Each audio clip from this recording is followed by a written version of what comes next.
Happy Wednesday, everyone. This is Bucket and James and Moni G. How you guys doing today?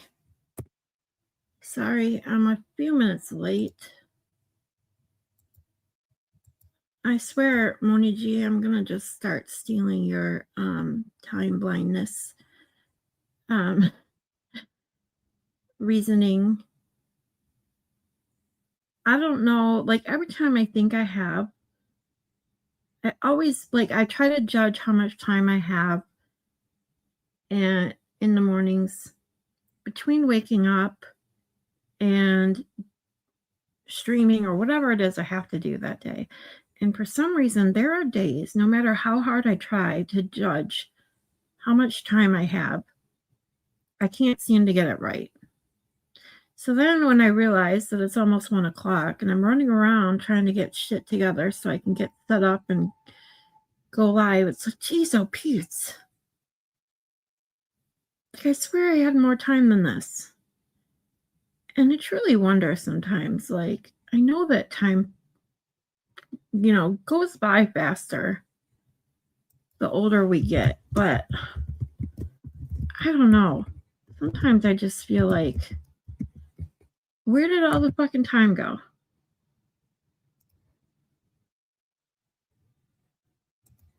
Bear with me while I pull up the trial channel as we continue our watch into Karen Reed Trial 2 with the rest of Dr. Marie Russell's testimony. Today we will see Hank Brennan just abhorrently ask Dr. Russell, do you have memory issues? I'll never forget seeing that for the first time. I was like, I think I probably gasped as loud as she did. But did he seriously just ask her that?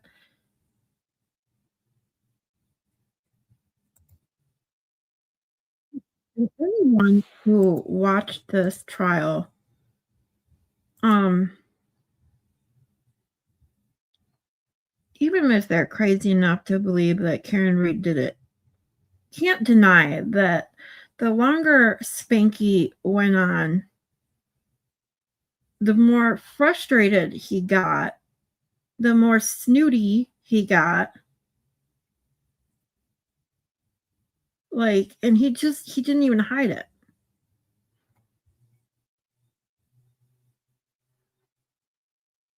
All right, I'm just trying to find out where we left off yesterday.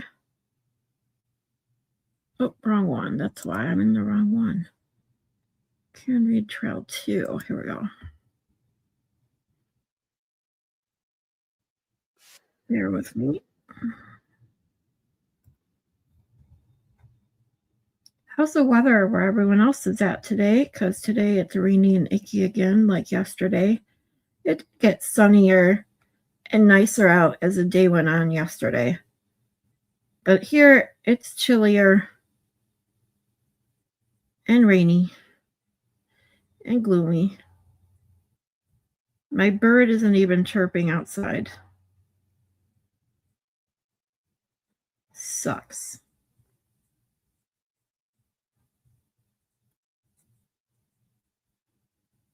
There we go. Found it.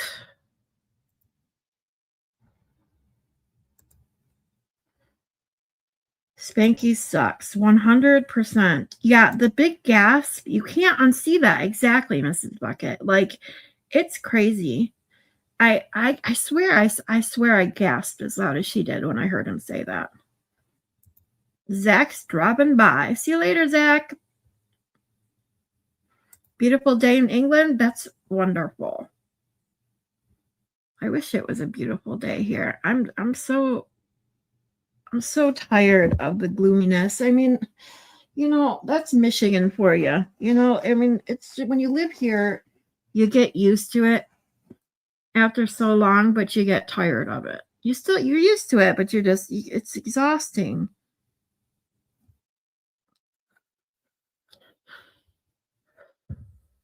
Partly cloudy in Boston. Yesterday was perfect. Yeah, are you guys in Boston yesterday or in Massachusetts, period, all said it was pretty nice there yesterday. That was like our day on Sunday. So you get like, I think you get like our weather the next day. So look out, because if you're getting our weather from yesterday and today, like tomorrow, it's icky. It's chilly and gloomy and rainy. Ugh. All right, let me share this.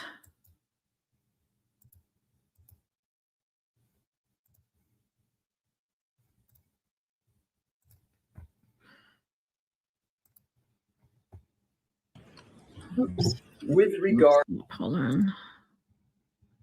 Just trying to get the page set up. So here we go.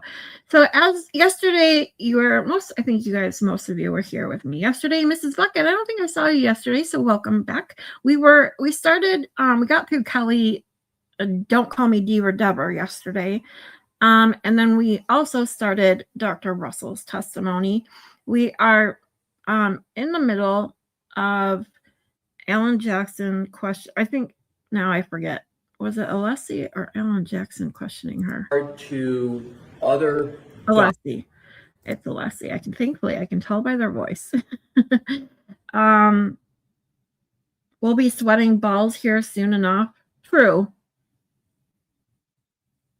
You're absolutely right, James. I just prefer when I can open the windows. Like I have my windows open, and then when it gets so chilly that I have to close them, I get upset. Like, because the winter, you're cooped up. Yeah, heat blowing all the time. The skin, like my skin gets so dry. And then you have this little window. It used to be a bigger window. Like we used to actually have 4 seasons here in Michigan. Like springtime was my favorite. You would have weeks, if not 2 months, where you could open the windows pretty much every day. If it got a little hot, warm, you could put a fan on and it just breathe in fresh air. Now it's like, it's cold where you go from the heat and then it's hot. You have to put the air on because it's too hot. You can't, it just sucks. Aw, Mrs. Bucket was hanging out with the cupcakes last night. Aw. That's okay. As long as you guys have fun.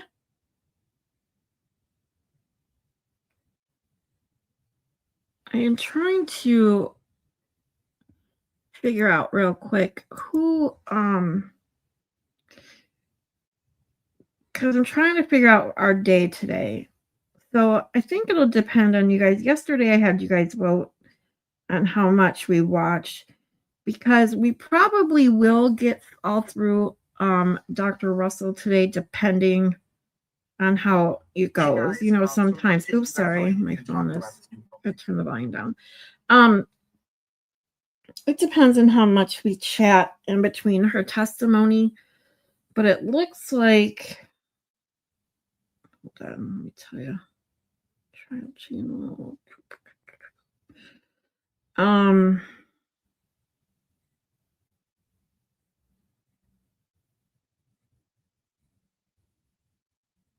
So we got, what we got left of Dr. Marie Russell is, oops. Oh, actually, I take that back. I forgot there are 2 videos. I forgot that Spanky, Spanky's cross is that long. So actually, we may not get through all of Dr. Russell today. We have, let's see, about an hour, just over an hour left of this one. And then the cross-examination, redirect, and recross is another 3 hours. So if we're gonna start out on 1.5 speed. Let's see how far we get today before we go any further. But after Dr. Russell is Barrows and Lucky. We got two heroes testifying in a row. And then of course, Karina Kolakisis, and then the Arca Boys. And then in between the Arca Boys is the other amazing Dr. La Posada. So let's get started. Thank you, James. Yes, Melanie Cupcakes. I'm assuming that's what she meant. I was gonna watch Melanie's rundown of Kelsey, but I ended up reading up. Somebody on the Twitch bot wrote quite a extensive like rundown.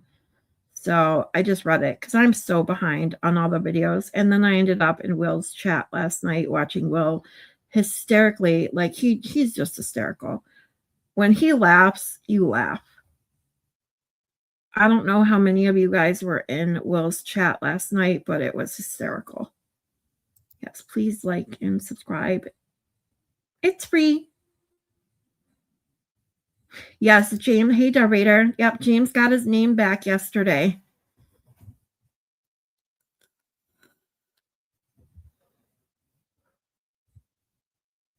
Still might have to call him Herkamaya or whatever the fuck just to be an ass. Herkamaya main shaft. Hi, Kristen. Thanks for coming.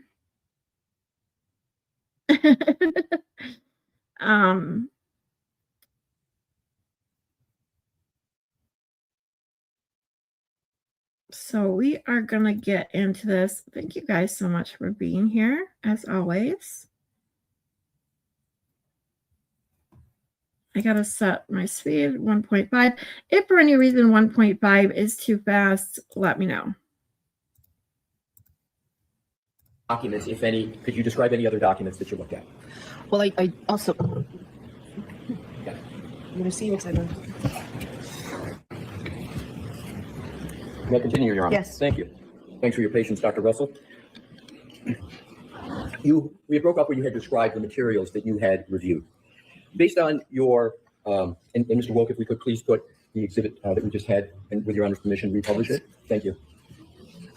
Based on your review of all the materials that you had described and your experience that you had described, without stating it, were you able to come to any conclusions or opinions about the source and nature of the injuries that you see depicted on that exhibit? Yes. And what is your opinion and conclusion concerning those injuries? Those wounds were inflicted as a result of a dog attack. I'm sorry, I didn't hear you. Can you speak a little louder? They were inflicted as a result of a dog attack. And how did you form that opinion? Just describe your thought process to the jury. Well, there are multiple groupings of wounds. Do you have a pointer? I do. And if you could use the screen that Her Honor has requested. So there are multiple groupings of wounds right here. Here's one on the what I'll consider the upper arm, which is above the elbow. Here's another grouping. Here's an interesting complex grouping at the elbow. These are all the posterior surface of the arm. And there's another grouping down here on the forearm. These multiple groupings are patterns. And they are, in my opinion, were inflicted by the teeth and claws of a dog. We've discussed previously pattern recognition skills and methodology, and you just mentioned the word pattern here. Can you elaborate on what you mean by pattern with regard to this exhibit? So there are groupings, and one can see that these wounds are going essentially in the same direction. They are oriented in the same way almost from the inner, close to the inner surface of the arm or the anterior surface towards the posterior surface. What is the significance, if any, of that orientation you just described?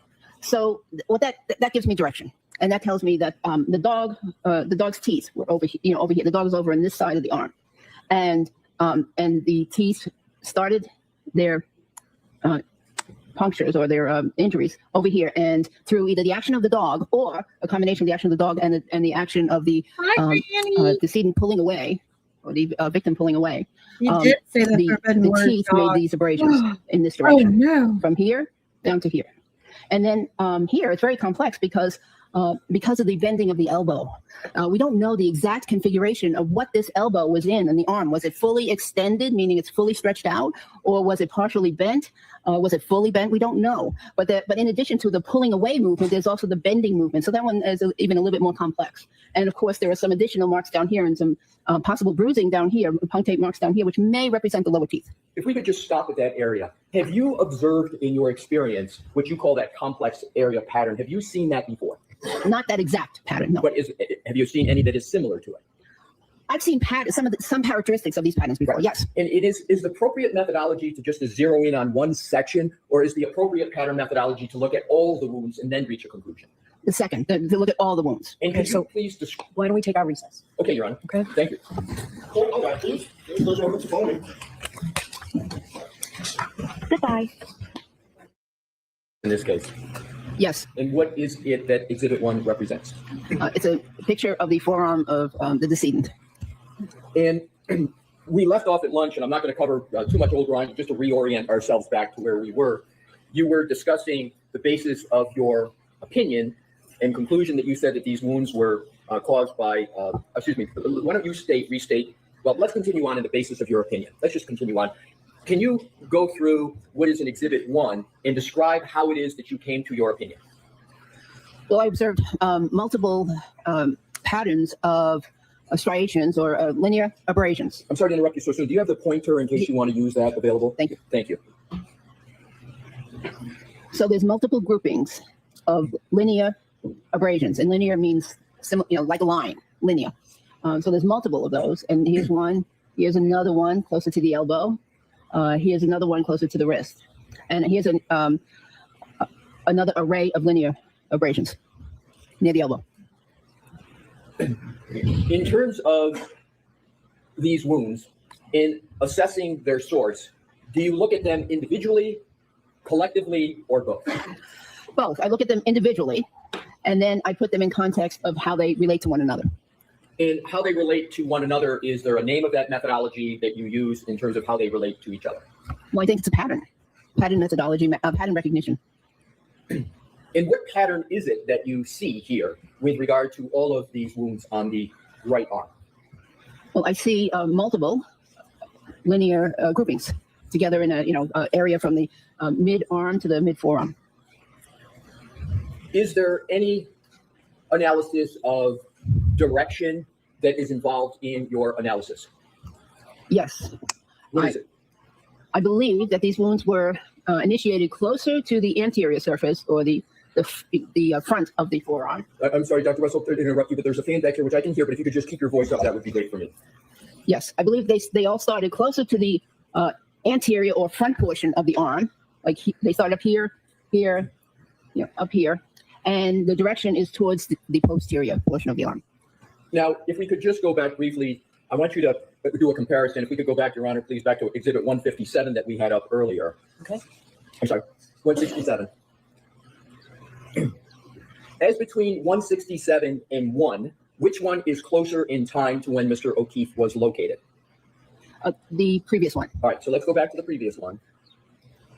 So that one is closer in time Hi, to Baker. when Mr. O'Keefe was located on January 29 of 2022, correct? Yes. And so January 29, 2022, if we can go back to Exhibit 157, or 67, excuse me, 167, can you tell when this picture was taken from the depiction?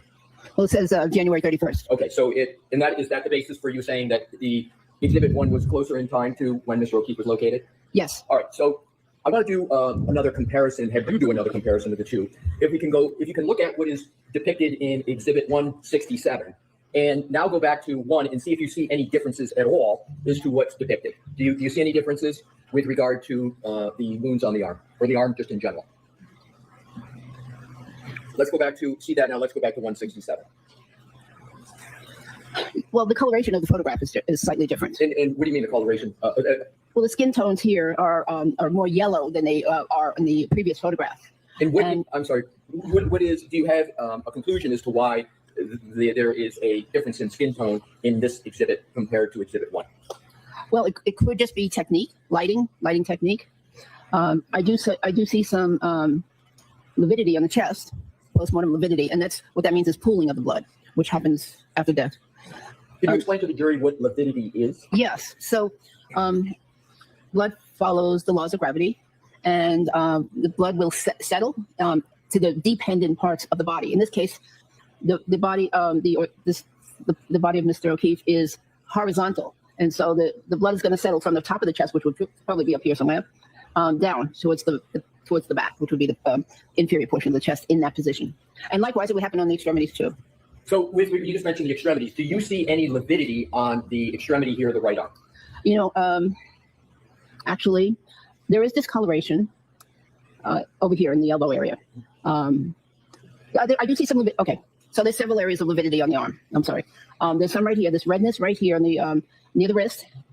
I believe that's postmortem lividity. I believe that this redness in here near the elbow is also postmortem lividity. And yeah, that's what I believe. Okay. That's postmortem lividity. And again, lividity is that you said something that sets in after time, after death? Yes, it's the pooling of blood. Is there, with regard to this depiction, do you see any bruising with regard to that? You guys, I'm going to slow it down to 1.25. Let me know if that's better. You know, I think that initially, earlier this morning, with the lighting, I may have said that this was bruising, but now as I think about it, and I see all this other lividity here, lividity over here, I believe that's postmortem lividity. And if we could go back to Exhibit 1,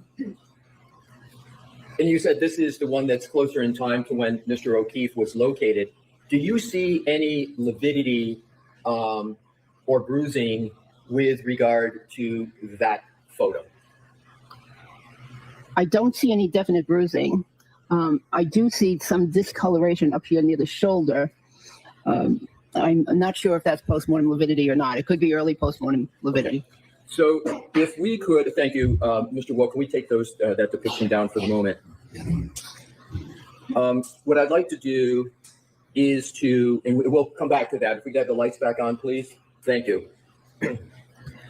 Have you had experience prior to this case in performing your pattern recognition methodology skills with regard to dog-inflicted wounds on humans?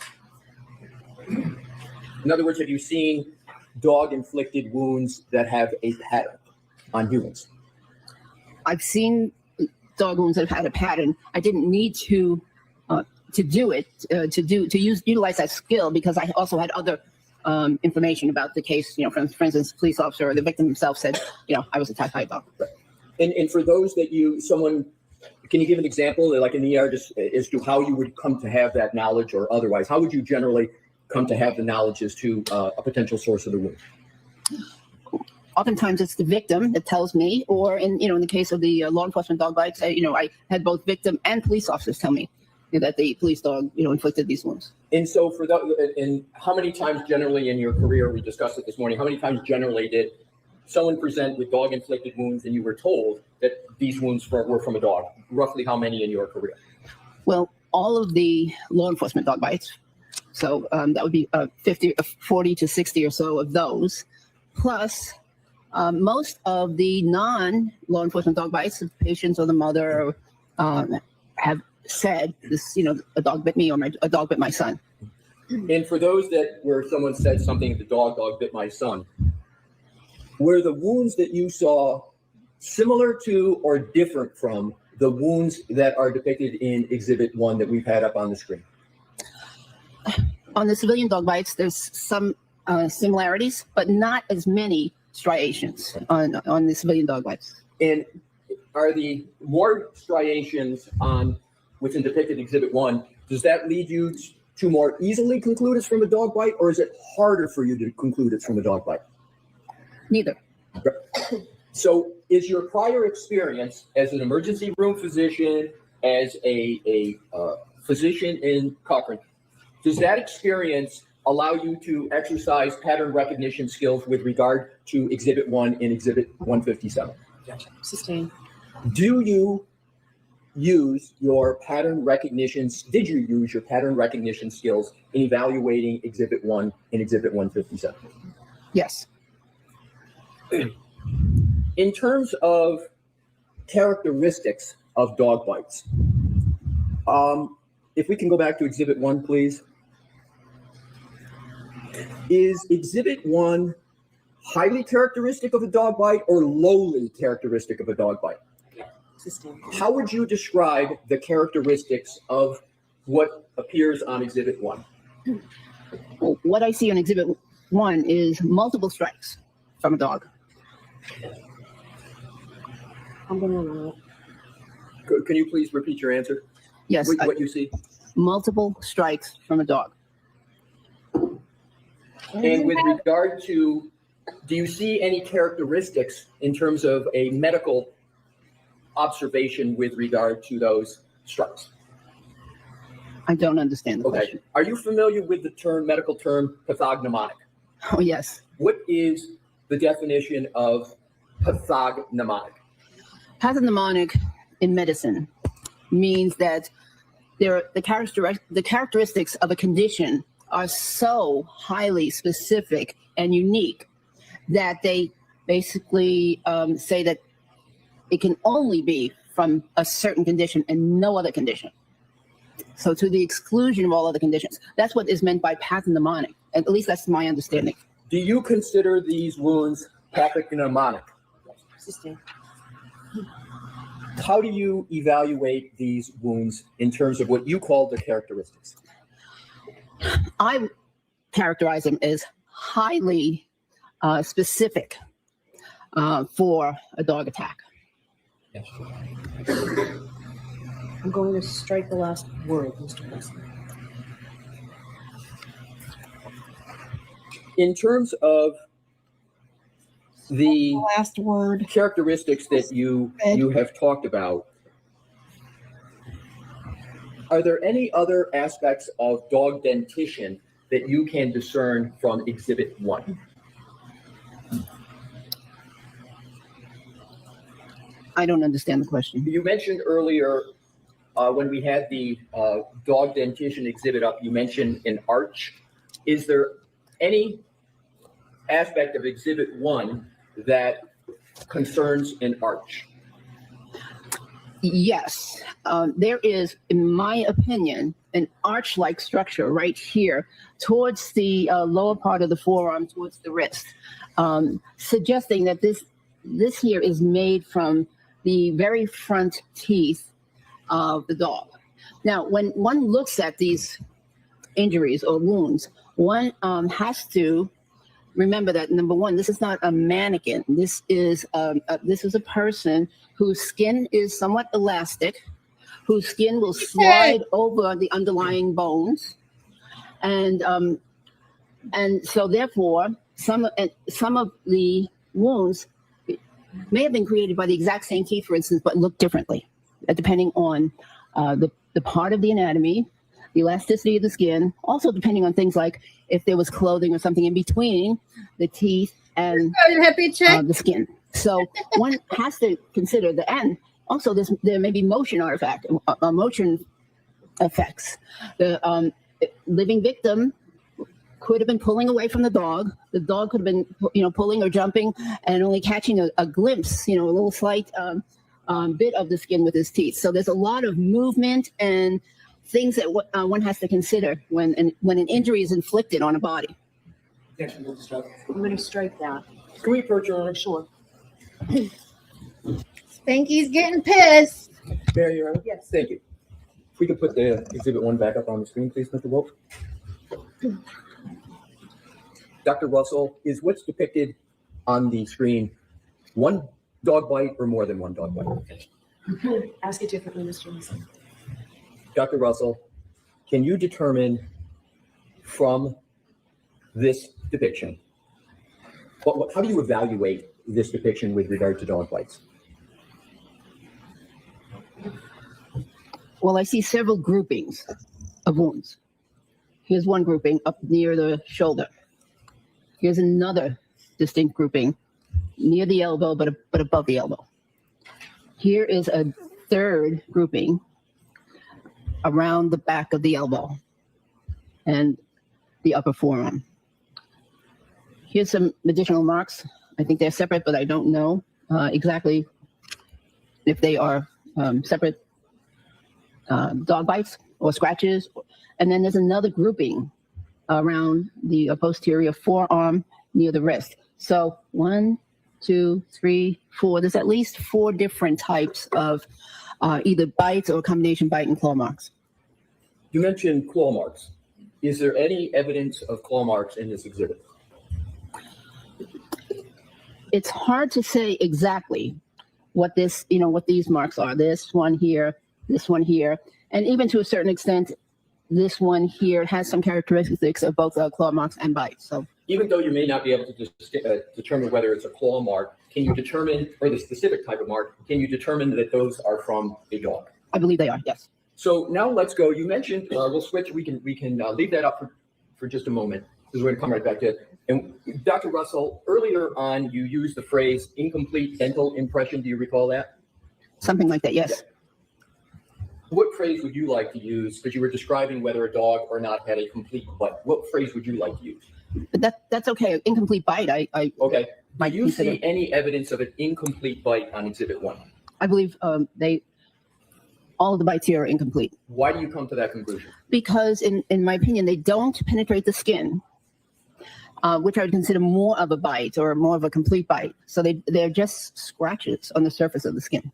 When you say they don't penetrate the skin, we see the marks that are on there. What do you mean that they don't penetrate the skin? They don't penetrate the full thickness of the skin and extend into the soft tissue underneath. And what, in terms of incompleteness that you just described, have you observed incomplete dog bites in your career? Many.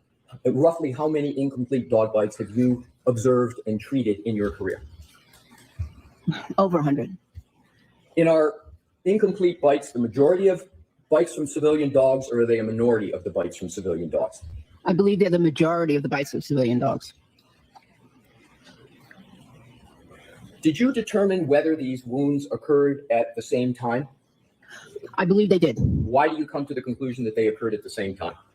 because of the wound characteristics, the coloration of the wounds, the tissue reaction to the wounds. So they all timing are at the same time, around the same time. Did you determine whether these wounds were sustained by Mr. O'Keefe before or after he died? Before he died. How do you reach the conclusion that these wounds were suffered by Mr. O'Keefe before he died? Because they have what we call a vital reaction.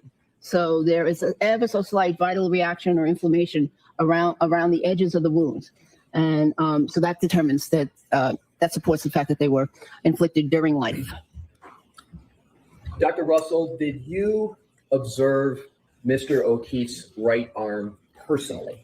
No, Is it generally accepted in the practice of medicine, particularly emergency or pathology, to observe and determine the source of a wound from a photograph after death? it is generally accepted. And have you, in your career, used photographs to determine wounds and patterns of wounds? Yes, And is that an accepted practice? yes, And it is a generally accepted practice. yes. Now, in conducting we're going to switch a little bit now to what you call the differential diagnosis. In conducting your differential diagnosis with regard to motor vehicle accidents, describe for the jury how you perform that differential diagnosis with regard to the decedent. And we can leave that up for just a moment. Go ahead, Dr. Russell. Gotcha. So I'm going to need to see your sorry face. May I proceed, Your Honor? Yes. With Your Honor's permission to republish Exhibit 1. Thank you for your patience, Dr. Russell. Is what the wounds you see on Exhibit 1 consistent or inconsistent with what you have seen from your experience with regard to motor vehicle accident victims? Inconsistent. If I could have published Exhibit 206, which is in evidence, Your Honor. Do you recognize Exhibit 206? Yes. Did you review that as part of any report in this case? Yes. And can you describe how you reviewed this document as part of your evaluation of this case? Well, I reviewed the injuries, which are so this is a decedent, a picture of a decedent, a different case, not the decedent in this case, totally separate case.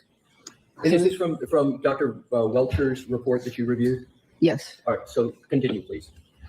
And so this is a person deceased, looks like in the street, and he's got multiple injuries.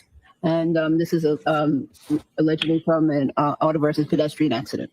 So if we could, are you able to discern any injuries to any limbs from this? If you could zoom in on the limbs, Ms. Wolf, thank you. So there is a very extensive degloving, partially degloving, avulsion injury to the forearm of this individual, the extensive skin loss, damage to the subcutaneous tissue, possibly damage to other tissues beneath that. And Mr. Wolk, if you could zoom back out and go to the list that is highlighted in the original of this. And Dr. Russell, can you tell me whether you evaluated the list, and if so, how did you evaluate that list in connection with the photo? Well, the photo is limited only really to the upper chest and the right arm. And so I can't comment on any of the CAT scan findings here on this list, but this is a list of numerous traumatic injuries to this person. And regarding the arm, it says right upper extremity wound with vascular injury, clinical. What does that mean, if anything, to you? Well, that suggests it's a soft tissue wound.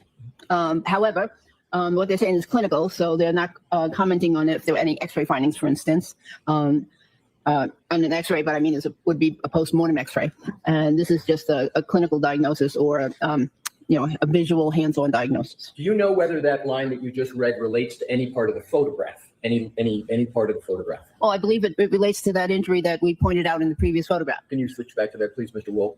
If you could just zoom in and just what does... So this is the wound that they are talking about. It's a large gaping wound, soft tissue wound. If we could go back to the list, please. Zoom in, thank you.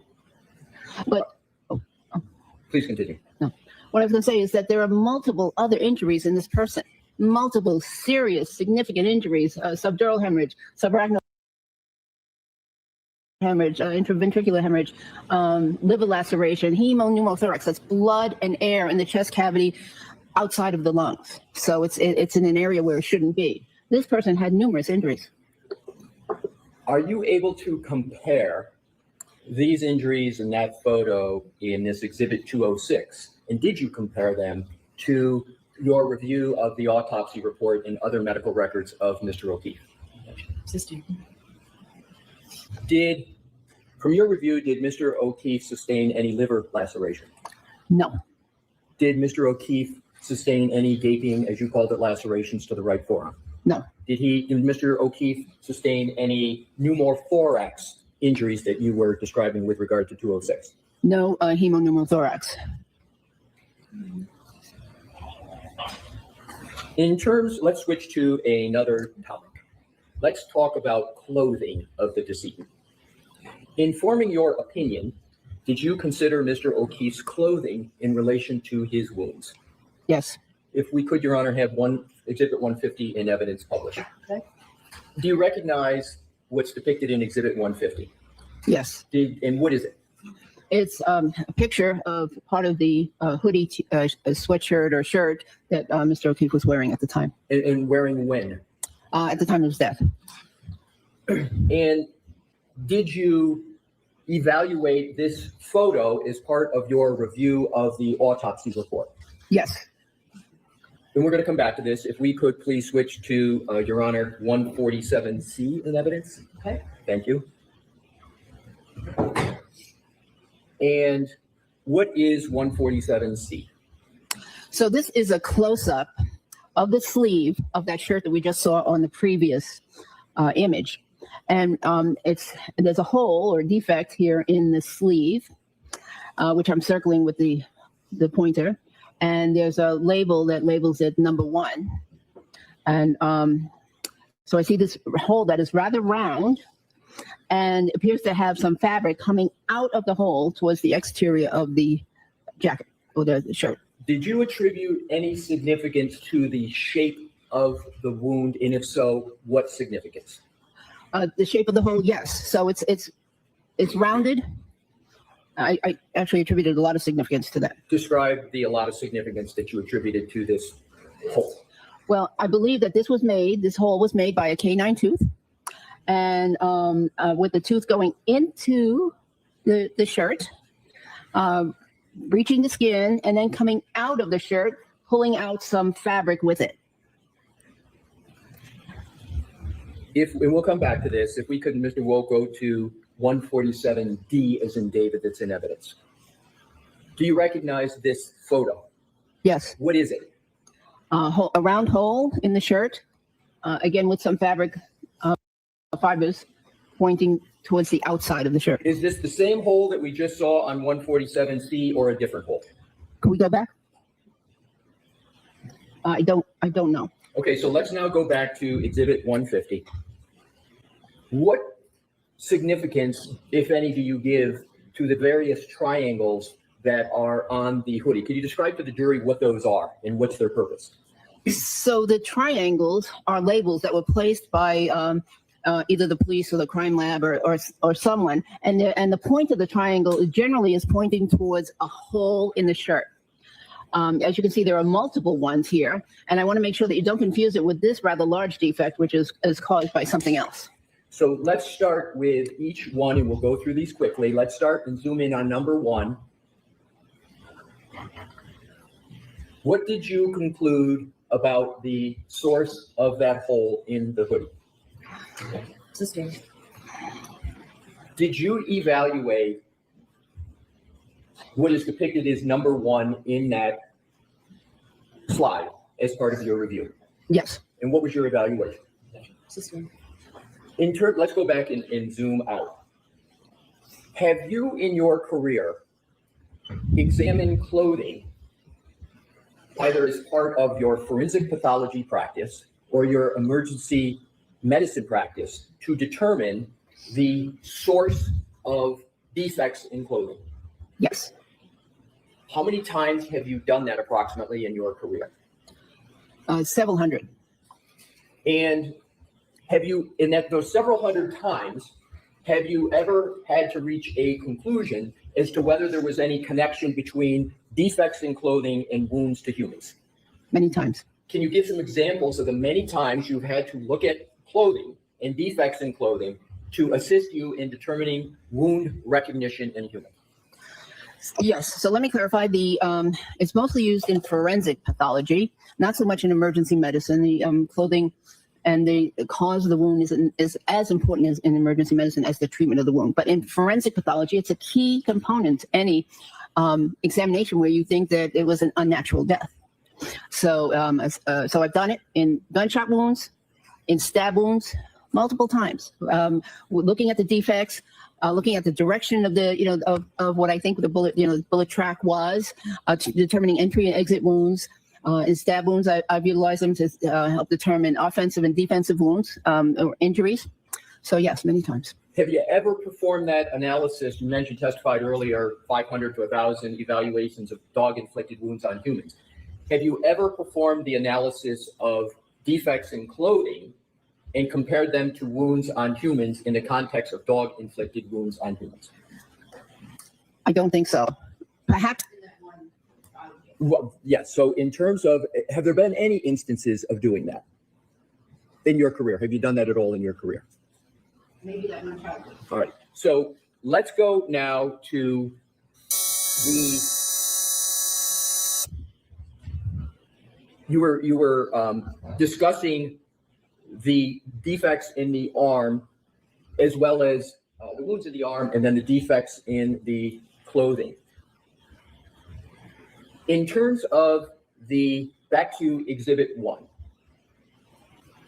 in terms of that pattern that is in the arm, and in terms of, let's go back to the hoodie. Let's write that. Have you, in your career, in the terms of evaluating motor vehicle accidents, have you evaluated the clothing of victims of motor vehicle accidents? Yes. How many times roughly have you evaluated what clothing looks like in terms of motor vehicle accidents? Well, in many cases, I had to cut off the clothing in the emergency department, so I observed the clothing then, and then in the post-mortem cases, I evaluated the clothing, but oftentimes, sometimes it wasn't helpful. Have you ever evaluated clothing in determining whether or not the defects in the clothing are consistent or inconsistent with a motor vehicle accident? Have you ever evaluated that as a forensic pathologist? Not specifically. Yeah. And in terms of your observations in either emergency medicine or forensic pathology, have you ever observed defects from motor vehicle accidents in clothing? Yes. Is what is depicted in this exhibit consistent or inconsistent with a motor vehicle accident? System. In determining, let's go back to Exhibit 1, please. In determining and reaching your opinion with regard to the source of these wounds, is it necessary for you to reach that opinion to see a specific dog to determine whether the wounds are from a dog in general? No. And in your experience that you talked about earlier today, the 500 to 1,000, was it ever necessary in that experience to go locate the dog, to see the dog, to treat or evaluate the patient? No. Why is it, well,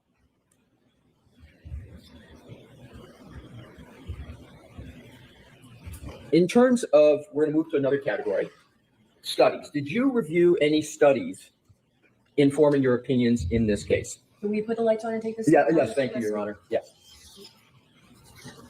Yes, many. And did those studies that you review support or not support your conclusions in this case? System. Which studies did you rely upon? Well, I reviewed quite a few, 10 to 20 in depth, and I relied a lot on 2 of the articles. Do you recall the names of the lead authors in the studies that you said, that you just referenced? Yes, one of them was Demuniak. Could you spell that, please? I wish. DEMUNNYCK,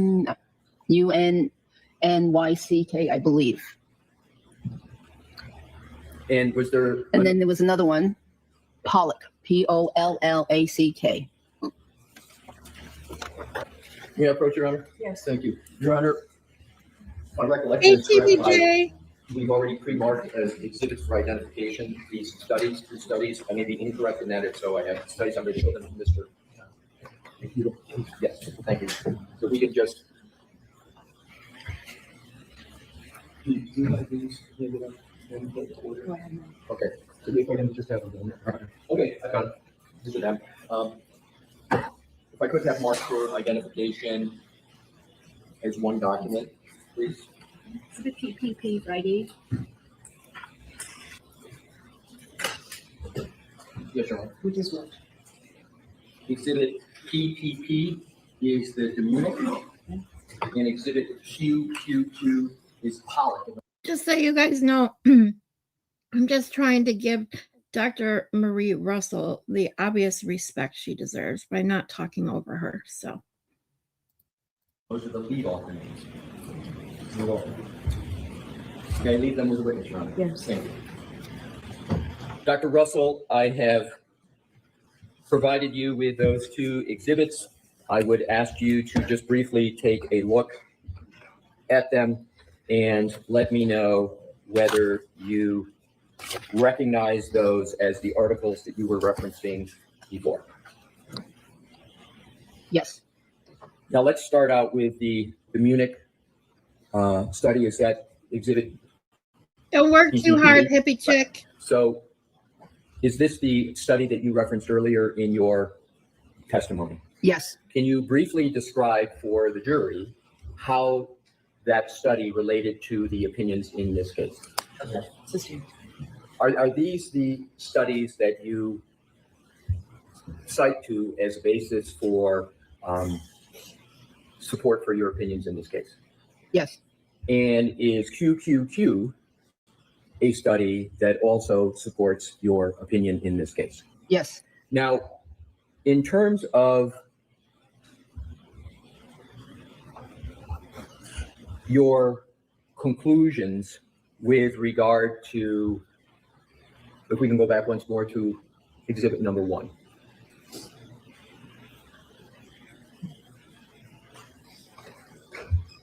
With regard to your opinion on the cause of these injuries, can you once again state your opinion as to the cause of these injuries? I believe these injuries were caused by a dog attack. So I'm going to strike that word. Yeah, so Dr. Russell, if you could, with regard to bite parlance, can you state what your opinion is with regard to what? So do you have an opinion as to what caused these injuries? Yes. I believe that these injuries are the result of dog bites and or claw marks. And do you hold that opinion to a reasonable degree of medical certainty? Yes. That is all the questions I have for this witness at this time.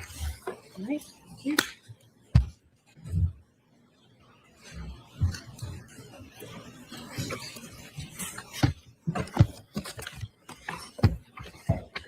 May I? Yes. Good afternoon, Dr. Russell. Good afternoon, Mr. Brennan. Dr. Russell, we've met before. Yes. I've asked you questions before, Yes. and you've testified before where I've had a chance to ask you about some of your statements and opinions, haven't I? Yes. Before this case, had you ever testified as an expert in dog bites in any federal court in the United States? No. Before this case, had you ever testified in any state court in anywhere in the country as an expert in dog bites?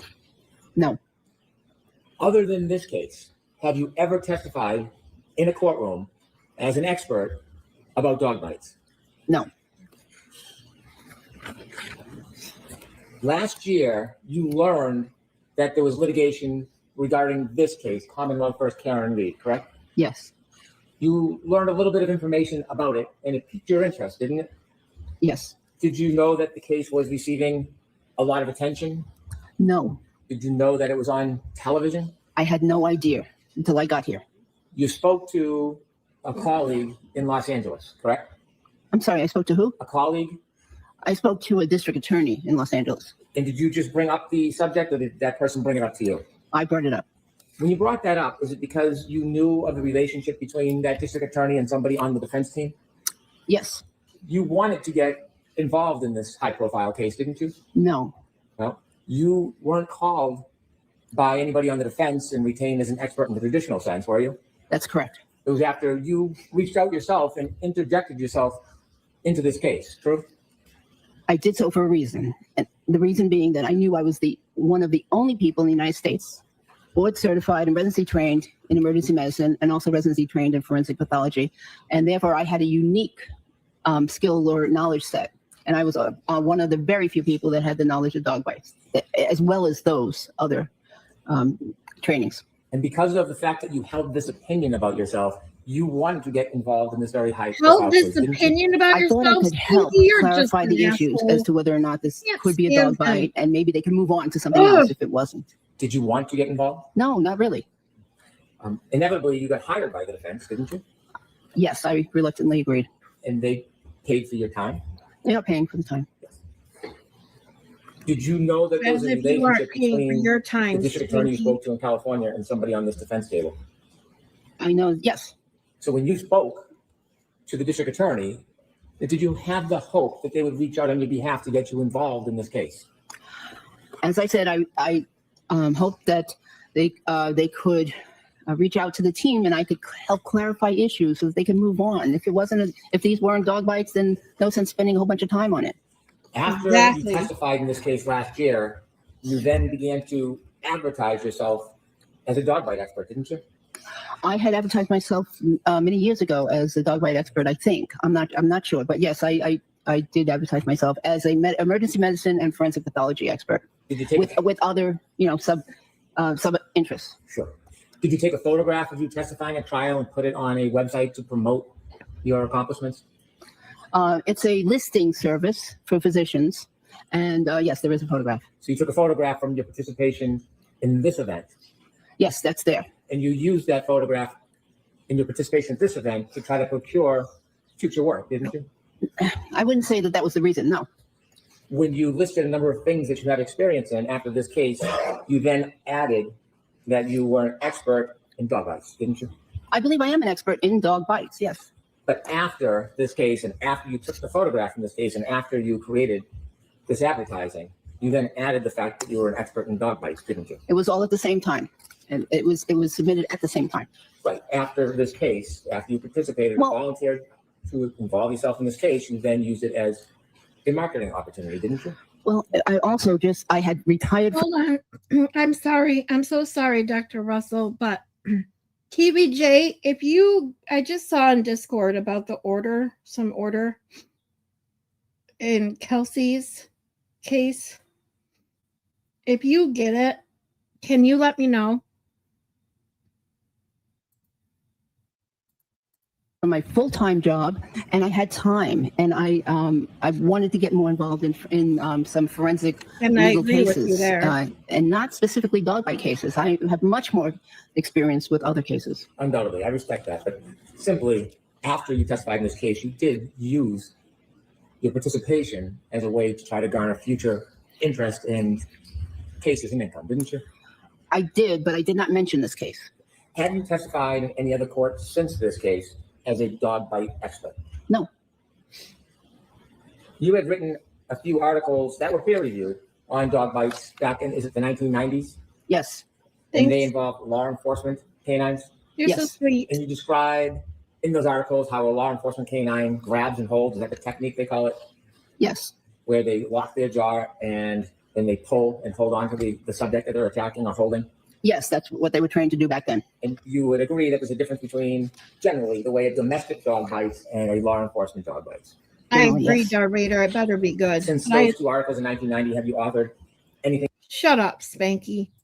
I would think after yesterday hearing that judge, she was not happy that Kelsey had only spent 2 hours with baby C. She definitely said she deserved more than that ridiculous hour a week that Bustin' Justin was trying to pull. I think she saw right through all of Bustin' Justin's shenanigans, seriously. And I just hope truly that she just I don't know. I have a lot to say, and I'm not going to turn this stream into that today. Maybe another day. Else regarding dog bites? No. You had mentioned that you had gone to seminars regarding identification. Now, I had a chance to ask you a number of months ago about some details about training and education you have on pattern recognition analysis as it specifically. Yeah, I heard that, TBJ.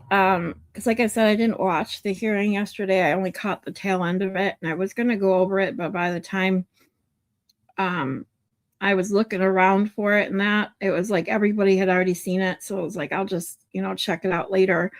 And I read quite a rundown by someone on Twitter about what happened. And that was one of the things I read. And, how do you, it just shows what a piece of shit you are. If you're blocking your co-parent off the OFW app, like seriously, You're just a fucking piece of garbage, Justin.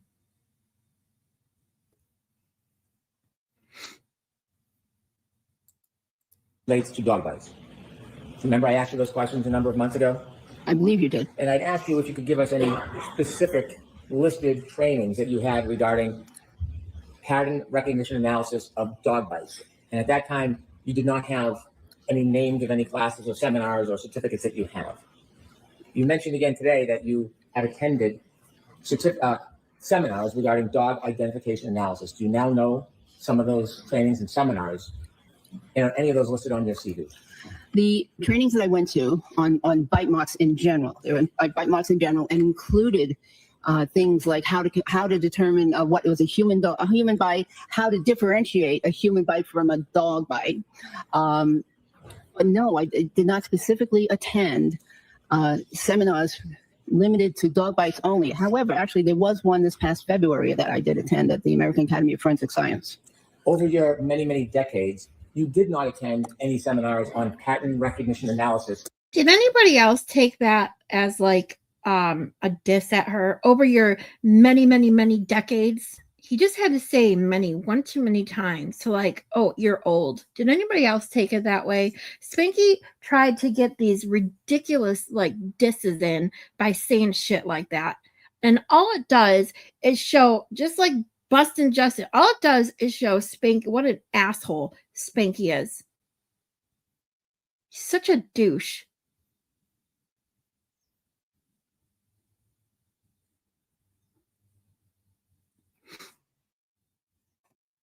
Aw. TBJ says, I can get a pic of a dog bite that no one would recognize as a dog bite, but it's my mother. Uh-oh. Darvader's dog got into something else. His tone irritates me with the questions more than the many's. Well, yeah, I mean, his tone never, like, the tone of voice doesn't necessarily change. He's like this throughout all of the defense's witness and pretty much the whole trial. And he just gets more nasally and, what's the word? The more aggravated he gets, and the more he's in his, like, I think in his mind trying to make a point, the more snooty he gets. And especially when he's got women, especially women like Dr. Russell and Dr. La Posada on the stand, who he can't bully around. You know what I mean? Good word, snooty. Yeah, I mean, I don't know how else to explain it. That's all I can think of when I hear him.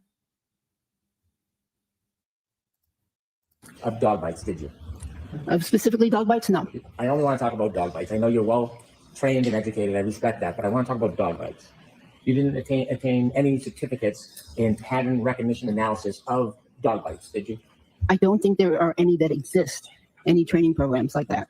In fact, forensically, have you ever been presented with a wound and been asked to determine whether or not the source of it was a dog bite, other than right here in this very case? Have you ever been asked to do that in your entire history? In my clinical career, perhaps once or twice, but not, not that I can give you a specific name. Well, the couple times, tell us what stands out. When were you asked ever over your entire career to do a forensic evaluation of a wound and identify whether it was a dog bite? When did that happen? A forensic evaluation? No, never. Never. Never. Okay. It just doesn't come up. Okay. And so this is the first shot, the first crack you had at looking at a photograph and trying to make a determination based just on a photograph whether or not the wound is generated from a particular mechanism, and in this case, your opinion, a dog bite. No, actually, I disagree. I've been taking photographs of dog bites since the 1990s. And when you took the photograph, you knew they were dog bites. I did know that they were dog bites. Yes, I have a collection. I'm sorry. I didn't mean to interrupt you. I'm sorry. That was it. Okay. So not when you knew it was a dog bite. You meant to interrupt her, Spanky, because you're other than this case. there was never, ever a time in your career where you were presented with a photo and asked to give an opinion whether the mechanism of injury was a dog bite, other than this case. That's correct. Because it's never come So up. this is not a We already said pattern that. recognition analysis engagement that you have any experience in before. Because this no effort. idiot, I'm sorry, I just have to say this. I'm sorry. No other fucking idiot would look at those and say, oh, a taillight must have done it. That's why, Spanky. I've recognized that pattern many times. I appreciate your opinion, but I want to ask my question. You do not have experience over your long, accomplished career in the See, he effort of mentions pattern her recognition long analysis career again. of dog bite wounds. Isn't that fair to say? Okay. You mentioned before, and you just mentioned I again, love so I her. want to ask you some more questions. You believe that you are uniquely qualified to look at a photograph and give an opinion about the source of the injury. I'm not uniquely qualified. Oh, That's done all honey, the I'm time sorry. in forensic pathology. Many forensic pathologists do that. Did you just say you're one of No. the very few physicians? Yeah, 420, are they? Oh, no, she said no, they're not. Are they on top of your head? Because if I lost them, normally that's where they'd be. Are they? Let's see. Let's run down where I found them before. In your purse. Well, I don't carry a purse anymore, but in your purse if you carry one. In the bathroom. On top of the fridge. I've never put my glasses in the fridge, but I put my remote control in the fridge before, or in a cupboard. In your car, in a cupboard, in a drawer,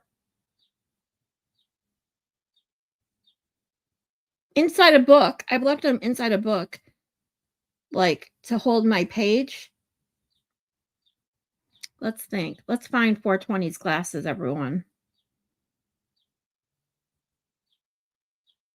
Yeah, I agree, TVJ. She did concede a little bit too much when she was like, okay. Like, but I think she just knew, like, what was the point in trying to argue with this asshole. So, Darbitas also mentions car. Laundry basket is a good one. Car keys in the fridge. I put my remote control in the fucking fridge. It's amazing what you do when you're not paying attention. Like when you're like focused on other things and you don't realize what you're doing. I've also, you want to hear about an experiment? Oh my God. So, to make a really long story short, just since we're talking about this, years and years and years ago, when my son was a toddler, I lived in a 1-bedroom apartment. He had the bedroom. I was right when I was still going through my divorce. I slept in the living room on a futon bed, and I had gotten home from work. I was back to bartending, and I had my cell phone at one point. Then I couldn't find my cell phone, and my friend was there, was like, can we call? She called, so she went out to the car, grabbed her phone to call my phone. We looked everywhere for it. So I mean, I could go on about the story but the main thing is we looked everywhere. Then we ran out to her car again. We checked her car like 3 times. We both went and ran to her car again to check the car. And then we walked back into my apartment, and it was literally in the middle of my living room floor, my cell phone. Like, how the fuck does that shit happen? Right? Like, I don't know if you guys watch Are We in the Matrix, or do we things slip in and out of this reality? I don't know.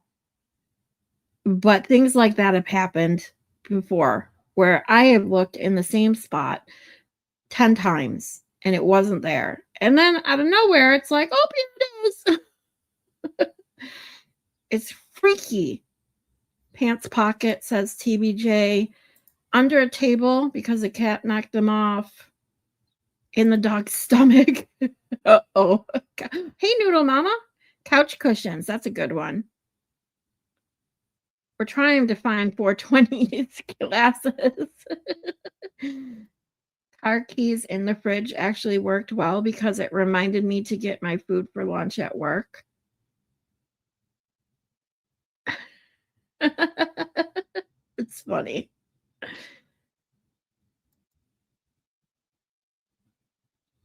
I put my husband on a video chat to help me find them. I've looked everywhere, under the table, under the couch, cushions, in my car, my purse, you name it. Doesn't help that I'm blind as a bat. Oh, shit. I'm sorry. Oh, yeah, my bird's out now. It wasn't out earlier because it was too cold and rainy, but I think it loves sitting out in the trees right there outside my window. In a drawer, top of toilet tank, bathroom cabinets. Oh, yeah, you see, you've checked everywhere. Do you have a hole in your pocket? Hi, Nefarious. Did you put them down to read something? Last place I found mine was a bank machine. Oh my God, I was at a bank machine. Oof. Ooh, yeah. Did they fall under the bed or behind your couch or underneath the chair? I've done that where they like, because I always keep my bed up to the wall and it's fallen like all the way down the side of the bed, under the bed, and then flew all the way like into the like underneath the middle of the bed because it knocks into the wall and bounces. Well, that's normally how it happens. I'll look somewhere 1,000 times. My husband will come home. He walks through the door and he finds them instantly. This is what I'm saying. It's crazy when you look somewhere 1,000 times and it's not there. And then like you'll just randomly see it in that exact spot. A couple hours later or whatever, they just appear. TBJ asks 420, where did you have them last? Hi, Barbara. About to lay down and listen. Wanted to say hi. Well, hi. Hope you have a good rest, Barbara. I'm going to turn Dr. Russell back on in just a moment. We were trying to help 420 find her glasses. Yeah, exactly, Noodle Mama. If you can't find your glasses, it's hard to look for them because you can't see anyways. Under the seat in your car. I'm just, oh, she's wearing leggings, so no pockets. Yeah, exactly. If they were in the house the last time you used them, then they should be at least in your house, right? Don't even know if I had them on my face last night or if I put them down somewhere last night. Ah, gotcha. So you don't remember the last time you had them.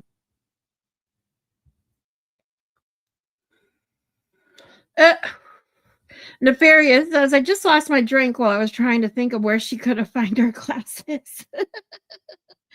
Ooh, the washer dryer. That's a good one.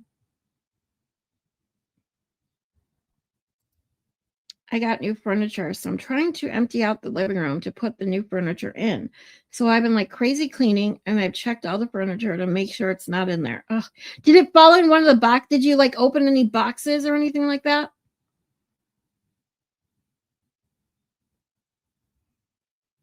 Or like I said, drawers. Like if you're going in and out of drawers, I've done that before, like getting scissors and stuff. Ugh. There are blind or degrees of blindness. I'm blind as a bat category too. Thankfully, I'm not there yet. But I can't see, like, the further away something is, the harder it is for me to see. I always get that backwards for some reason. Whether it's nearsighted, farsighted, I don't know.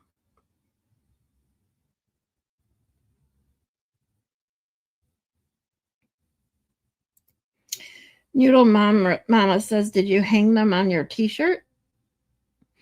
See, this is why the older ladies wear their glasses with those chains on. So when you take them off, they just hang around your neck and you won't lose them. And seriously, I'm only 47 and I may have to get a pair of those things. Honestly, I'm a stoner. I don't remember. Oh, yeah. Check the garbage. That's a good one, too. You could have thrown them away or they could have fell off your head. I've done shit like that before, too. Nearsighted. Okay, so see things close up better. Farsighted. See things farther away better. Okay, so I'm nearsighted. Okay. I don't know why, for some reason, I can never keep that straight.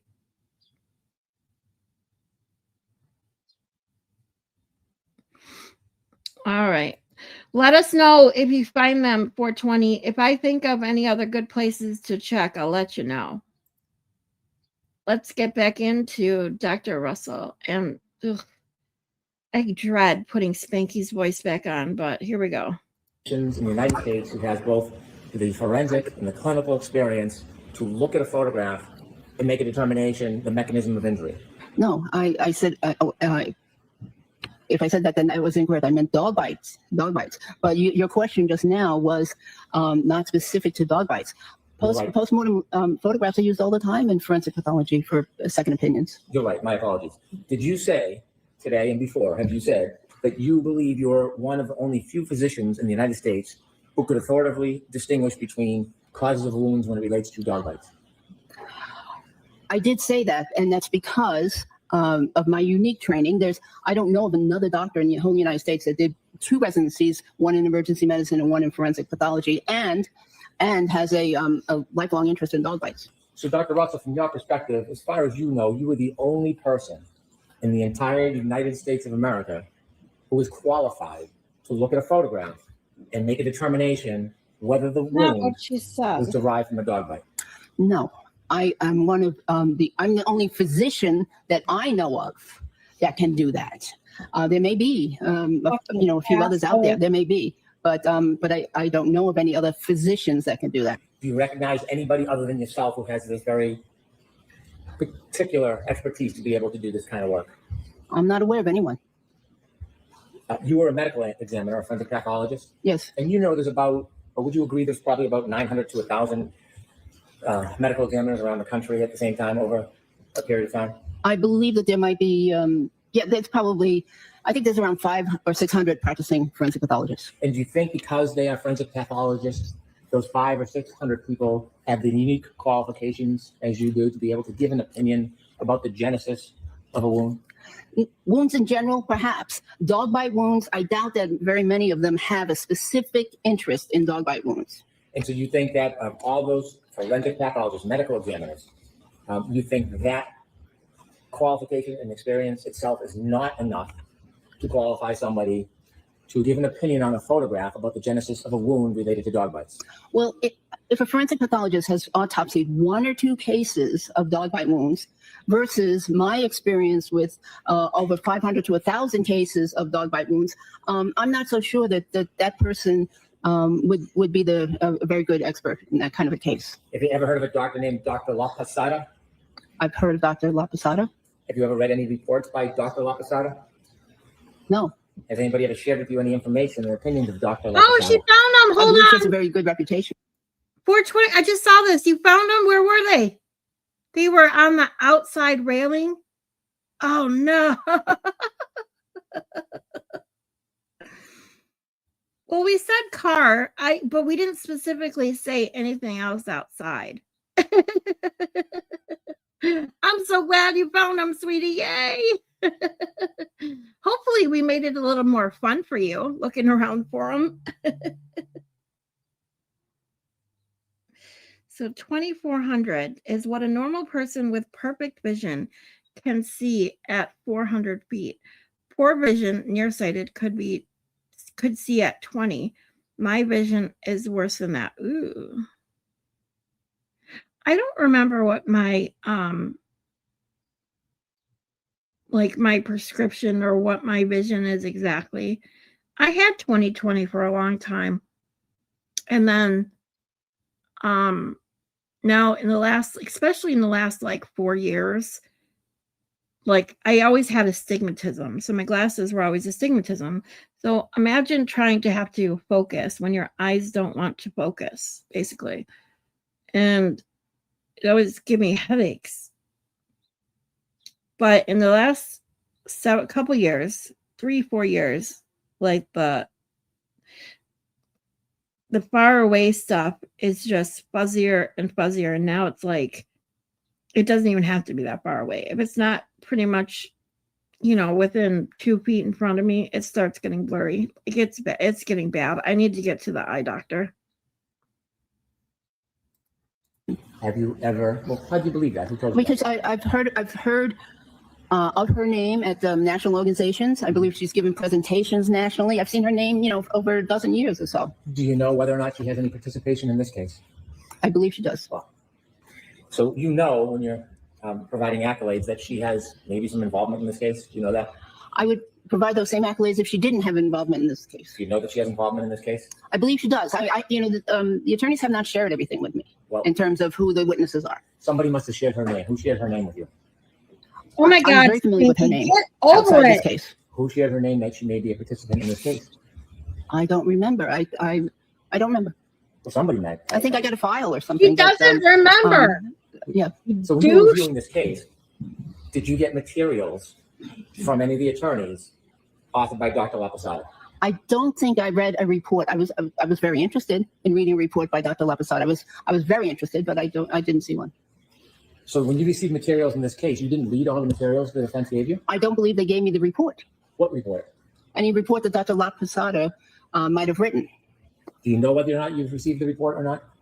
I received something that had her name on it. I don't remember what it was, but I was looking for a medical examiner's or a report, an actual report, and I did not see one. Dr. Russell, you are meticulous when you look and examine things. Right. So you would know what you've received and what you've read and what you haven't. So the fact that you're telling us that you saw something with her name on it, can you give us a little more information and share with us what it is you actually received about this He's Dr. Laposada? badgering her so I bad. saw something. I think it was the name of a file folder, but I looked for a report and there was no report in it.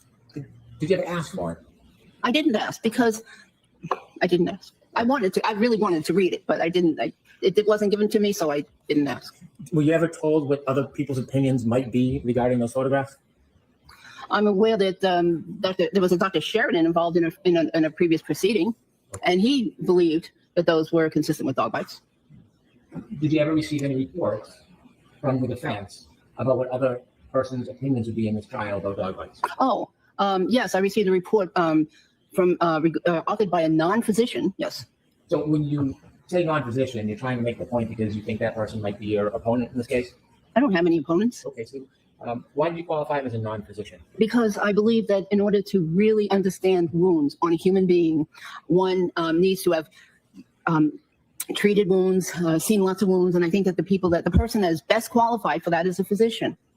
So a medical examiner wouldn't cut it, in your opinion. Medical examiner is a physician. So you think a medical examiner has enough experience to come in and give an opinion on It's not- dog bites? Some, but in their case, I would hope that they have had actual clinical experience with autopsying some cases where there were dog bite wounds, because I don't think they worked in the emergency room or any other clinical setting where they treated people. So I'd want to see if they had experience with dog bites. Non-doctor as a disqualification. How about a dog trainer? Would a dog trainer who's not a doctor have the experience in your mind to come in and give an opinion about photographs and the genesis of the wounds? Objection, Your Honor. I'm going to allow it. Of course she is. Non-doctor, as you said, you made a distinction. She should, Uh-huh. you know, There's she simply a can't doctor, do. maybe even an Oh my uncertified. God, I get so If that fucking person has angry the listening to this qualification in shit. your mind Sorry, to be able guys. to look at photographs and determine whether or not the cause of the injury is a dog bite. Everyone knows this is There bullshit. may be a certain small subset of people who have, very much experience with dog bites that could qualify as suggesting that these are consistent with dog bites. But I don't think that they could definitively. I'm not. I think that someone could, who dealt with many dog bites in the past on humans, could possibly say that they were consistent with. Even if they didn't have the clinical experience? Well, I prefer that to hear that information from a physician, but I wouldn't rule out that only doctors, only a physician, MD, could say that something was a dog bite. It seems like the standard is now kind of changing a little bit. Because when I asked Trisha, Oh my you God. mentioned the other person, Spanky, you you're disqualified due. persons because they weren't a doctor. And it seems now in some instances, you're willing to accept. No, a non-doctor because you're as trying to a set her up, you ass. If someone, well, I can explain. If someone had looked at perhaps hundreds and hundreds of wounds inflicted by a dog that they know was inflicted by a dog, and they saw the resulting photographs on a person, I think that person, that particular person may be able to make some comment as to whether or not some wounds are consistent. However, if, in terms of a medical examiner, if they've autopsied one case or two cases of dog bites and they're trying to testify based on some pictures, I would be a little concerned about that. Does qualification for this type of business, in your mind, depend on who hires you? Absolutely not. Suffice to say, you've never taken a class in the forensic analysis of dog bites. I don't think any class exists. But I'm asking about your experience. Well, that's correct. You haven't, have you? That's correct. I can't take a course that doesn't exist. You've never engaged in any type of opinion, looking at photographs, and then had that opinion peer reviewed by other dog bite experts, have you? No. Do you have any experience in veterinarian medicine? I'm aware of it. That's my experience. Do you have any accomplishments like degrees? No. Now, you've testified a number of times in this case, haven't you? Yes. And when you testify, there's a court reporter and there are transcripts, correct? Yes. You originally testified when you first came out and volunteered to testify last year, and there was a hearing before trial, wasn't there? Excuse me? Say again, When please. you volunteered to come out last year, there was a hearing before you testified at trial, wasn't there? Yes. How Do you he remember gets that was on June more 18, snotty. 2022? Sounds right. And then you testified at trial on June Nudie. 21st, 2022. Yes. I didn't have the privilege of meeting you on either of those events, did I? No. But since then, we have met, Yes. and we had a chance to speak at a subsequent hearing on December 12, 2024. Yes. And then after that, we again had an opportunity to discuss this on January 7, 2025. Yes. When you reviewed the case, when you first reviewed it before you testified last year, you had very limited information, didn't you? Yes. You had just an autopsy report, photographs from the coroner, photographs from the hospital, an emergency room report. Yes? Yes. I had more than that. The medical examiner file had a toxicology report. Yes. And there was more. Okay. I believe there was a dog bite, town of Canton Not report. yet, Barbara. Okay. So when you had an opportunity to look at the medical examiner's report, you yourself had been a medical examiner, correct? Yes. And there's a unique advantage of actually conducting an autopsy as opposed to just looking at photographs, isn't there? Yes, there is. And if you are actually conducting the autopsy, you firsthand can make observations about Exactly, injuries, make 420. measurements, and see things that don't always appear in photographs. That's correct. And when you would do medical exams, you had a distinct advantage over people who would later see your work, a written report, or photographs, because you were there actually conducting the investigation. Yes. And it's for that reason that when you testified before, you have acknowledged that you relied on Dr. Yeah, no, the gasp hasn't happened. He hasn't asked her if she's had if she has memory issues yet. It's coming, and I'm gonna try and hold in my extreme anger because sometimes it just bubbles up, and I just can't hold it in. Like when all she did was ask him to repeat the question, and the snootiness. I can't use any other word. He gets so loud. He's just an asshole. Shorty Bellows report for information Yes. because you didn't have the benefit of doing measurements or looking at depths or anything else firsthand. Yes. Correct. And when you relied on Dr. Shorty Bellows report for information Yes. because you didn't have the benefit of doing measurements or looking at depths or anything else firsthand. Yes. Correct. And when you look at that photograph that you discussed with the jury, you also had a chance to see Dr. Shorty Bellows report regarding the abrasions on Mr. O'Keefe's arm. Yes. She described those abrasions as superficial, didn't she? Yes. She actually gave measurements, 3 centimeter superficial abrasion on the right medial upper arm. Right? Yes. You not only read that, you deferred to her ability to have a first-hand observation, and you accepted that as true, didn't you? Yes, but there's no interpretation of that abrasion. Multiple abrasions from 2 to 3 millimeters and up to 7 centimeters on the posterior right arm and forearm. Yes. Did you read that from I Dr. did. Portobello? Yes. Did you accept her finding and observation? Yes. And you would agree she was in a far superior position than you when she made these observations and notes, correct? They are not inconsistent with what I said. That's not what I asked, though. Okay. Sorry, I didn't mean to be sharp. Okay. I apologize. I'm sorry, I didn't mean to be sharp. You sure Did you fucking rely on did. her ability and first-hand observation of those wounds? Yes. And did you appreciate or accept the fact she had a superior opportunity to evaluate those wounds firsthand that you did not have the benefit of? She made no interpretation of those wounds. Did you know that Dr. Scortibello had described them as superficial? They are Did you know that she said there was no depth and no puncture? not inconsistent with what I said. I understand, doctor, but I'm asking you, do you I- know that her position is that there was no puncture and no depth to those wounds? Objection, Your Honor. The witness Stephen report that he keeps referring to. Can you answer that question without saying it, or do you need to see it? Well, I remember it, but there's no inconsistency here. I agree with that. Would you accept that Dr. Scortibello's opinion is that there was no depth and no puncture to those wounds? May I see the I report? think he's just being It might not asked. be in the report. I'm asking TBJ. about Just my opinion, though. any testimony, anything that she's ever said. Would you agree or accept her position that there was no puncture or depth to those wounds? Objection, Your Honor. Like all the questions that were about an autopsy. Yeah. May I? Yes, please. Dr. Russell, I read to you the measurements that were in Dr. Scortibello's report. Are you aware that she testified that these superficial abrasions did not have any depth or any puncture? I don't recall that. Would you agree if Dr. Scortibello testified in this court that those superficial abrasions did not have any puncture or depth? Would you agree with that assessment? Objection, Your Honor. In that form, it's sustained. Would you agree that the superficial abrasions on Mr. O'Keefe's arm had no punctures? I agree. Would you agree that the abrasions, the superficial abrasions on Mr. O'Keefe's arm had no depth? No measurable depth. Yes.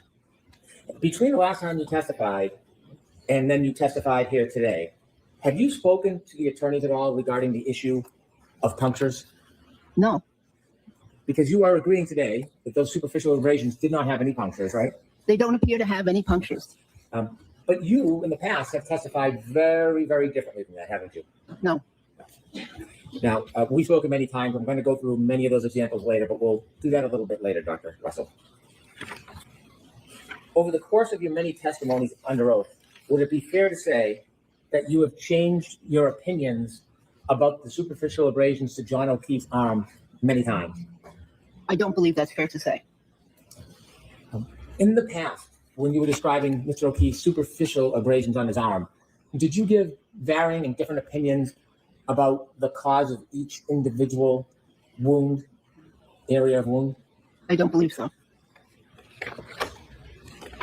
When you first gave opinions, that was before the last proceeding. You came in and do a question before you testified in that initial proceeding, right?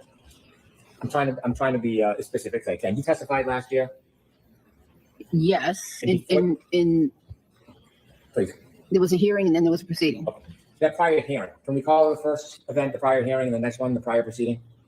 I'm confused. I don't want to confuse you. I'm just trying to follow the rules. You testified twice last year, didn't you? 3 times. 3 times. Okay. The first time you testified was just before the judge? Yes. Okay. When you first testified before the judge, do you remember that you had uncertainty about how each and every one of those wounds was caused? I don't remember that. Do you remember when you then testified a couple days later at the proceeding that some of your opinions changed from the first time you testified? I don't believe that. And then when you later met me and we had a chance to talk over the last 2 events, December and January, would it be fair to say that your opinions regarding the individual areas of wound changed? I don't believe so. Okay. At some point before or during our conversations in December and January, you wrote a report, didn't you? Yes. When you wrote that report, you hadn't written a report before the first time.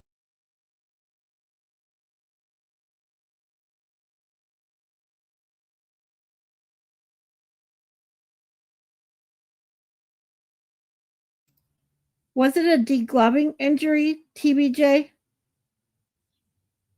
Because when you say no punctures, but like that's all I can think is like it grabbed the skin and ripped it off.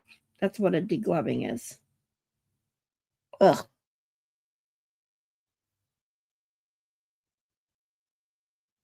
On their forearm, kind of similar. Gotcha. Ew. I'm so sorry.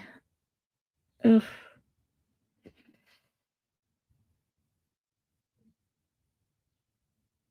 I cannot even imagine.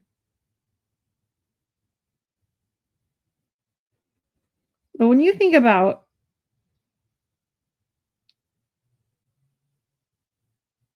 like dog bites and scratches and the sweater, when you put it all together, and if you think, because in all honesty, that dog probably went after his arm based on something that whatever happened, whether he was already down on the ground, he went to grab the arm. Either way, they were on that dog really quickly, which is why it didn't, didn't get any worse. That's my opinion, of course.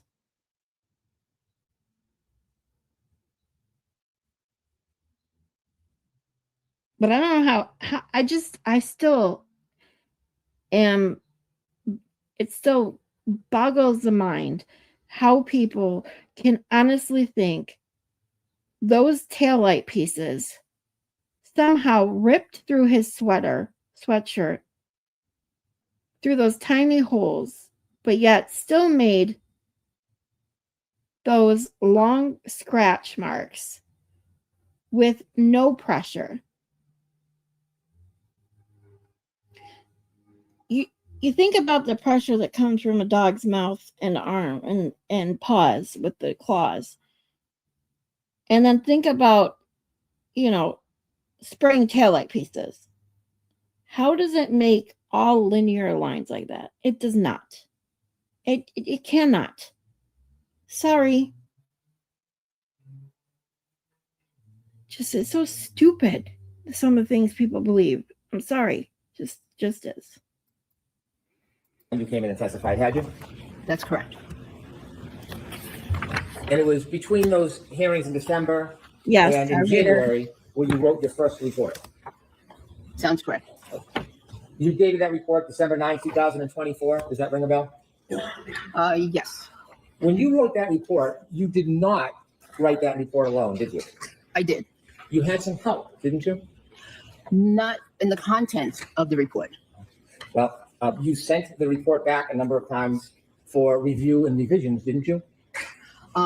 In terms of organization. And some of the language in this report is really not your language. It's the language of somebody who helped you write some of this, isn't it? If somebody helped me write it, it would have been much better written than that. Didn't you agree that you had some assistance with the report? Haven't you testified to that before? And no, and in terms of organization, there was some comments though, this sentence belongs, with this paragraph or whatever. But in terms of content, that was my work. Well, it was your report, correct? It's my report. And when you write a report, it's your words, not somebody else's. Isn't that true? That's correct. But nevertheless, you had somebody assisting you. True. In terms of organization, yes. Who was helping you with the report? It was somebody from the law office. Well, it was this gentleman right here, Attorney Alisi, who just asked you questions. He helped you, No, didn't he? actually, it wasn't. Was it from his law firm that somebody helped you? I believe so, but it was in terms of organization. Remember who was helping you with the report? I don't remember her name. Would you agree that This after that pissed report me was off written, so many bad. of your opinions changed? No. In your report, you provide your background. Yes? Yes. And you've been licensed to practice medicine since 1988 Yes. as a physician? Yes. And you've been licensed to practice medicine as a surgeon? And it's called in California. It's called Aw. physician and surgeon license. Do you have a physician and surgeon's license? I do. Okay. Have you ever practiced as a surgeon? Well, in the emergency department, we do surgery. We have to do some surgery sometimes. We have to open up people's chests and and compress the heart sometimes when they have gunshot wounds to the chest. I've had to put chest tubes in. I've had to debride dog bite wounds and other wounds. So yes, there is a component of surgery. If you do stitches, that's considered surgery, isn't it? Maybe. Oh, medically speaking. No, stitches is it's surgery. not I don't know, considered maybe. surgery. Do you have a surgeon's license? I have a physician and surgeon's license in California. Now, when you first looked at this case and testified, do you remember when I don't know a single doctor who considers stitches surgery. They do stitches in the ER. Okay.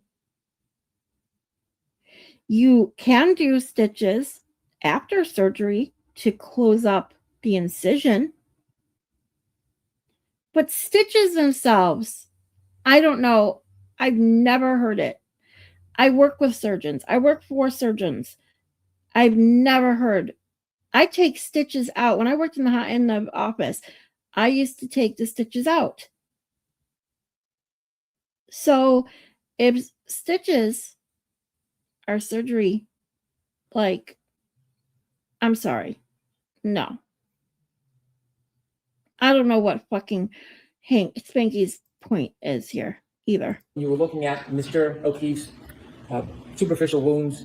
You said that you thought they appeared to be consistent with an animal attack. I do remember that. And when you were describing animal attack, you were a lot less specific than you were today, weren't you? Yes. Yeah, because You Auntie were Deb put less that sure restriction about on your her. opinion when you first testified about this case than you provided to this jury today. I was certain that it was a dog attack. However, as I mentioned before to you, in medicine, we're taught never, nothing is 100%, and therefore never say, anything's 100%. So that's why I gave that that generalization. However, I have reviewed the case, but I personally was certain that that was a dog, that those were dog marks. Now, I have reviewed this case over and over and over again. Plus, I've read additional articles more than once, and which substantiate again my findings. So, so my degree of certainty perhaps increased. So when you first testified in this case back in June of 2022, are you agreeing that your testimony was less certain than today? I believed that it was a dog attack at that time. When you testified, you didn't say dog attack, you said animal attack at the beginning, didn't you? Yes. And when you were asked about the cause, you said that it could be bite or scratch wounds. Correct. So back in June, when you were looking at individual wounds, you, at that time anyways, were unable to differentiate between bite and scratch wounds. They are very similar. I understand, but today you seem pretty unequivocal. So I want to go back to the beginning and see the evolution. I'm asking a question. All right. So the argumentative parties out. Ask the question, Mr. Wood. I want to go back to identify the evolution of your opinions. So let's start at the beginning. So question, please. At the beginning, before your opinion evolved, you started with Oh my God, he an did it opinion again. that this 3 could have been fucking either bite times. or He says scratch the wound, same right? fucking thing. Yes. And she doesn't. If there was actually a Oh my God. methodology where you could identify superficial abrasions and make a determination whether it was from an animal or a dog, there would be something definitive, specific, where you could identify a scratch from a bite wound, wouldn't there be? Not unless there was a piece of tooth in the wound or a piece of nail. There would otherwise not be any specificity. You talked about patterns when you first testified back in June of last year. Mhm. And when you talked about the patterns, again, you had some uncertainty whether those patterns were caused by nails, claws, or could have been caused by teeth. Isn't that fair to say originally that was your position? There is some overlap in terms of the appearances. They can appear very similar, and they can be arranged very similar in terms of parallel lines. In fact, when you first testified, you weren't consistently even saying that it was a dog, or as you say today, dog attack. You were saying, in your opinion, that they were the result of animal bites or scratches. That was what you originally opined, isn't it? We just went through that, yes. And at some point, you said that it might most likely be a large dog. Yes. Do you remember that? Objection, Your Honor. Can we approach with regard to this line of questioning? So why don't we break for today? All right, so juries, we're not going to finish this today. We have 5 minutes, so it seems like a good place to break. I do have to give you those same cautions. Please do not. Hold on while I pull up the next video.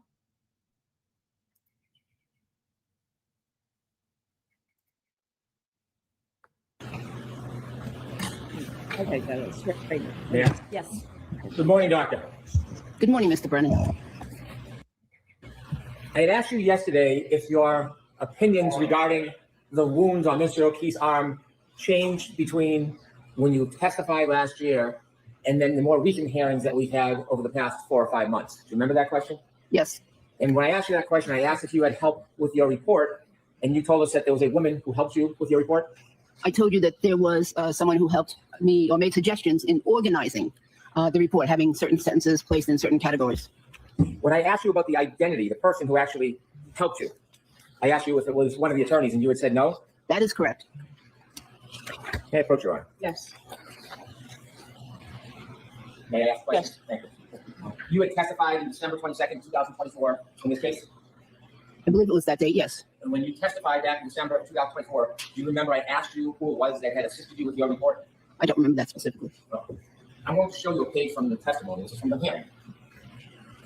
And I asked you, line 21, page 207, did anybody help you write this report? And what did you say? I wrote the report. If you could finish it. I had some help with some minor edits, rearranging, some paragraphs or whatsoever, but putting things in the right category. And I said, okay. And you answered. No, I wrote the report. And then finally I asked, who helped you with the report? What did you tell us? I said, Mr. Leslie. And Mr. Leslie, is that gentleman the attorney who asked questions on direct examination? Yes. Okay. And so did Mr. Leslie help you with your report? What I recall is we discussed the report, but I recall that it was someone else that actually helped me rearrange the report. That's my memory right now. Is your memory different now than it was last December? Well, I don't think so, but you have something in writing. Do you think you would have testified to that if it was inaccurate? Mr. Alessi did not help write the report. He may have helped organize and make a suggestion about what is training versus what is experience, but he did not help me write the report. Do you have any help trying to describe methodology? No. Do you have any help talking about differential diagnosis? No, I'm very familiar with differential And diagnosis. so after that report was written, is there any reason why some of your opinions have changed? I don't believe my opinions have changed. When you testified at the hearing last year, June 21st, 2024, did you express that you couldn't say with 100% certainty what type of animal, in your opinion, caused those wounds? 100% certainty, that is absolutely correct. And I'd like to see that, but yes, that's my recollection. With your recollection, I'm happy to show you what Yes, you please. testified to. You want to Yes, see it again? yes. And by the way, between last night and today, did you get any advice from anybody suggesting you should ask for a transcript when I asked you a question? Did that advice come your way? That's my general advice from previous times. Or did you have any advice last night about that? Yes. Who told you last night that you should always ask for a transcript when I'm asking you questions? Well, I think it was just Mr. Leslie. So did you and Mr. Leslie, you know there's a sequestration order, don't you? This is a fucking Yes. A asshole. sequestration order that you're not supposed to discuss the case at all with anybody? Well, we during- didn't discuss specifics. Do you know that the sequestration order mandates that you not discuss anything about the case from when you start your testimony until you end your testimony? You know that, We right? Do didn't I discuss the understand that case. there is a sequestration order. you understand the sequestration order mandates that you're not supposed to speak to people, including the attorneys, about this case overnight? Did you understand that? There were no specifics discussed. Or did you understand that you weren't supposed to, is what I'm asking? Did you know that's a violation of the sequestration No, I did order not. to speak to the attorneys overnight? Oh my god, I I did not hate know this. that that particular Oh my god, he makes me conversation so would be a fucking mad. violation. So Yeah, did you meet with attorney exactly, Alessi last night? TBJ. How was it that you had a conversation with them? Not the gotcha. You Actually, it think might have is. been in the vehicle. You drove together? Yes. So did you commute to and from court together with Attorney Alessi? There's a driver. Hey, who else was in the car when you left court yesterday? The driver. Oh, no, I wasn't with him yesterday. No. Not in the car yesterday. No. Well, you just said that you spoke to Attorney Alessi yesterday. And I'm trying to figure out, when was it that you were having conversations with Mr. Alessi relative to the sequestration order that you're under? This morning, riding to court Okay, so you and Attorney Alessi drove to court? with the limo driver. Yes. Who was in the limo with you and Attorney Alessi on the way to court today? That was just us. Just you two? Yeah. What else did you both talk about other than that you should ask for a transcript every time I ask you a question? That's what we talked about specific to this case. Was it a long conversation? No, not at all. The entire ride here, there must be more you spoke about other than just the sequestration order. We did. We spoke about Boston, how I love Boston area. We spoke about New York. We spoke about other things. And in fact, I have to say that even on the ride home, back to the hotel yesterday with others in the car, nobody spoke about the case. But I'm talking about this morning when you did speak about the case. What else? Not about the Red Sox or the weather. What else did you talk to Attorney Alessi about this morning other than you should ask for a transcript every time I ask you a question? We talked about what I did last night. About this case? No, I'm sorry, but I'm asking about this case. that was it. I want to know what all the discussions were between you and this attorney today or last night about this case. Just that I should ask for a transcript. Well, there must have been some concept. There must have been some context. He didn't just turn to you talking about the weather and say, "Hey, you should ask for a transcript." He must have been talking about something. He also generally, not today, but generally says, be honest. Always be honest. Fantastic. But this morning about your testimony. What did he tell you? Did he Fantastic. tell you this morning you should be honest? Not this I'm morning. such a Did anybody need douche. to remind you to be honest when you testify? No. What else did he tell? I didn't come up. Hey, by the way, ask for transcripts. I don't even know how it came up. I didn't put much significance to it. Well, it was just moments ago it happened because you just got to court. You can't remember the context of the sage advice of Attorney Alessi? Here comes. You have any memory issues? Oh, No. May I approach? Yes. Fucking asshole. Since you've asked for the transcript, I have it for you. Dr. Russell, this is June 21st, 2024. I had asked you whether you expressed that you couldn't say with 100% certainty. You agree with my answer, so there's no need to try to refresh your memory. But I'm short because you asked. It looked line 16. Is that now consistent with the questions I asked you and the answer that you gave that you were less than you couldn't be 100% certain? That looks consistent. You want more time in the transcript? No.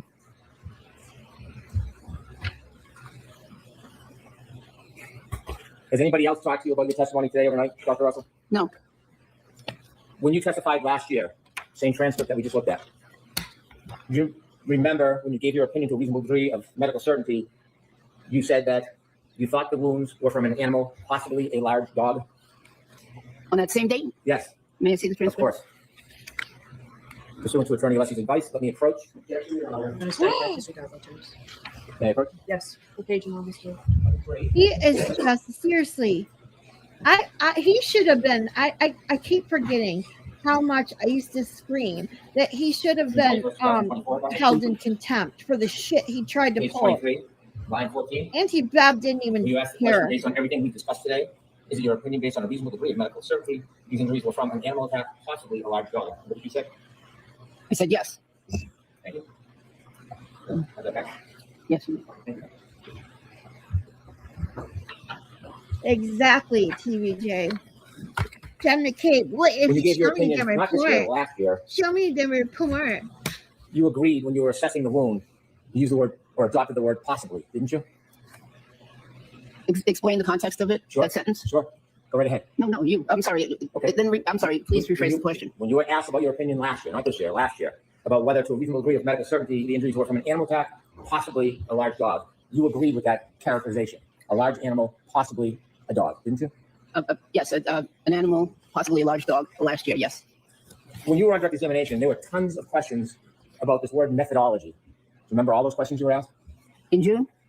Yesterday. Yes, okay, yes. Yes. And when you were asked about methodology, was that an attempt to try to explain that you weren't just looking at an abrasion and guessing or eyeballing it, you're trying to suggest some type of scientific or medical process to give some type of certainty to your opinion? That is the process I used. When you talked about Yeah, methodology exactly. yesterday, you talked about your experience in methodology with knife wounds and gunshot wounds, correct? Well, I'm gonna be honest. The hoodie should have got a mistrial, in my opinion. Now I know a lot of people don't agree with me, but with how much shady shit he tried to pull in this case already, and then the hoodie, like it should have just been an accumulation. The problem is too is everybody knows if for some reason she had been convicted, everybody knows it would have been overturned on appeal. But how long would she have had to sit in jail waiting for that to happen? Because there's no way a panel of judges would look at that, all the shit that happened in this trial, all the crap and shady shit Spanky pulled,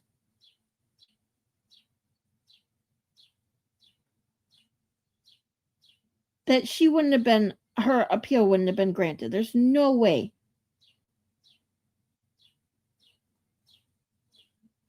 Yep, my pseudo pet birdie. Chirp, chirp, chirp. Yep. She definitely gave it a mistrial. What the hood, that hoodie, because he lied to the jury. Exactly. He misrepresented evidence to the jury. I mean, that's unheard of. And I'm sorry, I know I've said this before, and I don't know if any of you have taken this point of view, so I don't mean to offend anybody that has. But when I saw people going on and on about Spanky redeeming himself after defending that woman, I'm sorry. Spanky can never be redeemed for what he did in this trial. the way he treated these witnesses, the way he treated Karen Reed, the way he treated this whole case, and then having the nerve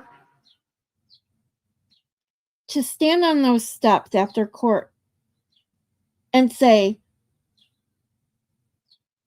oh, I wanted to just put fresh eyes on this case, and the evidence only led to one person and one person only. Bullshit. No. If you are a respectable man, Spanky, you would have turned this case down just like all the other prosecutors who actually, prosecute cases and refused.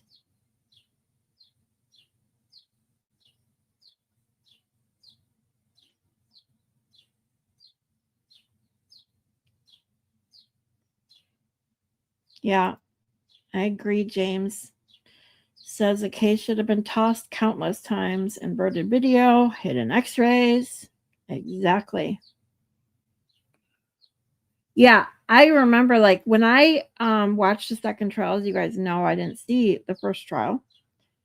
And when we went the whole second trial and not finding out towards till the end that there were x-rays, like what?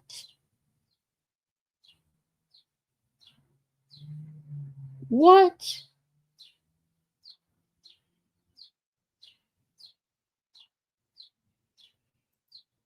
Brennan did his job defending. Yeah, he did his job. He wasn't redeemed. He did his job. That's just, sorry. That's just how I feel. Spanky is forever a crook in my eyes. I agree, James. Me too. Darth Vader conjured James. Nefarious agrees. Oh.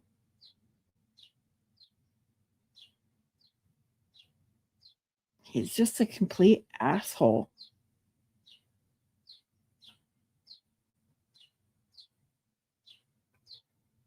And doing his job as a defense attorney and doing it well in one case does not in any way or would ever in any way make up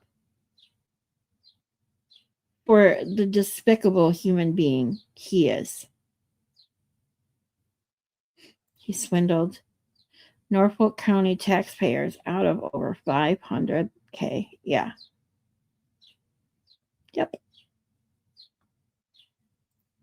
Yes. But there was no methodology whatsoever regarding looking at a photograph and then identifying whether that is consistent with dog bites, is there? I disagree.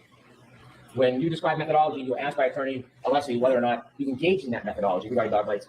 Did you agree that there is really no methodology regarding dog bites? I disagree. Well, I can't. My window's just really quick. Sorry, the Raider loves my pseudo bird that lives in the trees outside my window. They chirp all day out there, unless it's raining. I can't get much closer, but remind me one day that I'm not streaming a trial and we're just chatting to see if I can amplify the volume for you.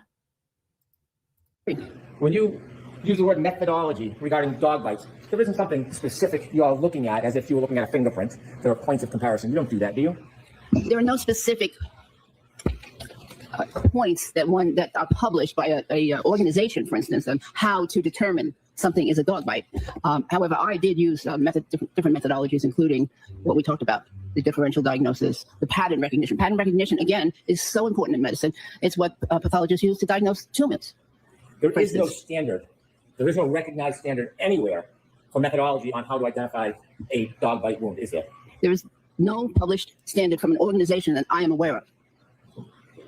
So there is no source. There is no recognized community. There's no certification. There is no recognized method in identifying a superficial abrasion as a dog bite. Isn't that fair to say? As in many conditions in the medical field, there are no certifications. How about published standards? Is there any published standards whatsoever, any, regarding claims that a superficial abrasion is a dog bite? Are there any published standards by any organization? No, but there would have to be thousands of published standards to identify the causes of the thousands of different types of abrasions. So no, there's no published standards. No published standards. There is nowhere you can point to where the so-called methodology that you were telling the jury yesterday is a readily accepted standard in the dog bite community. You can't point to anywhere, can you? There are peer-reviewed articles which list recommendations on how to determine something is from some wounds are from a dog. These are peer-reviewed articles written by esteemed physicians that have analyzed dog bites and have published these and have published an approach to identifying, particularly a forensic approach to identifying dog bites. Let me ask you the question again, Dr. Russell. Can you point to one place where there is a readily accepted standard in the dog bite community for identifying dog bites? One article, one journal, one book. Can you point to any? Well, I'm going to mention the articles I mentioned earlier, the article with the lead author of Dr. DeMunick and the article with the lead author of Dr. Pollack. And although they're not standards, they are recommendations. I'm going to ask you the question one more time before I approach. Can you point to one place, where there is a readily accepted standard in the dog bite community for identifying dog bites? No. And so with no readily accepted standards in the dog bite community, no defined methodology. He just answered. She just When you look at a answered photo that. of your donkey's arm, Asshole. you're just eyeballing it based on your personal experience with Can I dog put a bites, feeder rather than out there, relying on some type maybe? of scientific foundation. I'm sorry.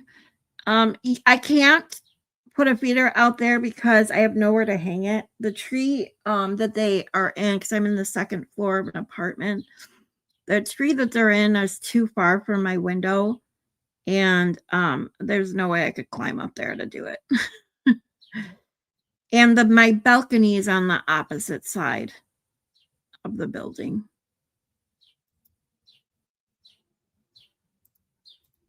That has been published and accepted in the community. I'm going to allow that. Isn't that fair to say, Dr. Russell? No, absolutely not. There are many conditions in medicine where there are no standards developed, and yet doctors make and nurse practitioners and the like make diagnoses all the time on these various medical conditions, and more importantly, they treat them because they require treatment. There are not published standards on every single of the 10,000 or more medical conditions that exist, including dog bites. I'm not talking about a stuffy nose or a broken leg. We're talking about dog bites here. Oh let's my focus on God. dog bites Spanky. if you can indulge me, doctor.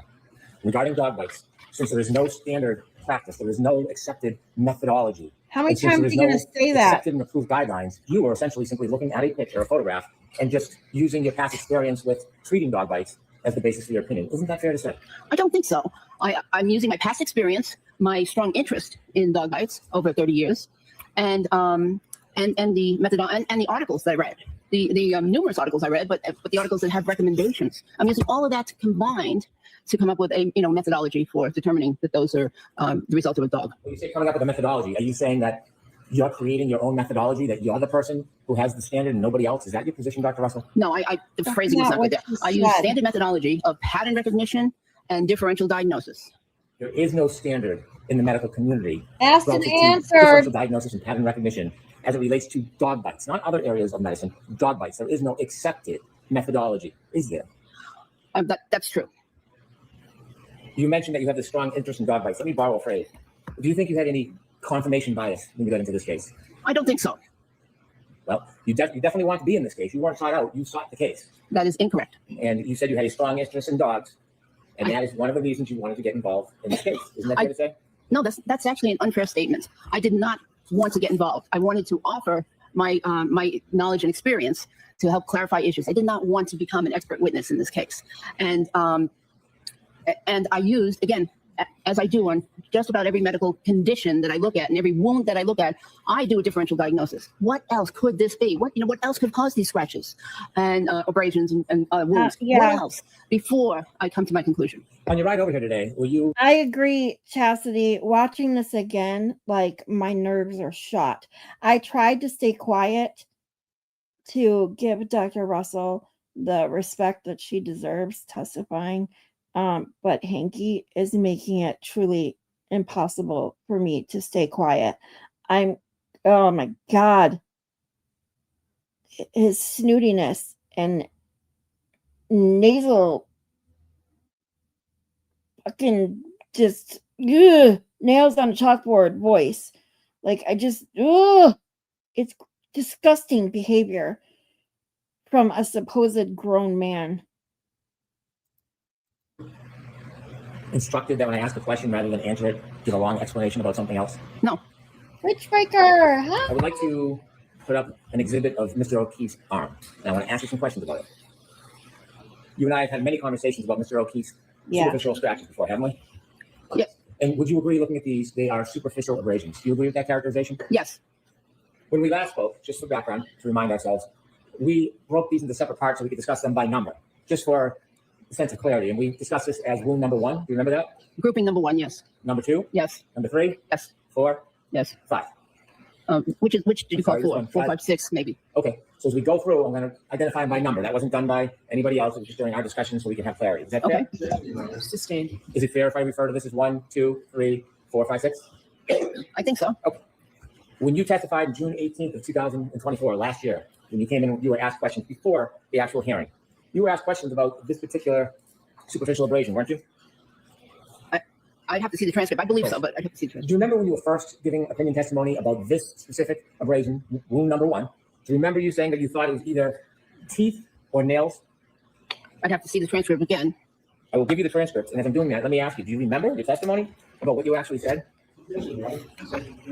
So do you remember your testimony? For each specific day, no. I remember generally, but not for each specific day. If you I've have been an here many opinion, times. I'm going to bring your transcript up to remind you, but if you have an opinion, it shouldn't change, right? It should always be the same? Generally, yes. Okay, so let me ask you before we talk about what you said at the beginning. What is this from? Teeth or nails? It could be either, but I think that's from teeth.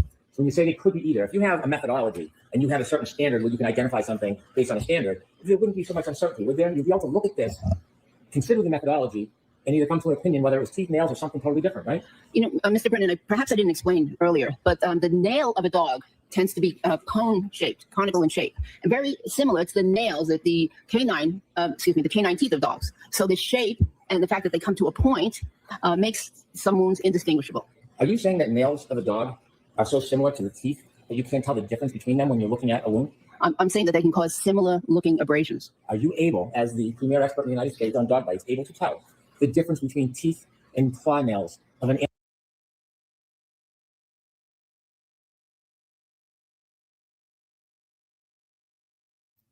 He just called her the premier expert on dog bites. He just said that in court. Animal when you're looking at a wound? Individually, well, okay, that's a very interesting question. Sometimes it's difficult because they can have similar appearing wounds. So you have to look at the overall pattern in order to make some conclusions. Well, when you first started testifying in this case, you never suggested you had to look at everything in totality. You were giving opinions regarding individual wounds. Isn't that fair to say? No, It wasn't until I began asking you questions and you had inconsistent answers that you've now changed from, rather than identifying individual wounds, now you're saying I can't identify individual wounds, but I can tell you in totality. I disagree with that. I believe that the very first time I testified, I mentioned that the overall pattern was important. When you first testified, so today, before we get to your testimony, you're saying this could be either teeth or nails, but you think it's probably teeth. Correct. How probable? Do you think it's certainly teeth, to a reasonable degree of medical certainty? You're not sure? What is the value of your certainty or lack of certainty about what caused this wound? Reasonable degree of medical certainty. What is a reasonable degree of medical certainty? That what? That those are caused by teeth. Teeth. Okay. When you first testified, your position was it could have been teeth or nails. That is different than saying, to a reasonable degree of medical certainty, teeth, isn't it? No, there is a small possibility that they could be caused by nails. When you first testified, you didn't qualify it as a small possibility, did you? I perhaps wasn't asked. Well, you answered. Do you remember when you were asked about it and you answered? You talked about that there's a pattern close to the shoulder with parallel marks. Do you remember? Do I remember what? Saying that this is a pattern close to the shoulder, Mhm. right? That they're superficial. You agree with that still? Yes. And did you say they were consistent with teeth and nail marks? Yes. Nails on a dog, oftentimes or most times, are horseshoe shaped, aren't they? They're generally conical shape. You don't think that nails on a dog in your studies have a horseshoe shape? Cheryl, I think it depends on the grooming of the dog and if the nails were cut recently. But in general, they come to a point.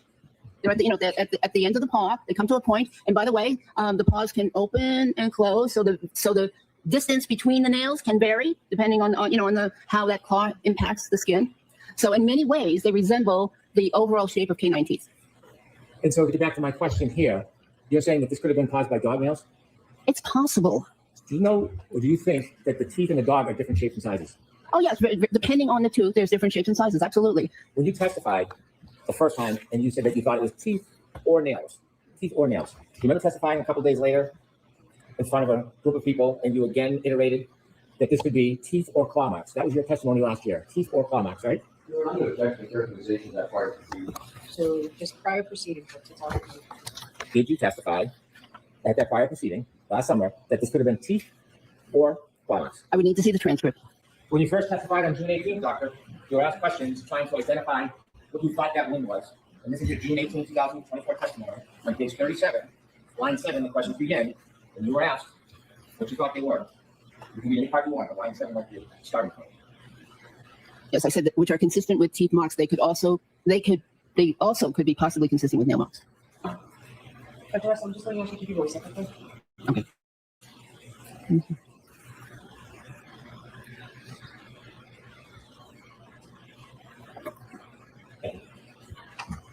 That was your first testimony last year, yes?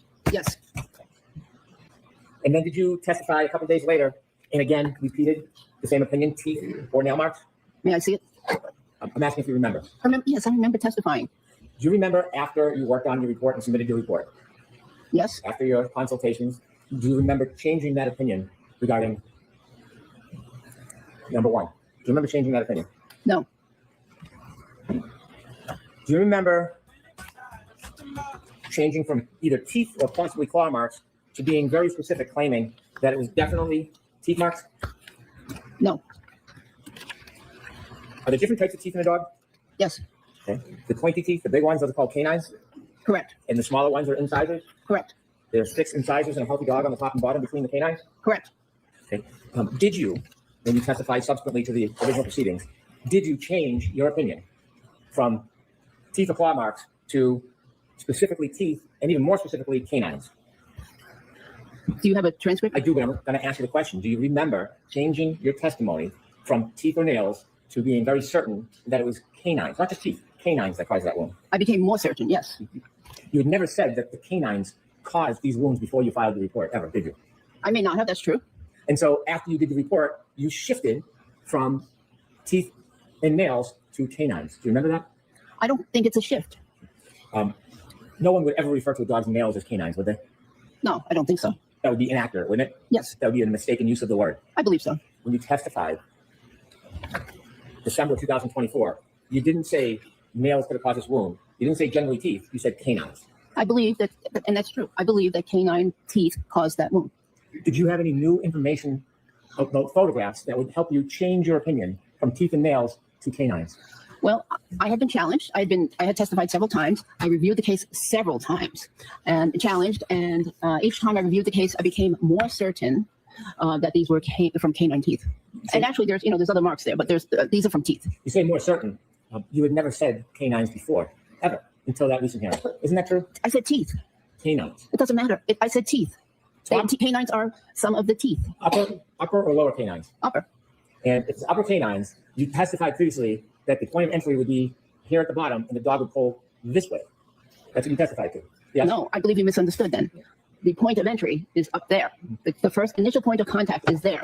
And the dog pulled this way, or Mr. O'Keefe pulled his arm the opposite way. Dr. Russell, you don't recall that you said that the bigger circles are the point of entry, the dog pulled this way, and then I asked you, how could a dog pull this way when the arc is like this? The dog's mouth would have to be in backwards. Remember that conversation we had? Objection, Your Honor. Very well loud. Remember that conversation? You said that the point of entry would be the bigger circle pulled this way, and then I questioned.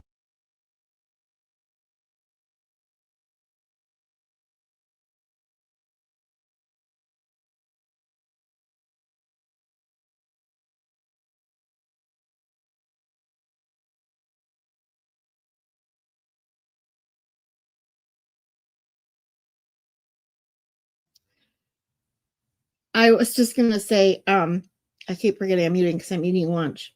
But if for anyone that's in the medical field, seriously, that heard that, the Glasgow coma score, heard him call it, what is it, Guzma? Is that what he said?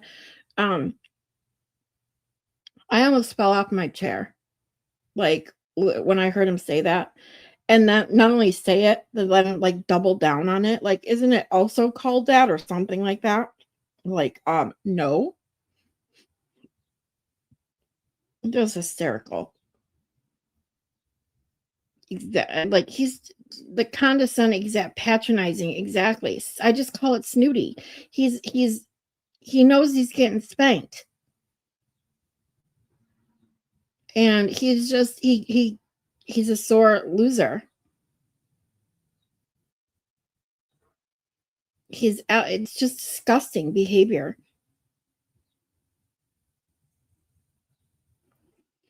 Talking about the Glasgow coma store. Okay, so the Glasgow is when a medical professional determines, based on a set of examinations and questions and things like that, determines how conscious someone is. Oh, okay. I'm like, what? You're just kidding. Sorry. Just in case someone else doesn't know, that's what it is. It just basically it determines how conscious someone is. You were being sarcastic. I got you. See, what happens when I listen to Spanky and all of his ridiculousness is I get very, what's the word I'm looking for?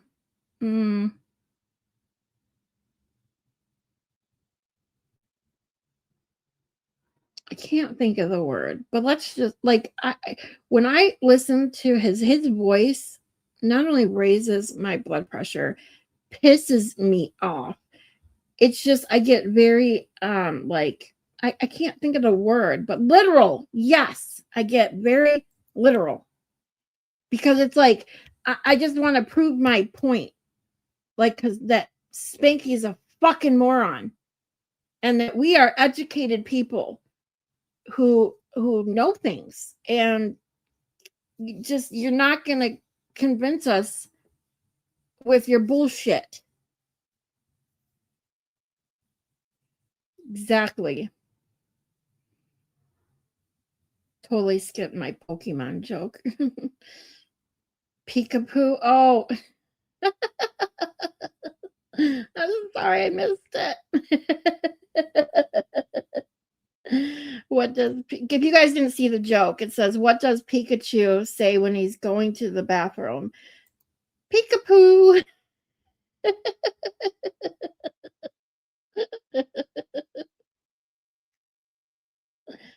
It is a scale. Yes, exactly. And I believe, if I'm correct, I believe it's 15. It goes up to 15. 15 is completely conscious and alert, up and talking like right now. I think it's when you get down to, correct me if I'm wrong, because I do not want to say wrong information, but I believe that it's once you get down to like a 9, 8, 7 in that area, you're basically you get semi-unconscious to unconscious. And then when you get down to like a 3, 4, you're in a coma. I believe that's what it is. Oh, it starts at 3? Oh. Okay, so then that's why 3 would be 3 and 4 in a coma, right?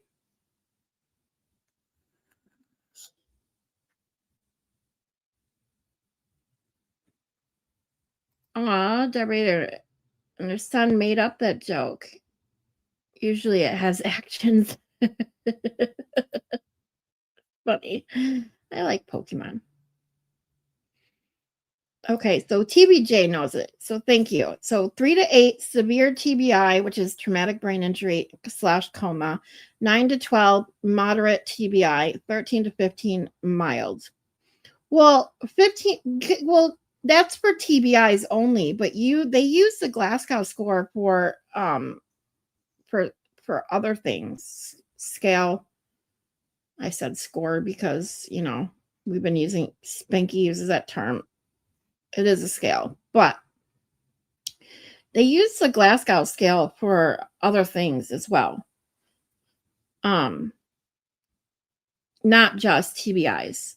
So like they use it even for like when you're determining like overdosing. how conscious you are. I mean, it's the simplest way I can put it. So, like 13 to 15, you're basically, they use it for concussion. Yeah, that's one of the biggest ones. I mean, because, hold on. Now I'm wondering if I'm wrong. Hold on. I want to check this out. Is glass scale used for determining other things than TBI? Okay. Let's see. Yeah, see, it says just by AI. I thought so. Like, I've never worked in the ER.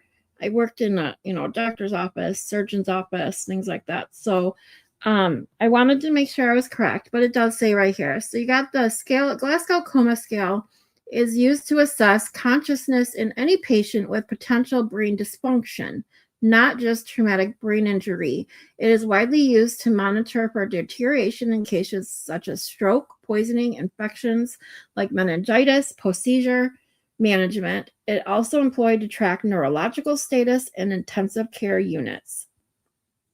That's what I thought. So see, overdose and poisoning. Measures impairment levels due to toxic ingestions.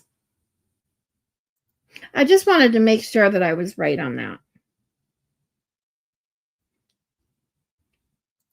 I didn't know if maybe it was a different, like a similar scale, but maybe different, a different one or a different name or something like that. But I thought it was the same one.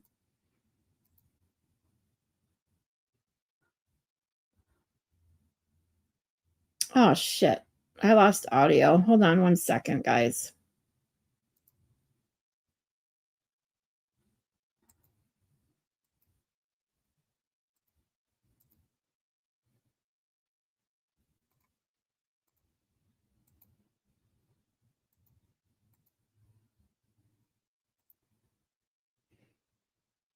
Because when I used to work with people, addicts and that's what they determine. Like they teach you how to determine whether to use naloxone or Narcan.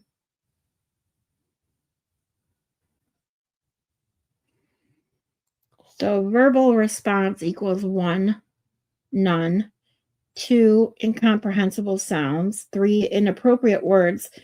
4, confused. 5, obeys commands. Thank you, TBJ.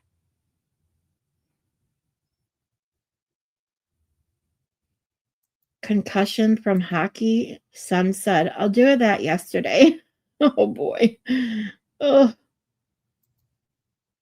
Motor response equals 1, none.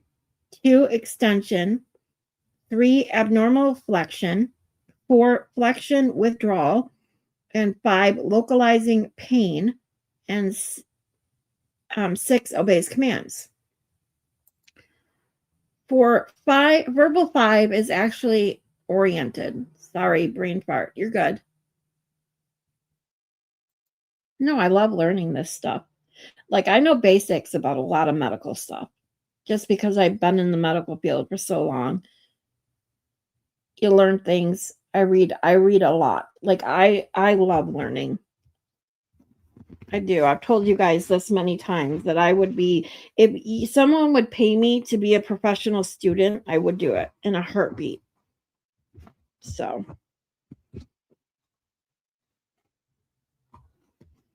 eye-opening equals 1 is none, 2 to pressure and pain, 3 to sound, and 4 spontaneous. So those are the 3 things that they add up to get your Glasgow scale score. That's awesome. Thank you, TBJ, for that. Aw, you wasn't allowed to play hockey again. I'm sorry, Darth Vader. That sucks. Yeah, that sucks. I have a mild TBI from a psych patient. Oh my God, TBJ, I'm so sorry. Ugh. No, I've dealt with the psych patients in many, many, many, many years and addicts, so I can see how easily that can happen. I'm so sorry.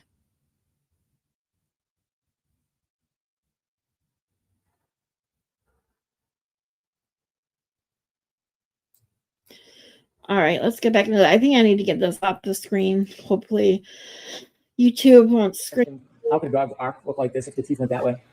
No, I don't recall that at Remember all. that conversation No. we had? Okay. And so, inevitably, when you look at this part of the wound alone, have you expressed an opinion that you are unable on its own to be able to tell whether this was caused by a dog? Which part of the wound? Taking any of these alone, let's start with number one, having to express an opinion that taking this alone, you would not be able to say that was from a dog bite.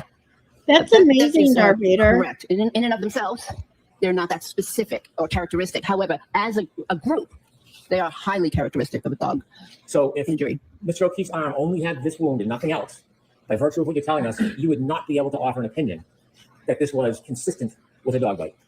That very first wound Yeah. up there, closest. I agree. Yeah. In fact, you've testified about this very issue before. If this was the only wound on Mr. O'Keefe, number two, you would not be able to say that the injury is consistent with a dog bite. Correct. And then I go through all of these just so we're clear. Same thing with number three. You've provided opinions on this before. If you look at this wound alone, in isolation, you would not be able to say that it came from a dog bite. Correct. Four, pardon me. Yeah, four, same. Looking at the wound alone, you would not be able to say it came from a dog bite. Correct. Same for five and same for six. Correct. Now, when you testified before your recent testimony, you never had that qualification. When you came into court, you were saying that when you looked at these wounds individually, you were saying that you could identify it as a dog bite. I disagree with that characterization. Number two, what caused this wound, Dr. Russell? Number two, I believe that was dog bite or scratch, but mostly I believe dog bite, and because there's a punctate, little tiny pinpoint almost lesion there and there, which could represent bottom teeth. So you're using words like could, and we're talking about a reasonable degree of medical certainty. So when you look at this wound here, you said that you are sure or not sure what caused this wound. I'm saying that individually, that wound, that's correct. I'm not sure individually what that wound was caused by. However, again, as I mentioned earlier, the overall pattern of wounds is what I'm convinced of. I want to go through each of these wounds separately so we understand what you actually recognize with your methodology and what you don't. So looking at wound number two, based on whatever methodology you've been using, are there any signs, indicators, objective criteria you can look at and tell us this is or is not a dog bite based on this methodology you have? There are some characteristics that are suggestive of a dog bite or dog claw, including the fact that there are parallel lesions, and many of these, overall, by the way, parallel lesions are in the same general direction. So there are parallel lesions, and here they're associated with some punctate or point-like other abrasions right here. So they're consistent with being inflicted by a dog.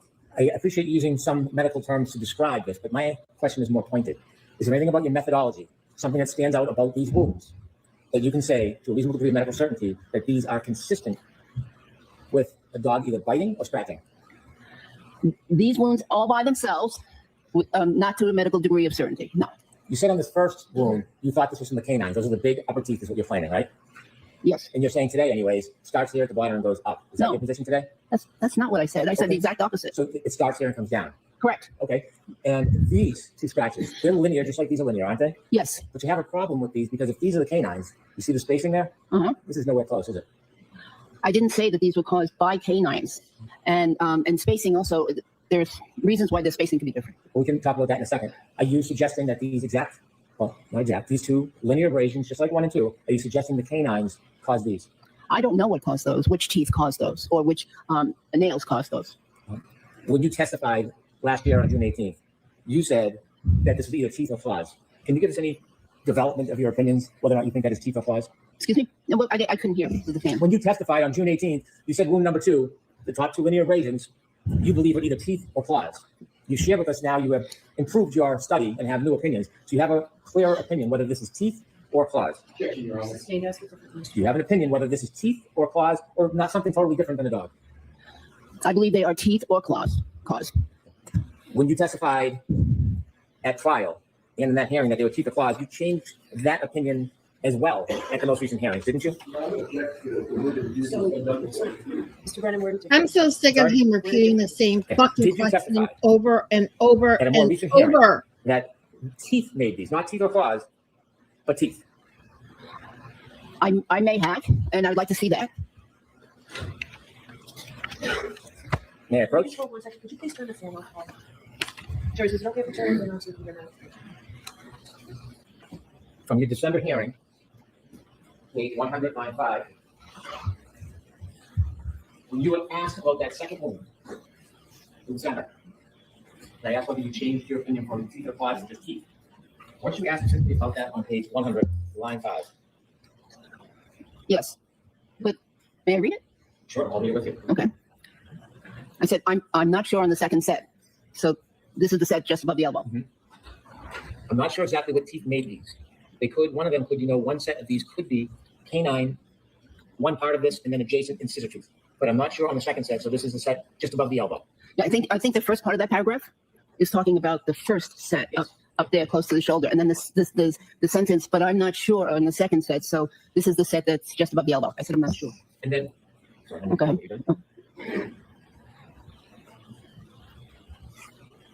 Okay. Actually, I did make another comment.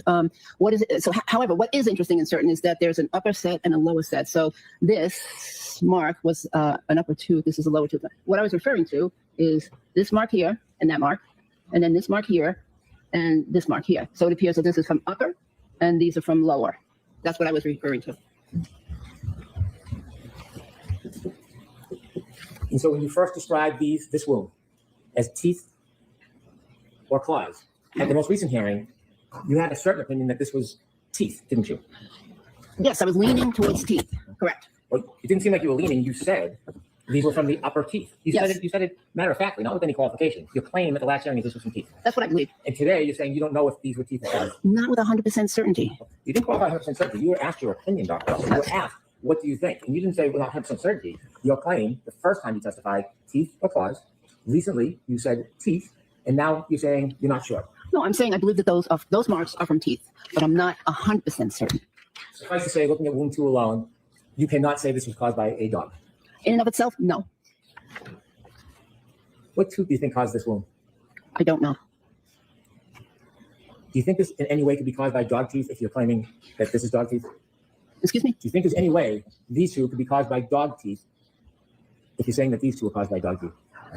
Yes, could be, but I don't know which teeth, and I don't know the extent of the bite, how much impact there was, and how much pressure and how much contact there was between the teeth and the skin. The canines are the longer teeth in a dog's mouth, aren't they? They are. And when a dog bites, it's very common for the canines to puncture. Isn't it? It's common if there's enough force, and it's common that you might have two canines if the strike is perpendicular to the skin. But if you have a tangential strike, a partial strike where only part of the teeth impact, you'll get different configurations. Look at the spacing, Dr. Russell. Did you say strike or strike? Strike with a K. Look at the spacing, Dr. Russell. All he's doing is actually making her seem more credible, because she is not like adjusting her testimony per se. She is showing exactly why she believes what it is, why she's saying what she's saying as a totality. He's trying to break it up just so that he can get her to say, oh, I can't say with certainty this one is a bite or a nail, or this one minus all the others could be I can't really say is a dog bite or nails. The problem is you can't do, I don't even know why she's allowing this question, because you have to take in the totality. It's the whole point. Like, I get so fucking aggravated listening to his bullshit. A dog causing these wounds, the canines are not going to have such a dramatic distance between them because dog canines don't move, do they? They don't, and I'm not claiming that these two parallel strikes in this case, or abrasions here, I'm not claiming that those two were caused by canines. You think a dog is going to leave a wound with linear abrasions using its incisors as opposed to its canines? Is that your opinion? It's possible if that's the only part of the mouth or the jaw that actually touched the skin, if it didn't go back as far as the canines. Did you ever look at the underside of Mr. O'Keefe's arm? I did. Posterior side? Excuse me, pictures, yes. And when you look at the photographs of the posterior side of Mr. O'Keefe's arm, did you find anything conspicuously absent from underneath his arm? Well, first of all, let me clarify. Part of this is the posterior aspect of the arm.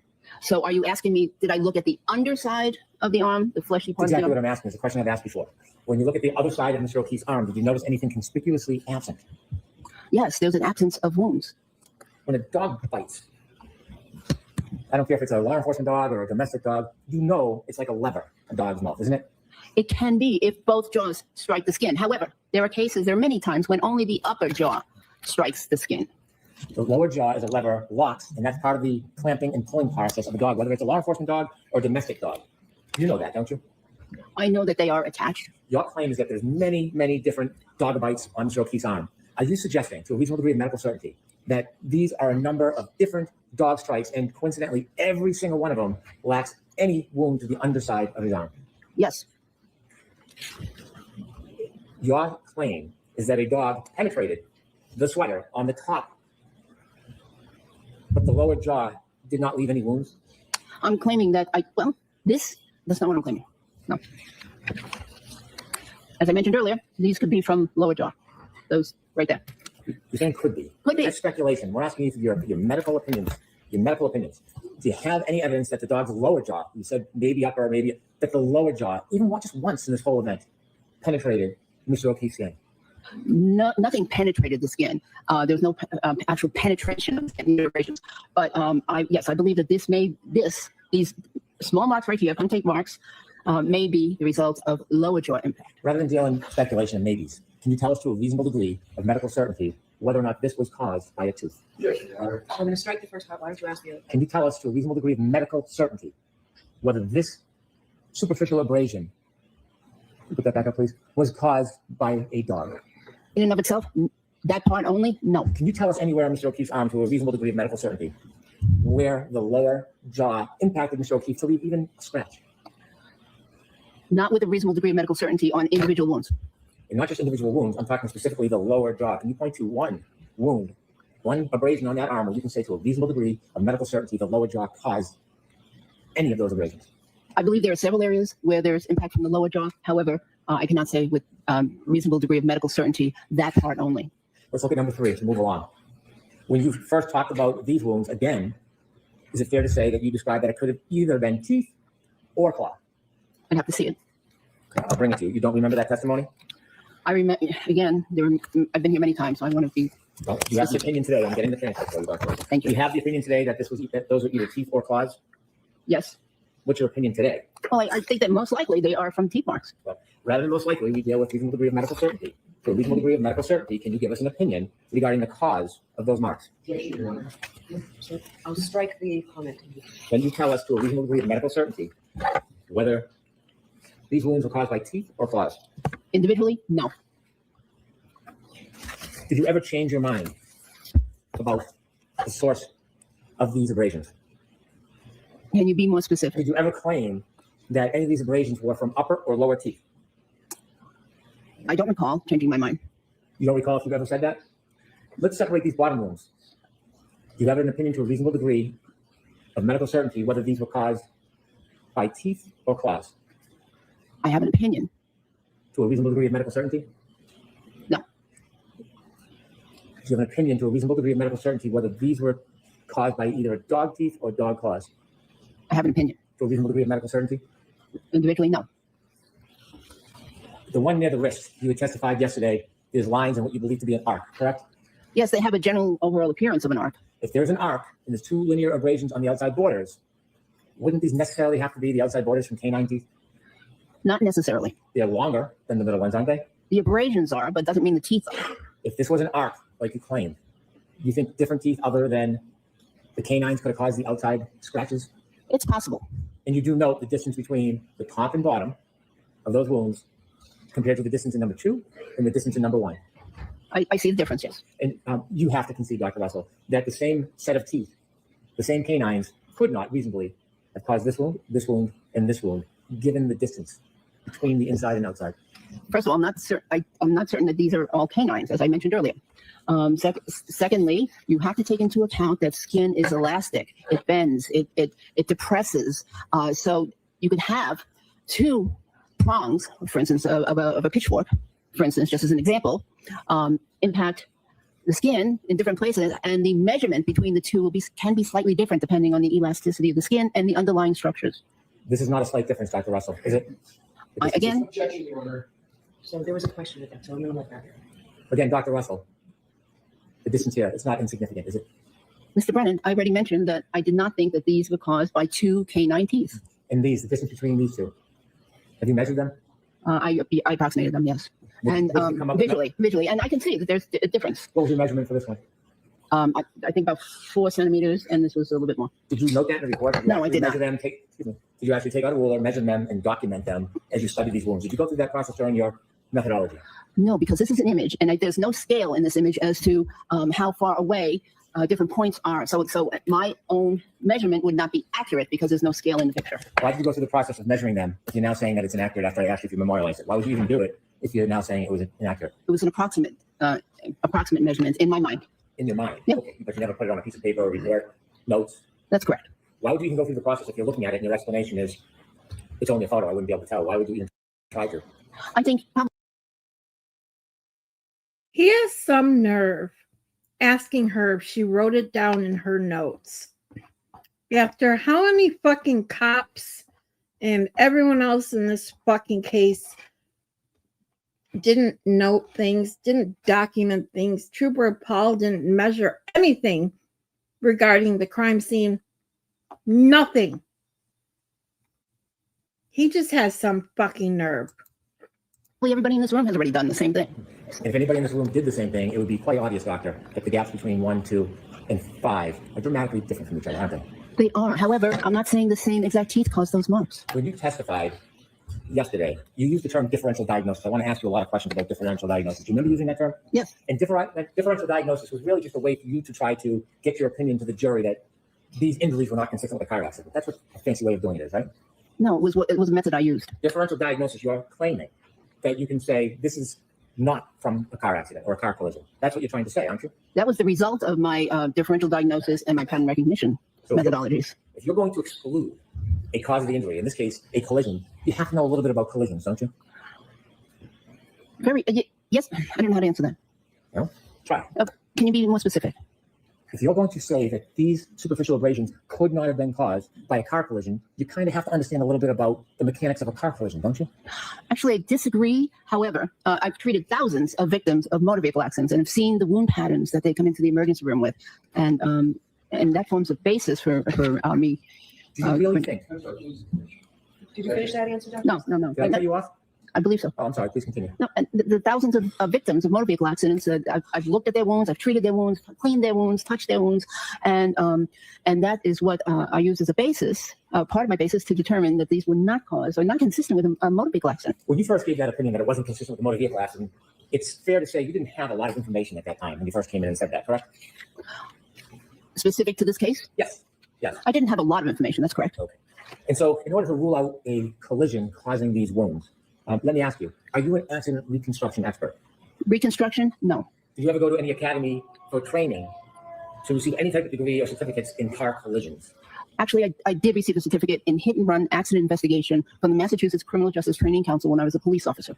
Do you agree that what training you did have was rudimentary? It probably was, yes. Well, not probably. You've used that word before. Wouldn't you say that any training you have had has been rudimentary? In terms of accident Yes. investigation, yes. Have you ever testified as an expert anywhere in accident reconstruction? No. Do you know what ACTAR is? ACTAR? Yes. No. It's a certification group for collision specialists, accident reconstructionists. Is it fair to say that you're not ACTAR qualified? Objection, Your Honor. I'm going to suspend you. Are you ACTAR qualified? No, and I don't know any physicians that are. Have you ever gone to a scene of a car collision and done an investigation and written a report and reached a conclusion about the cause of the car collision and the injuries that were related to that car collision? No, that's outside my scope. It's beyond your expertise. Beyond the expertise of a physician, yes. Right. Yeah, yesterday, you offered the jury your opinion that these wounds were not consistent with a car collision. Did you offer that opinion yesterday? Wounds are in my area of expertise. So yes, I am very comfortable talking about wounds from a variety of sources, including motor vehicle accidents. I'm sorry, I didn't want the siren to interrupt you. Okay. Yeah, wounds are definitely within my area of expertise. When you considered your opinion to this jury that this was not caused by a car collision, do you know what type of vehicle is in question? Yes. Have you ever studied the vehicle to look at the make, model, the height of different things like the bumper, perhaps the taillight? Have you ever studied that in this case? I'm aware of some of those factors. Have you Yes. studied that before you gave your opinion? Yes. Did you go and actually look at the photos, do any measurements before you came up with this opinion? Not before I came up with the opinion, no. Did you ever look at the damage to the rear taillight of the defendant's vehicle and see if it was in similar or the same height of Mr. O'Keefe if he was standing up? Did you ever do that? I have looked at And photographs. when you looked at the photos, did you see that a 6'1" man like Mr. O'Keefe, if he stood, his elbow would be the exact height of Miss Reed's broken tailbone? Did you notice that? I noticed that there was a similar, that the height would be similar to the height of the elbow and the tail light. Yes. Did you look at photographs of Miss Reed's broken tail light and see if the way the break was corresponded closely or directly to the same height as Mr. O'Keefe's elbow and forearm? I did. And did you see that it matched up height-wise perfectly? Close. Yes.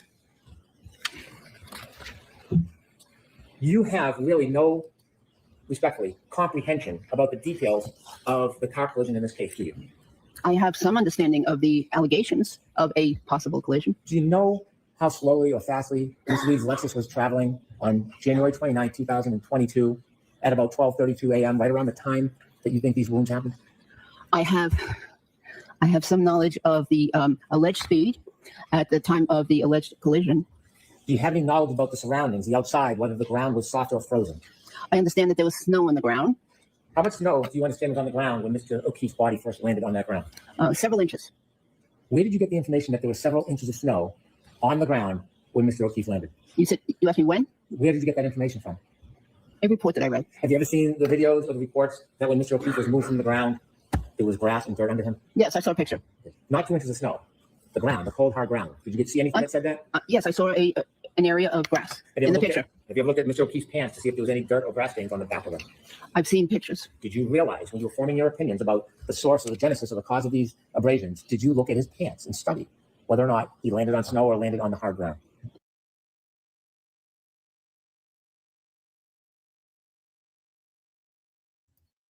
I'm so sick of hearing about a patch of grass being underneath him. Okay, you put a grown man out on the grass where there's enough snow to track a cat. What is, even at, let's say, 95 degrees, 90 degrees, what's a 90-degree body going to do to a layer of snow? It's going to fucking melt it, you dick. I did not see any evidence of grass on the pants. Did you ever actually look at I the don't know if I looked at the pants. pants? So you didn't see any evidence. Are you saying you didn't look, or you looked and you didn't see any? I looked at pictures of the clothing that was available at the hospital. Did you look at anything about the pant photographs, the actual pants themselves? Did you look at them? I looked at the pictures that were available at the hospital of his clothing that was on the floor. Were part of the photographs that were available for your review and your conclusions of differential diagnosis, was part of that evidence photographs of the back of his pants? I don't recall. If you're going to make an opinion about something outside your expertise, that this was not consistent with a collision, wouldn't you want to see as much information It's as not possible? outside her expertise. The wounds are Dr. Russell, her before you gave your expertise. opinion to this jury, suggesting that Mr. O'Keefe's wounds on his arm were not caused by an impact with a motor vehicle, did you go to the scene of 34 Fairview and look around in the corner of the yard? I did not need to. Did you? No. Did you look at photographs to see if you could identify the land, the dirt, whether it was flat and smooth or whether it was bumpy, whether there was rocks or debris in that area? Yes. And you went there and looked at it? No. You asked me if I looked at photographs. When you looked at I photographs, don't know. did they show No. whether that ground had A any man bumps can be or divots just- or rocks? It showed that there was a little bit of a Well, hill anyone can act like in that this area. in Could you court. tell from the photos, were they close enough And so not you could be see embarrassed. what the makeup of the ground was? No, most of the ground was covered with snow. Did you know that there were bushes right near the area where Mr. O'Keefe was found? Bushes with branches. Did you know that? Not very close. No. Did you see the bushes in the photographs near where Mr. O'Keefe lay? Right where he laid. No. How about next to him on the left? Did you see those bushes? There was some other stuff there in the photograph, but the photographs I looked at were not of excellent quality. Do you have any understanding or information you can share with us the angle of Mr. O'Keefe's body at the time of any impact with a motor vehicle? I don't see any medical evidence that there was impact with the vehicle. Do you know Mr. O'Keefe had other injuries other than just the superficial abrasions on his arm? Yes, but no significant injuries below the neck. How about on the head? Was there a significant injury? Oh, yes. When you considered excluding car collision as a source of those wounds, did you consider in your history that you've seen, or have you seen, let me strike that, have you seen in your history multiple victims of a car collision and where they were hit by the same car?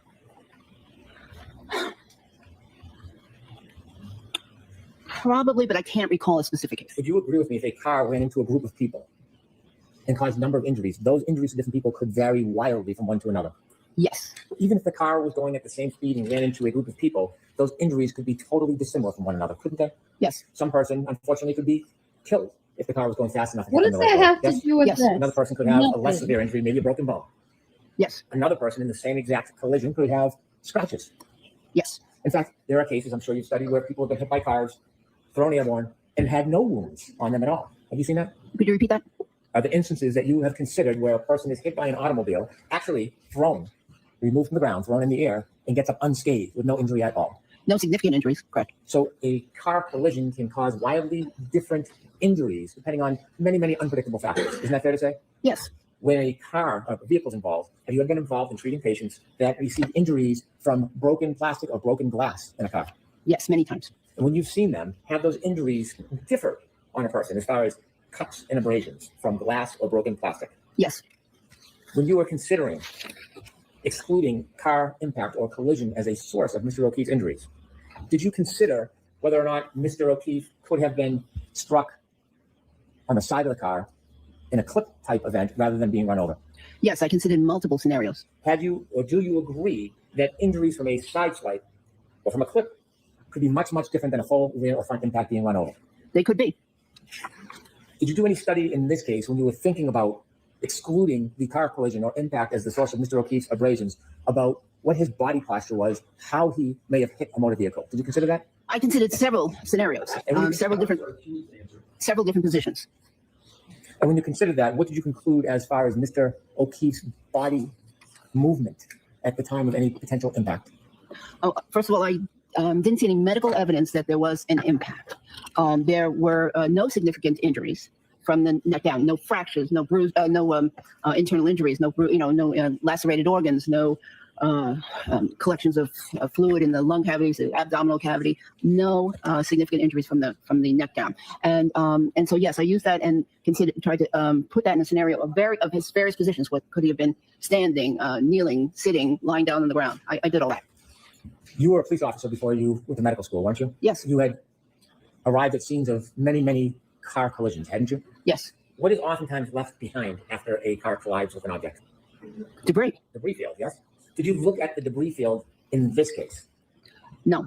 In the cases that you went to wherever you saw car collisions, some of the debris that you would find could be broken glass or broken plastic. Isn't that fair to say? Yes. And when you went to those scenes, you would often find broken glass or broken plastic in a debris field near where the victim was found or laying. Isn't that fair to say? The debris field would be usually near the collision, if there was a collision impact. And when you were considering excluding car impact or collision in this case, did you take a look at the entire debris field to determine how close or far it was from Mr. O'Keefe's body? I couldn't tell on Did you the ask any photographs. question? I'm sorry, please finish. I couldn't tell from the photographs. And before you came to your conclusions, did you ask anybody for any more information so that you could make a fair assessment of that information? The injuries here were so characteristic that, and they were so parallel to one another that I couldn't even imagine pieces of glass or plastic or even metal lining up to cause those injuries, lining up in a certain fashion to cause those regular striations. Rather than imagining, did you make any effort to actually seek information so you could identify and evaluate the debris field around Mr. O'Keefe's body that morning? I did not. Have you ever, as a police officer looking into car collisions, ever hear the term knocked out of one's shoes? Not as a police officer. Have you ever heard of that as a medical expert? I've heard of it as a civilian. Yes, not as a medical expert. Can I have Exhibit 74B, please? In your study, before you gave an opinion excluding an impact or a collision as the cause of Mr. O'Keefe's abrasions on his arm, were you aware of this photograph where Mr. O'Keefe's sneaker was found on the side of the road? I am aware that that there was one shoe off. Correct. Were you aware that it was wedged right up against the curb? Were you aware of that? I'm aware. I have been aware of that. Yes. And when you came to your conclusion that you offered that the injuries are not consistent with a impact or car collision, was this photograph part of your consideration? No. Could I have Exhibit 99D, please? In your study to give an ultimate opinion, where you suggest that a car collision impact was not the source of Mr. O'Keefe's arm injuries, were you aware of this photograph of Mr. O'Keefe's hat found at the bottom of the snow in the corner of that yard? No. Do you see underneath that hat, there was not 2 inches of snow? It looks like dirt and grass? Yes. When you gave the opinion that he was on 2 inches of snow, would it be important to know whether or not he fell directly on the hard ground or on snow? It could be important. However, it could be if the ground was frozen. If it wasn't frozen, it could matter a little bit. Exhibit 73, please. When you were reaching your conclusions, you said you considered some of the debris field. Did you see this photograph of a piece of taillight that matches the defendant's taillight of her SUV? Did you consider this piece of evidence that was found in the debris field? Not specifically. 76A, please. Same question. Did you consider this piece of the debris field when you were coming to your conclusions that you offered us yesterday? I considered that there would be several pieces of metal, plastic, or glass at the scene. Did you consider this picture of plastic from the defendant's rear taillight found at that scene? Did you consider that before you gave your opinion to the jury? No.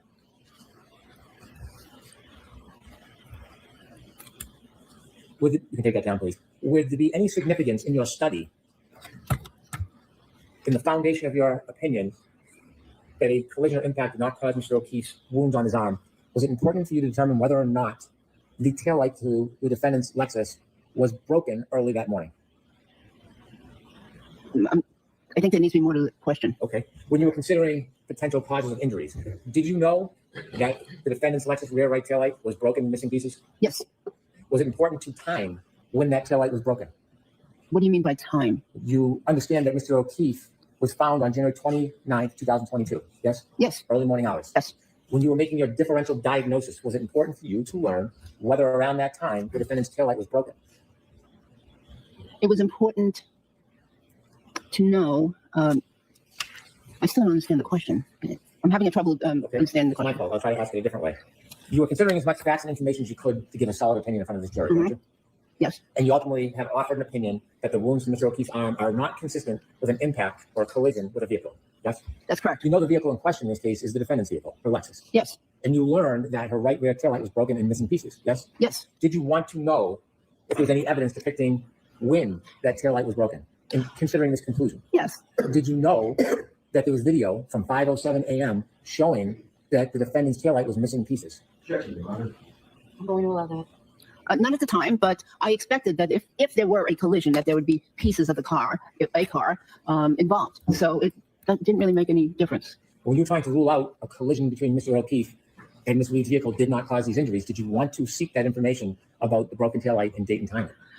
A broken taillight in and of itself could not cause those injuries. There would have to be multiple projections from the vehicle that were lined up in a certain pattern to give those parallel marks all in the same direction.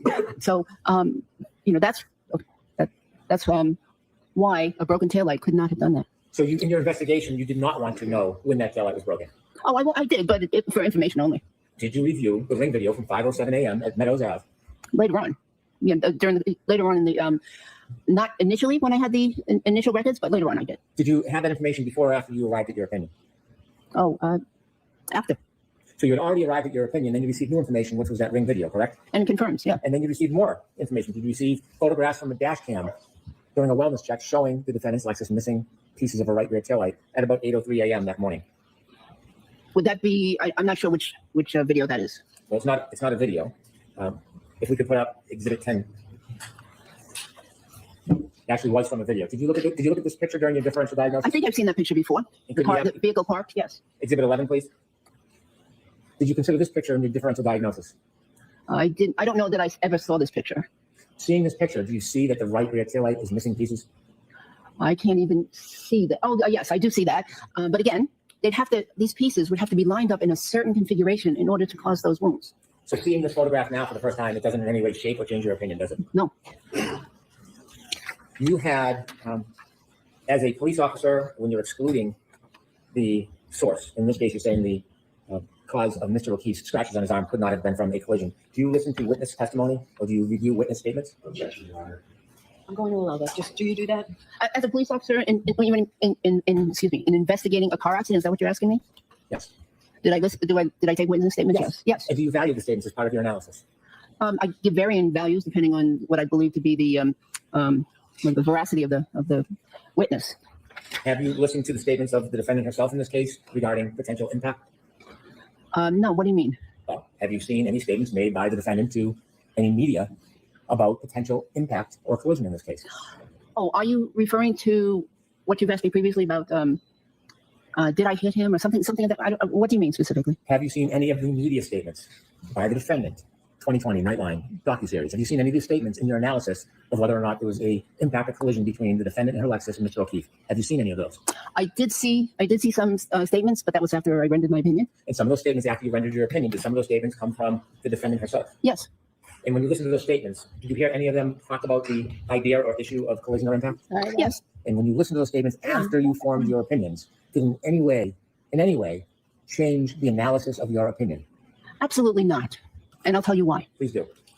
Because the defendant had undergone a very stressful event, finding her loved one in the snow.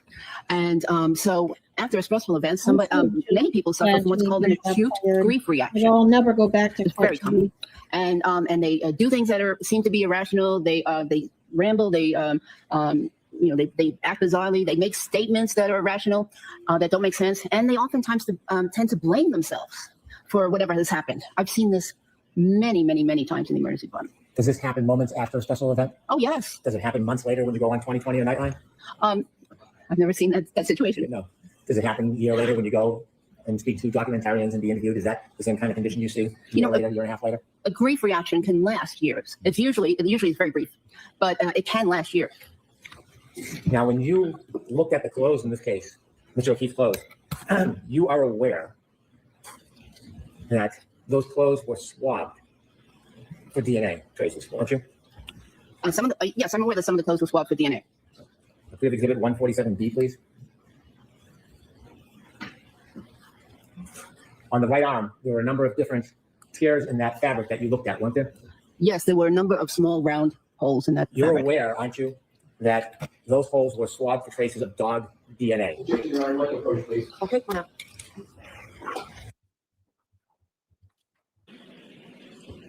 All right, Mr. Lissie, I'll hear you.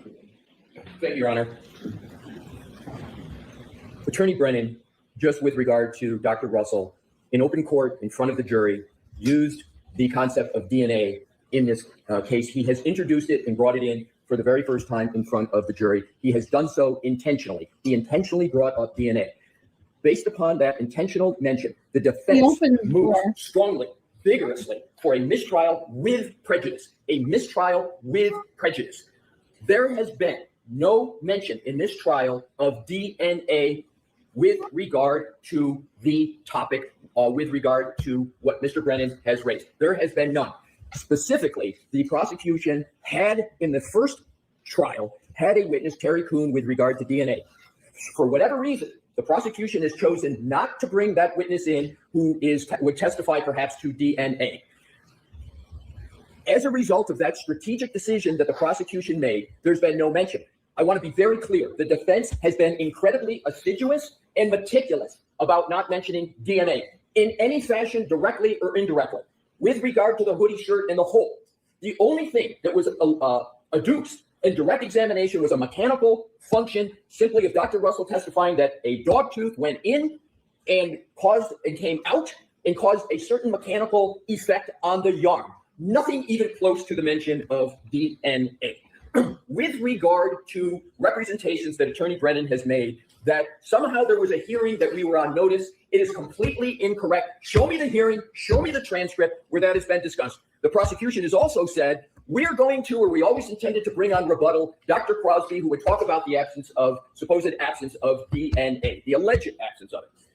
The problem with that of trying to rescue the mistrial that the prosecution has caused with prejudice is that Dr. Crosby could never testify about such a topic, because I would object because there would be no foundation, because the prosecution strategically chose not to bring in the foundation whatsoever in this trial. The fact that they did it in another trial, or perhaps did it, is irrelevant to this trial, as Your Honor has admonished several times. What happened? This is a new trial, and whatever happens in the first trial is the first trial. So in conclusion, Your Honor, because of the conduct of the prosecution, and specifically the intentional mention of DNA, the prosecution has put in the jury's mind that topic that is irremediable. That cannot be reversed. That cannot be cured. That cannot be ameliorated with a jury instruction. That cannot be dislodged. The prosecution has to suffer the consequences of its own intentional actions of bringing up that topic. Ms. Reed is entitled, under the Constitution, under the Massachusetts Declaration of Rights to a fair trial. And what has just happened is antithetical, abhorrent to a fair trial. The only remedy is a mistrial with prejudice. Okay, thank you. Mr. Brennan.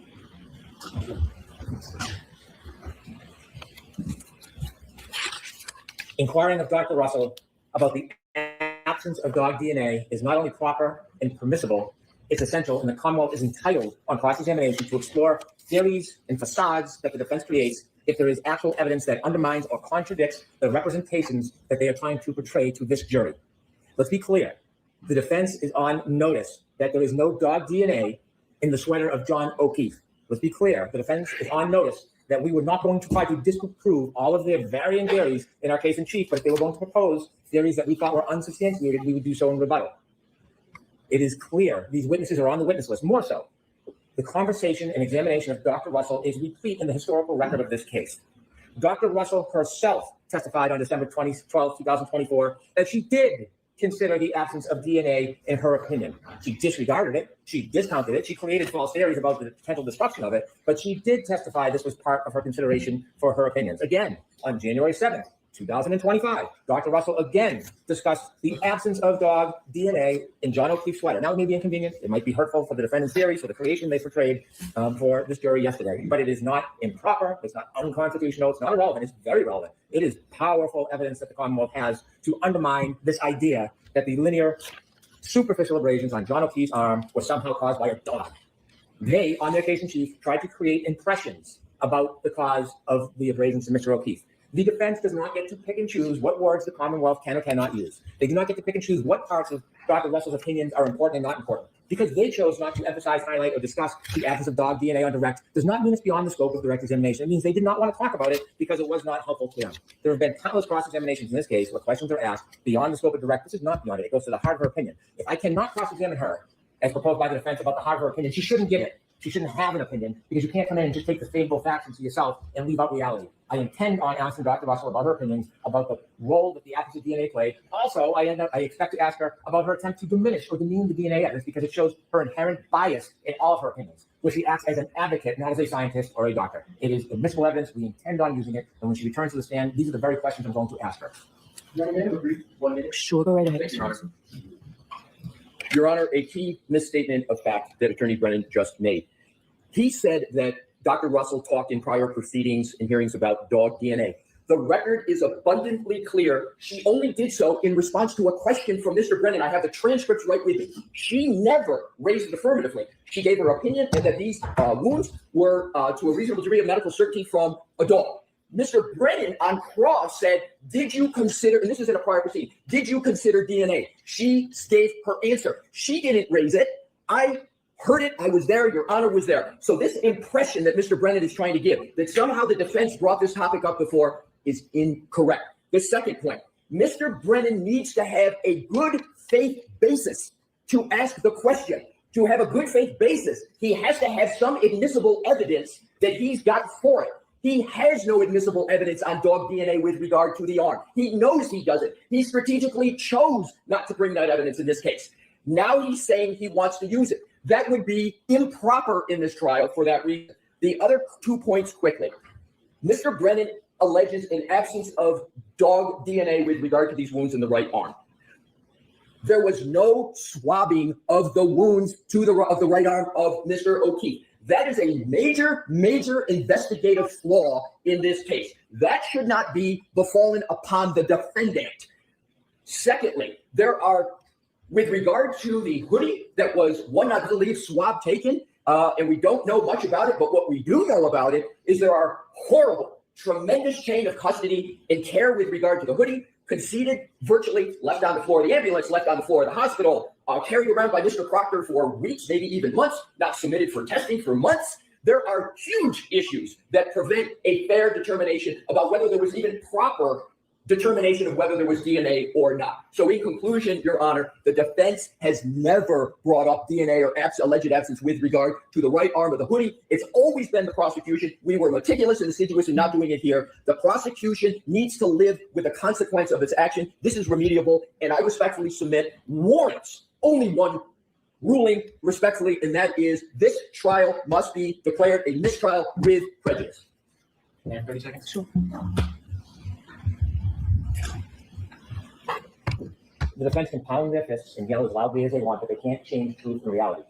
Whatever the motivation is for wanting a mistrial can't be based on a claim that the prosecution raised DNA for the first time with Dr. Russell at the Lanigan hearing. If we actually look at facts and reality, rather than making false claims about everybody in the courtroom and everybody else who comes in here, what we'll see in the transcript, and this is the December 22nd, or December 12th, 2024 transcript, I direct the court to the direct examination of the attorney who just accused the government of raising it for the first time. Despite his words, we have page 83, line 21.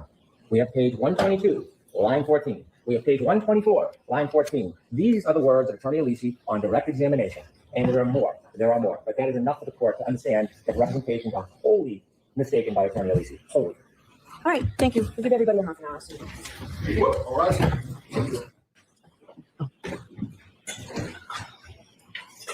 All right, so the motion for mistrial is denied. Your rights are saved. And Mr. Brennan, you can continue with this line of questioning. No, I did not address sidebar. The other issue that's under court's consideration regarding Of course. Dr. Walsh's opinion. I don't see it without a foundation. I trust his love. So if you can build a foundation, I'll consider it.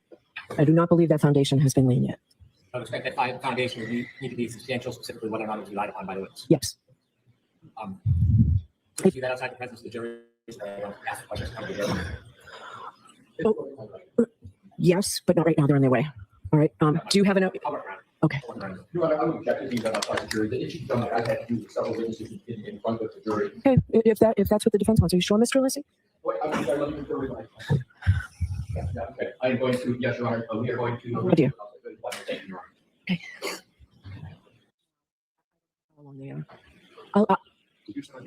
I just, if they're downstairs on their way up, I don't want to stop them. I can do it in 2 questions. Oh. Excuse me? Great. Okay, they're going to stay. Your Honor, if it might help, obviously, with the subject matter, Your Honor, based on if Mr. Brennan only has 2 questions, I may have 30 minutes that I could, most 35 to finish up whatever redirect that I have, if that affects Your Honor's schedule. I just didn't want to stop them if they were on their way. They haven't yet gone downstairs. All right, we'll do this now. Okay? Dr. Russell, during your review of the case, did the defense offer you the report of John C. Walsh, MD, the Deputy Medical Examiner? I didn't hear the whole question. During your review, the defense provided you materials. Did they provide you the report of John C. Walsh, MD, Deputy Medical Examiner? I don't recall. May I approach? Yes. Can we turn the fan off over here, Tony, please? Thank you. Dr. Russell, did you ever review and see that document from the defense?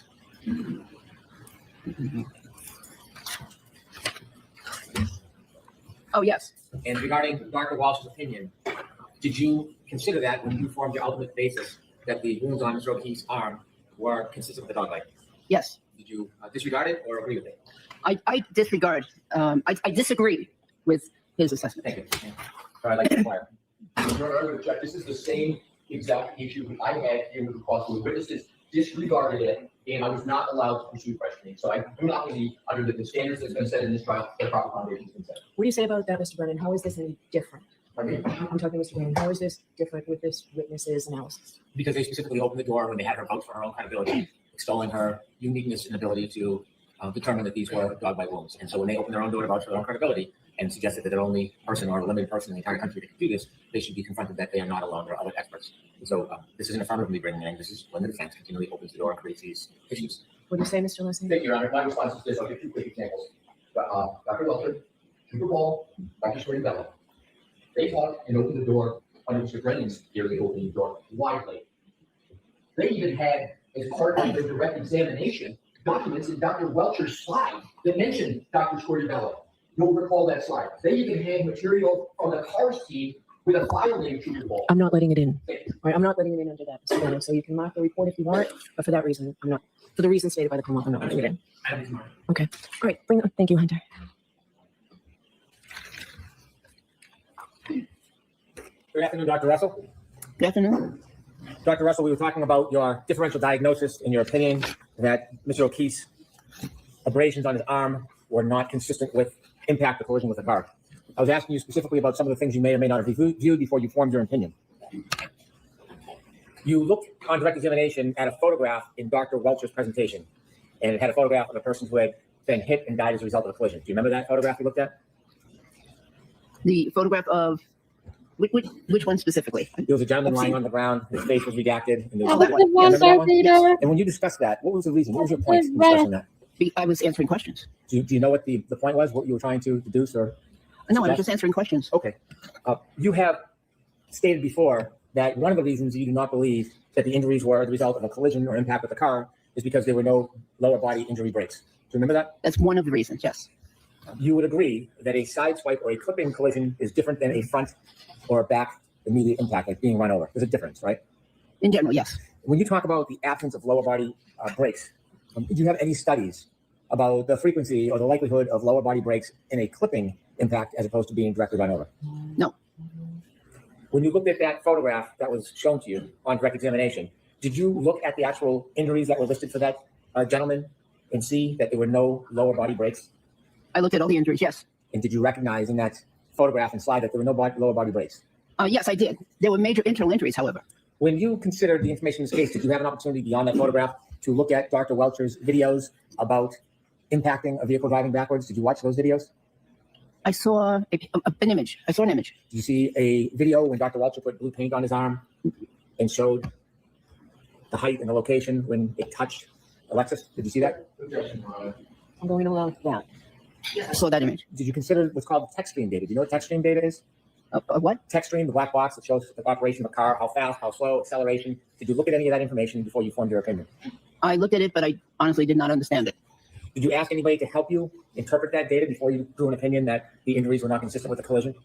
Well, first of all, my opinion came long before that report ever came out. So the answer to that is no. When you have an opinion, if there's new evidence that is contradictory or different or maybe undermines your theory, do you have an open mind to reconsider your theory? Yes, I do. Did you want to understand that information about the text stream data and the information that was available regarding this allegation? Did you want to understand that before you came back and offered the same opinion you had before that information was available? I didn't understand it. I didn't know that if any of the attorneys understood it, actually. Did you know anything about Mr. O'Keefe's cell phone data when you were drawing these conclusions about when his last movements were? Did you learn anything about that? No. Did you know about any type of DNA testing on the defendant's rear taillight area? Yes. Did you know about any hair found on the car? Yes. Did you consider those things when you excluded the collision or impact as the cause of those wounds? Well, I considered that. However, he had my understanding is he had been in and out of that car, on many occasions, and so therefore there would be reason for either skin cells or DNA or possibly other, hair or fabric to be on that car. So when you consider testing your conclusions, do you look at it as an advocate or do you look at it as a scientist or a doctor and try to value how little or how strong that evidence is? I'm looking at it as a neutral party, a doctor, a scientist. So you're not looking at it as an advocate to try to discourage the strength or weakness of evidence? Excuse me? You're not looking at it as an advocate? You're looking at it as an independent professional? I'm not an advocate at all. When you talked about John O'Keefe's sweatshirt, can we put that up, Ms. Bowman, please? You identified or discussed some of the tears to the right sleeve of Mr. O'Keefe's sweatshirt, didn't you? We discussed one puncture to the right sleeve. Having an interest in dogs and dog bites, certainly you're aware in your experience, when a dog bites, it creates quite a bit of saliva, doesn't it? It can. It can actually, a dog can froth, is what they call it, excessive saliva when it's in the moment. Some dogs, yes. And some dogs, they can shed hair, especially when they're interacting with other objects, don't they? They could. Hair is considered trace evidence, isn't it? Yes. And saliva contains important items, sometimes like DNA, correct? Yes. And that's considered oftentimes very important trace evidence. Yes. And Dr. Russell, are you aware that one of the criminologists took swabs of holes on the left sleeve of the sweatshirt? Objection, Your Honor. No, are you aware of that? Yes. You've heard of UC Davis, haven't you? Yes. And in reference to that previous question, however, the swabbing was done many weeks after the death, and there were images of clothing on the emergency room floor. So yes, I am aware that there were some swabs taken at some point. Is that gratuitous answer part of your advocacy or part of your medical objective opinion? Objection, Your Honor. And so you're aware that these holes were swabbed to send a sample to UC Davis, aren't you? Yes.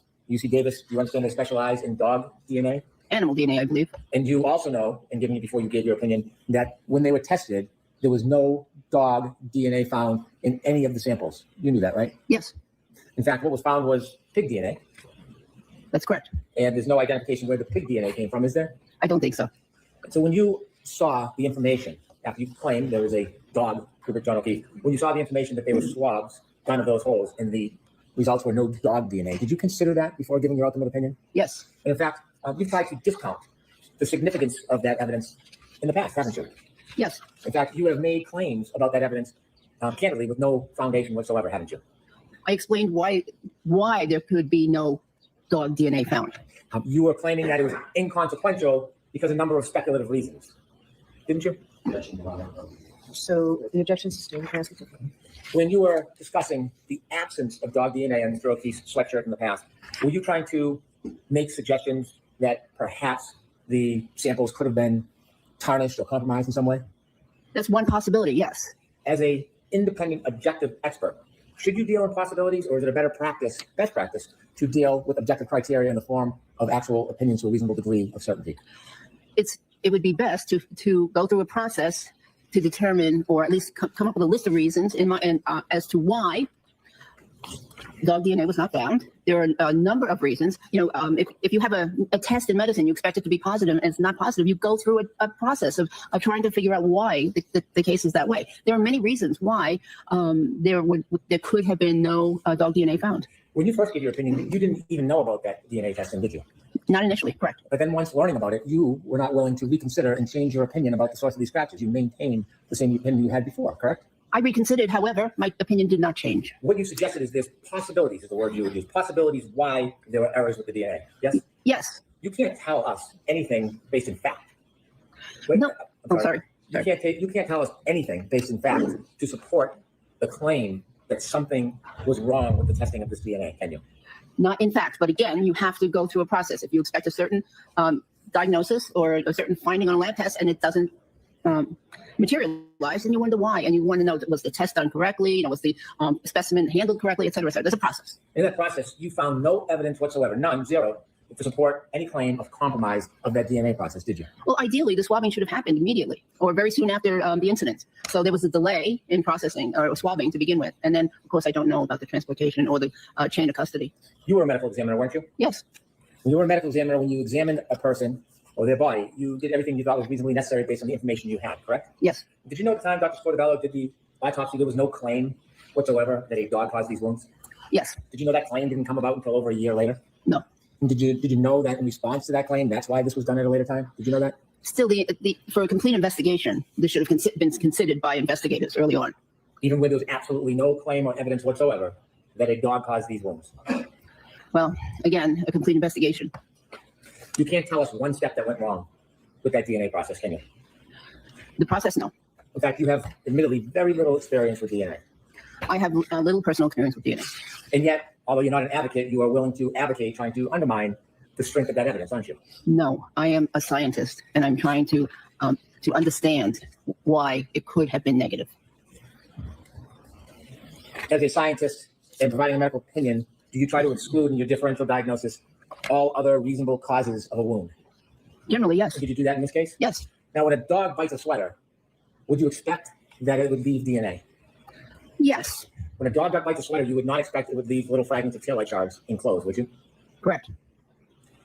And so in this case, when you were developing your theory and differential diagnosis and excluding causes, did you consider that when Mr. O'Keefe's clothes were scraped, his pants and his shirts and the sweatshirt, what was discovered were minute, small fragments of broken taillight that came from the defendant's motor vehicle? Objection, Your Honor. I'm going over. Did you consider that? I didn't know that at the time. Can we have 201D, please? Dr. Russell, this is a photograph. Okay. Dr. Russell, were you aware that very small fragments, shards of plastic that match the broken taillight of the defendant's Lexus were found when criminologists scraped Mr. O'Keefe's shirt and sweatshirt? Yes, I became aware of that. Did you become aware of that before or after you came to your opinion and conclusion that Mr. O'Keefe's arm abrasions were not caused by a collision or an impact? After. And when you learned that, did you get a chance to see this photograph to see how small many of those pieces were? Yes. And would you agree that broken plastic, like broken glass, can tear fabric? Yes. Would you agree that broken plastic, like broken glass, can rub up against a person's skin, and if enough friction is caused, it can cause abrasions. Yes. Would you agree that if fragments like this were randomly in the sweatshirt, that it could cause cuts or abrasions to Mr. O'Keefe's arm? I don't believe that fragments that are randomly in the sweatshirt or clothing would cause the parallel abrasions, the pattern of the parallel abrasions that we saw in the arm. Do you know how Mr. O'Keefe fell to the ground and what movements his body and arm made as he fell to the ground? Not definitely. You don't know? How? No. Do you know how much distance, a little distance, he moved when he was on the ground? Yes, approximately, I think it was 20 feet. I initially heard 60, but around 20 feet, I believe. You think, do you know where his body was found on the side of the road? Yes. Do you know if his body, before it rested, moved or slid on the ground? Yes, it did. And it's your opinion that fragments like this could not have caused the superficial abrasions to John O'Keefe's arm? You know, in reference to that last question, actually, that I don't know that there was a collision, but I know that it's alleged that there was movement of the body after the collision. I wasn't asking about the collision. I was asking about his body. Are you telling us to a reasonable degree of medical certainty that these type of fragments that were found in his clothes could not have caused the superficial abrasions on John O'Keefe's right arm? They can cause superficial abrasions, but not in that pattern that we saw on the arm. I'm going to ask you the question again. Are you saying to a reasonable degree of medical certainty that these fragments did not cause the superficial abrasions to John O'Keefe's right arm? Correct. I have no further questions. Mr. Lacey? Thank you, Your Honor. Okay.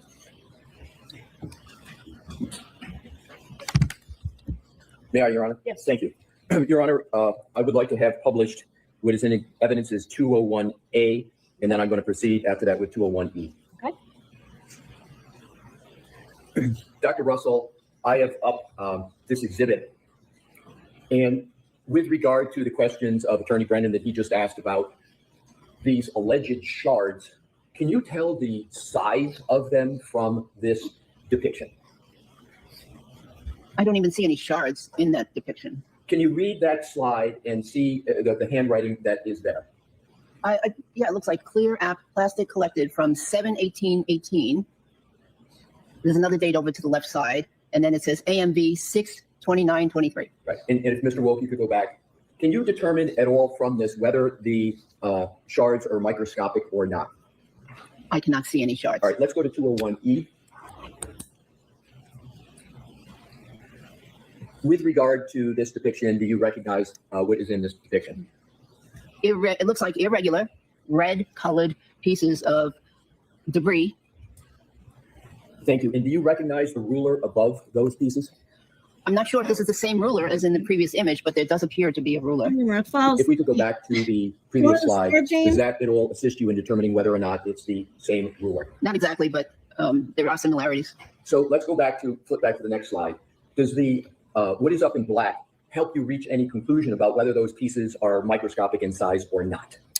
Well, so those are, again, I'd like to go back, but I think those might be 16th or 32nd of an inch if we're using the same edge of the ruler.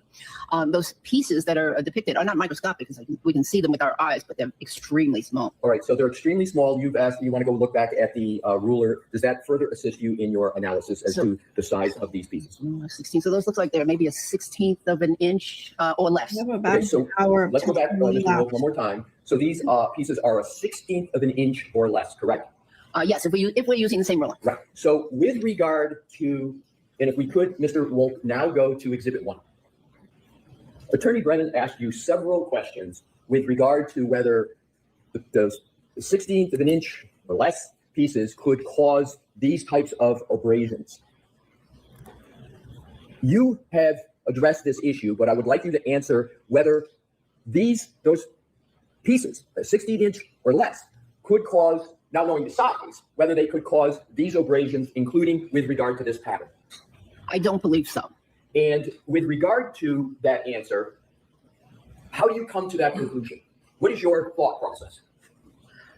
Okay, again, there are multiple parallel abrasions. So these pieces would need to be lined up in a certain configuration to cause those abrasions, and they'd have to be oriented in nearly the same direction because many of these groupings of wounds, and if I may use the the pointer, are oriented in this direction a little bit, well, anatomically a little inferior to superior, ever so slightly this way.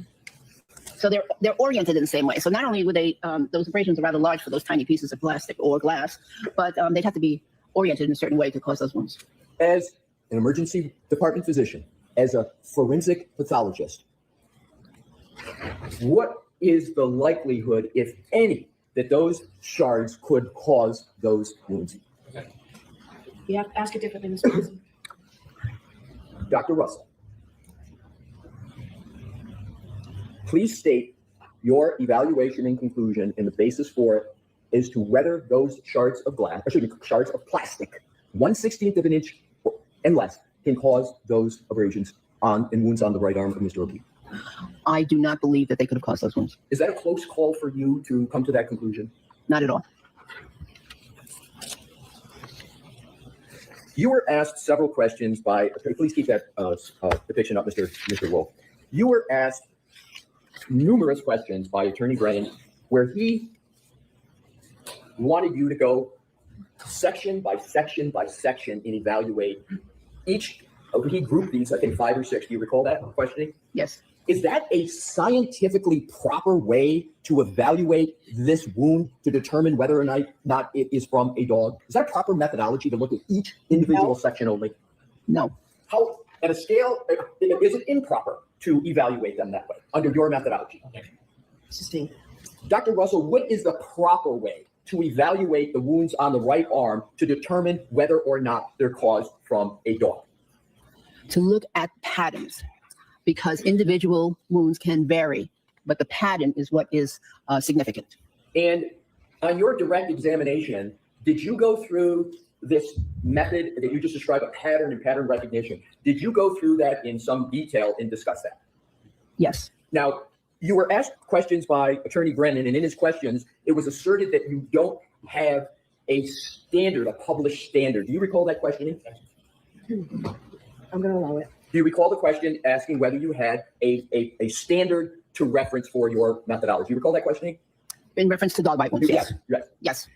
And with regard to the question and assertion in the question with regard to a methodology, you referenced studies, and as part of your answer, do you recall that discussion with Mr. Brennan? Yes. Do those, are those studies peer reviewed? Yes. And give the name, please, again, that we had gone over on direct, but give the name of the lead authors of each of those studies. Yes. So one of them was by Dr. D. Munich, and the other one was Dr. Pollock. And by peer review, that means that the article was reviewed by other physicians in those respective specialties of the authors. I'm sorry to interrupt you, Doctor. I'm sorry. The specialties of the authors, yes. We could take that down for a moment. Your Honor, may I approach, please? Okay. If I could have Your Honor, from Madam Court Reporter, exhibit marks for identification EPP and Q22. And I'll start with EPP if I could, please. Okay. Thank you, Madam Court. May I present EPP? Thank you, Your Honor. Dr. Russell, you have for you PPP. Is that the study with the lead author, Dr. Demunich? Yes. Do you recall Attorney Brennan in his questioning asserting that you had no basis and there was no support for your methodology of pattern recognition? Do you recall that discussion? Sustaining your phone. Do you recall questioning on the cross-examination by Attorney Brennan as to your basis for a methodology in terms of pattern recognition with regard to dog wounds? Do you recall that? Yes. Can you please take a look at exhibit PPP for identification and identify whether there's any section in that study that talks about and documents the methodology that you used in that study? Yes. So this is an article that was published in the International Journal of Legal Medicine, and it is entitled Forensic Approach of Fatal Dog Attacks, a Case Report and a Literature Review.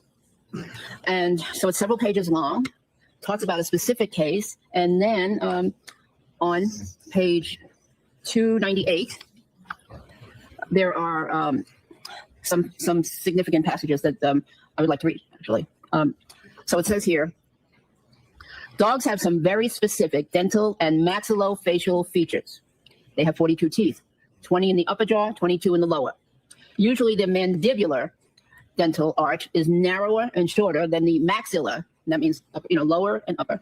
Maxilla is the upper. Maxilla, and the shape of the dental arches varies among the different breeds. There are natural gaps between the teeth that are attenuated or accentuated depending on the breed. The canine masseter pterygoid complex is short and strong, and its insertion on the mandible provides powerful mechanical advantage. So that's talking about the muscles, how powerful they are. And then goes on to measure the forces. If you could find the location, if there's any in there with regard to pattern, is there any discussion about attributes and patterns in that study? It's this next paragraph. The above features attribute to the characteristics of dog bites. The maxillary teeth distal to the mandibular teeth allow the so-called scissor bite in which the dog can lock onto his prey. The tremendous force of the bite muscle complex can develop, allows the dog to twist and tear, and cause great damage. The injuries caused involve a combination of biting, crushing, tearing that results in characteristic patterns of punctures, lacerations, avulsions of the skin, and soft tissue. Forensic pathologists noted the multiple torn wounds with adjacent puncture wounds, the so-called hole and tear combination. That's in this case. The puncture wound, a round hole, is made by the canine tooth of either the upper or lower jaw on one side that serves as an anchorage, while the other teeth cut into the flesh, causing stretching lacerations in the process of biting, shaking, and tearing. This should be considered pathognomonic for dog bites, especially when accompanied by tissue defects and claw marks, the latter being narrow, superficial, linear abrasions arranged parallel to one another, 4 or 5 in number, and usually found in the vicinity of the bite. This pattern allows differential diagnosis with bites of other animals, which are not accompanied by pulling and shaking or by the usage of prominent canine, and with stab wounds caused by sharp instruments. Does that study support or not support in the literature a pattern recognition methodology? Yes. That's sustained.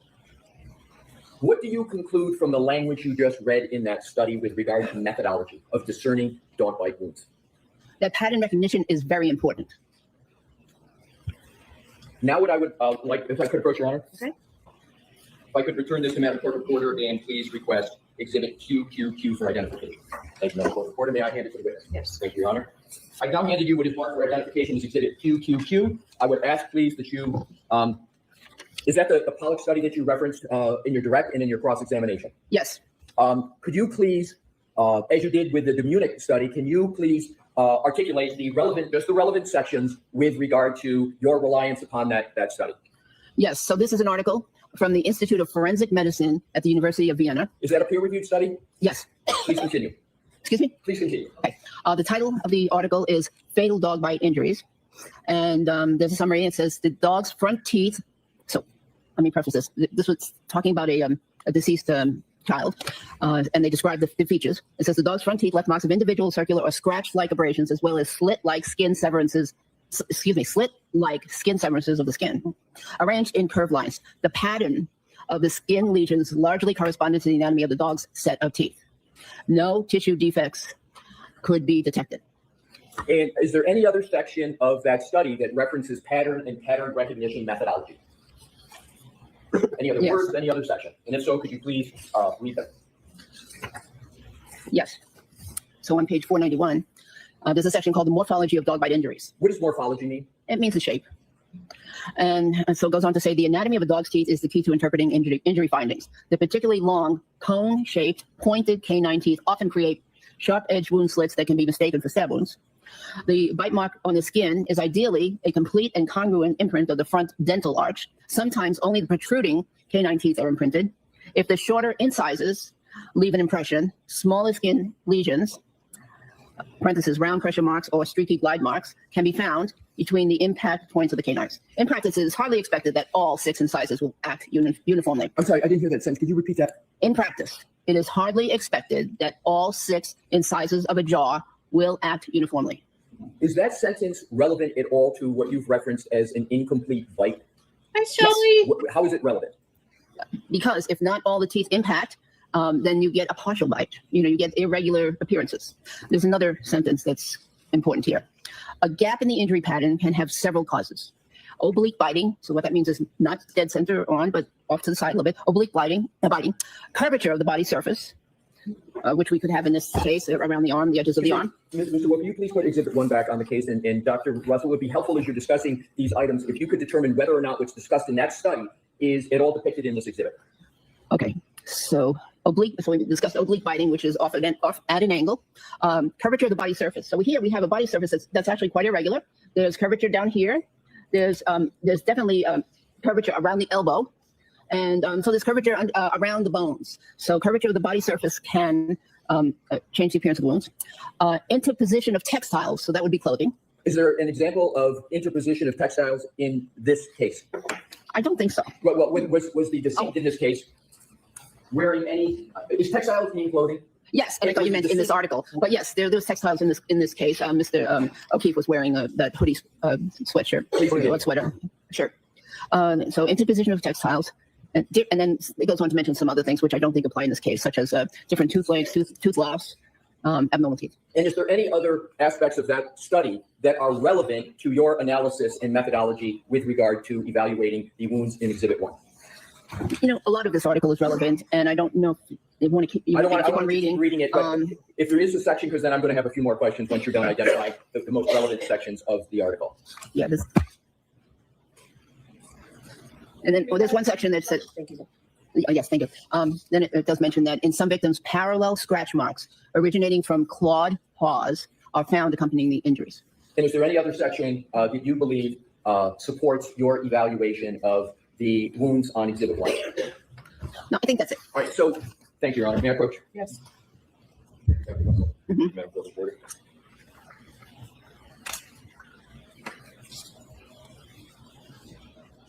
So do those studies, the Munich and the Pollock that you just referenced, do they support the methodology of pattern recognition that you applied in evaluating Exhibit 1? Absolutely. And do they directly or indirectly support that methodology? Directly. And is that medical literature peer-reviewed support or not for your pattern recognition methodology?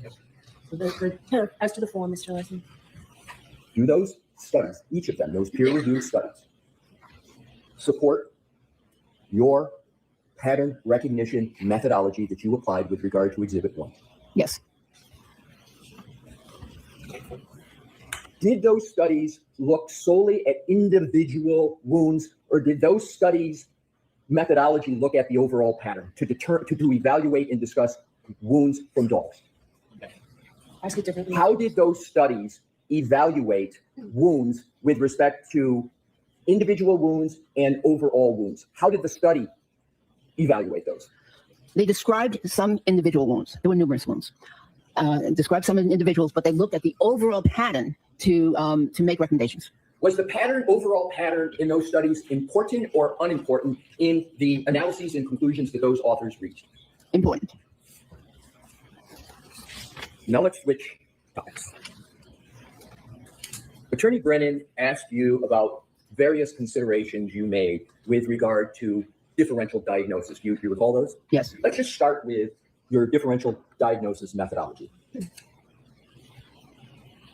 You describe whether or not you took into consideration additional information that was presented to you in determining whether your initial hypotheses was correct or not. Describe just generally that process and whether or not you took new information and retested your hypotheses. Describe that process that you undertook just generally.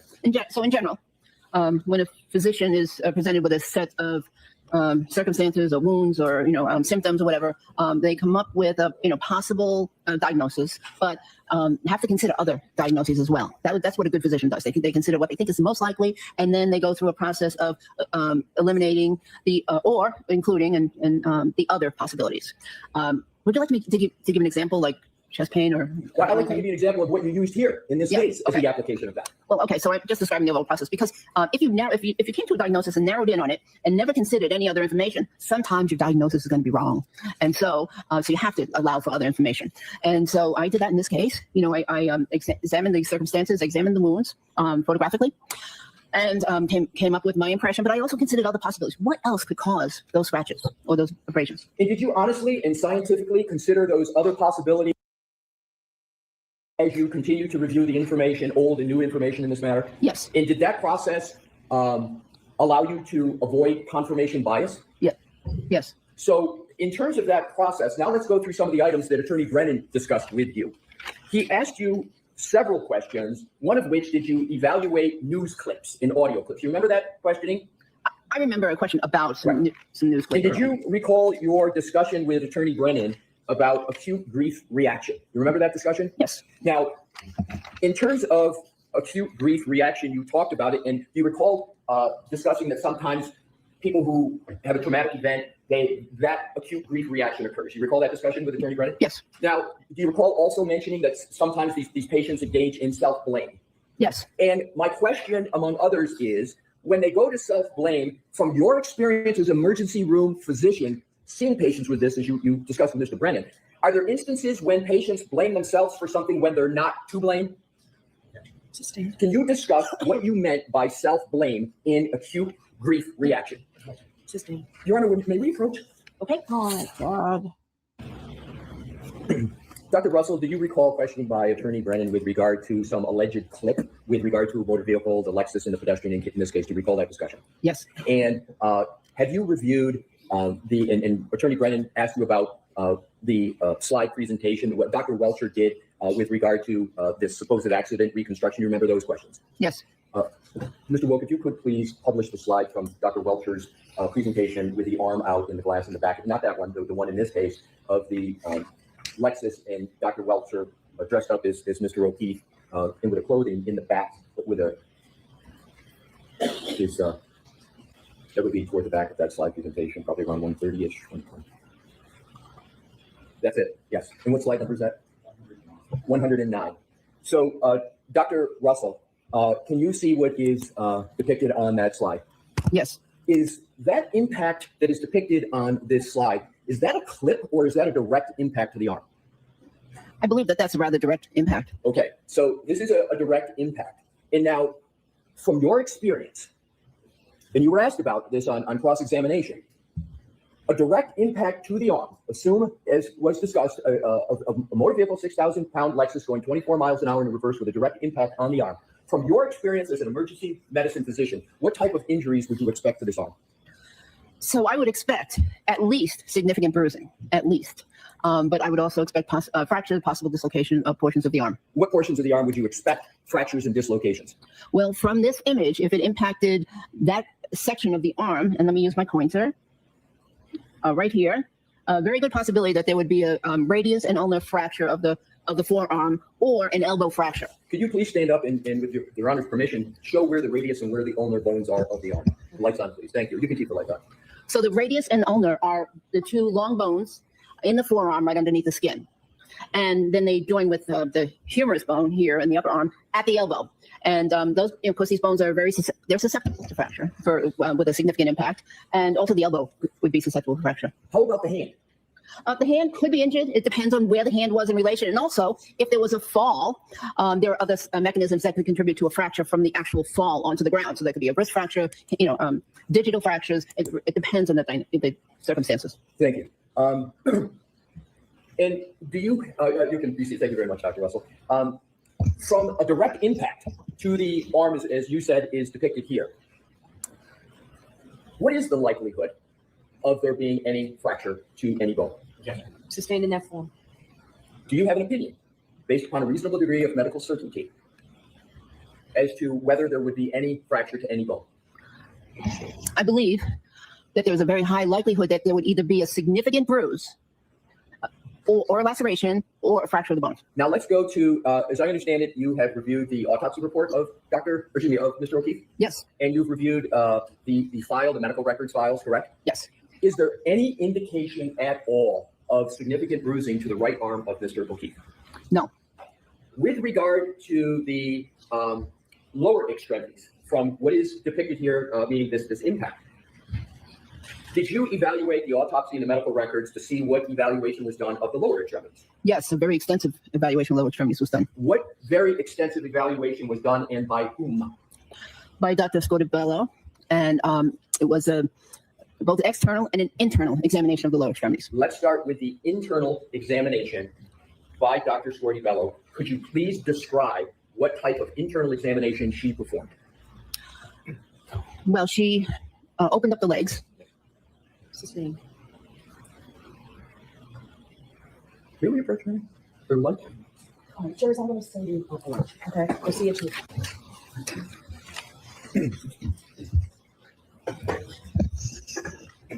All right, Mr. Alessi, whenever you're ready. Thank you, Your Honor.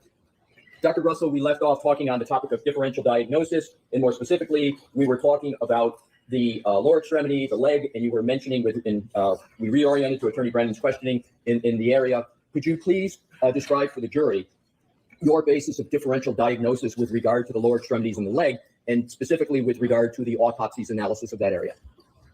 Well, the autopsy doctor did a very thorough evaluation of lower extremities, and to include, the external examination, which is very important, as well as an internal examination of the extremities, the tissues beneath the skin in both legs. And just briefly, how did she perform that internal examination beneath the skin to look at what was beneath the skin? Well, to directly visualize those tissues, she had to open up the skin. So she opened up the skin in the legs from the buttocks right down to the bottom of the legs near the ankle, and then reflected or folded back the skin to examine if there were any injuries to the tissues underneath. Were there any injuries to the tissues underneath from that examination? There were no injuries that she mentioned, nor no injuries that I saw on the pictures. And no injuries, did that include analyzing whether there was any inflammation? No, you can't tell about inflammation, but I specifically looked at the area adjacent to a very punctate little abrasion on the knee. And I looked underneath of that area very carefully on the photograph, and there was nothing, no injury underneath, no bruising, no hemorrhage underneath that abrasion. With regard to that, how did you describe that punctate? I want to make sure I got it accurate. By the right knee? Abrasion. Abrasion. Could you determine from that either the age of that abrasion? I could not. And no further questions at this time, Your Honor. Okay. Brennan? Yeah, inquire what scope. See what's over. May I? Yes. Dr. Russell, I asked you questions about your past testimony regarding methodology. And when I asked you those questions and showed you some of your transcripts, would you agree with me that you have testified that there is no recognized methodology on diagnosing dog bite wounds? No, I believe I said that there was no standard methodology or no standard guidelines as to how to diagnose dog bite wounds. There is no accepted practice directing you on what is appropriate and what is not appropriate to identify a wound as a dog bite, is there? There are no accepted standards. How many Well, times Attorney has Lucy he asked this? Had you look at a couple of case files from the Journal of Legal Medicine?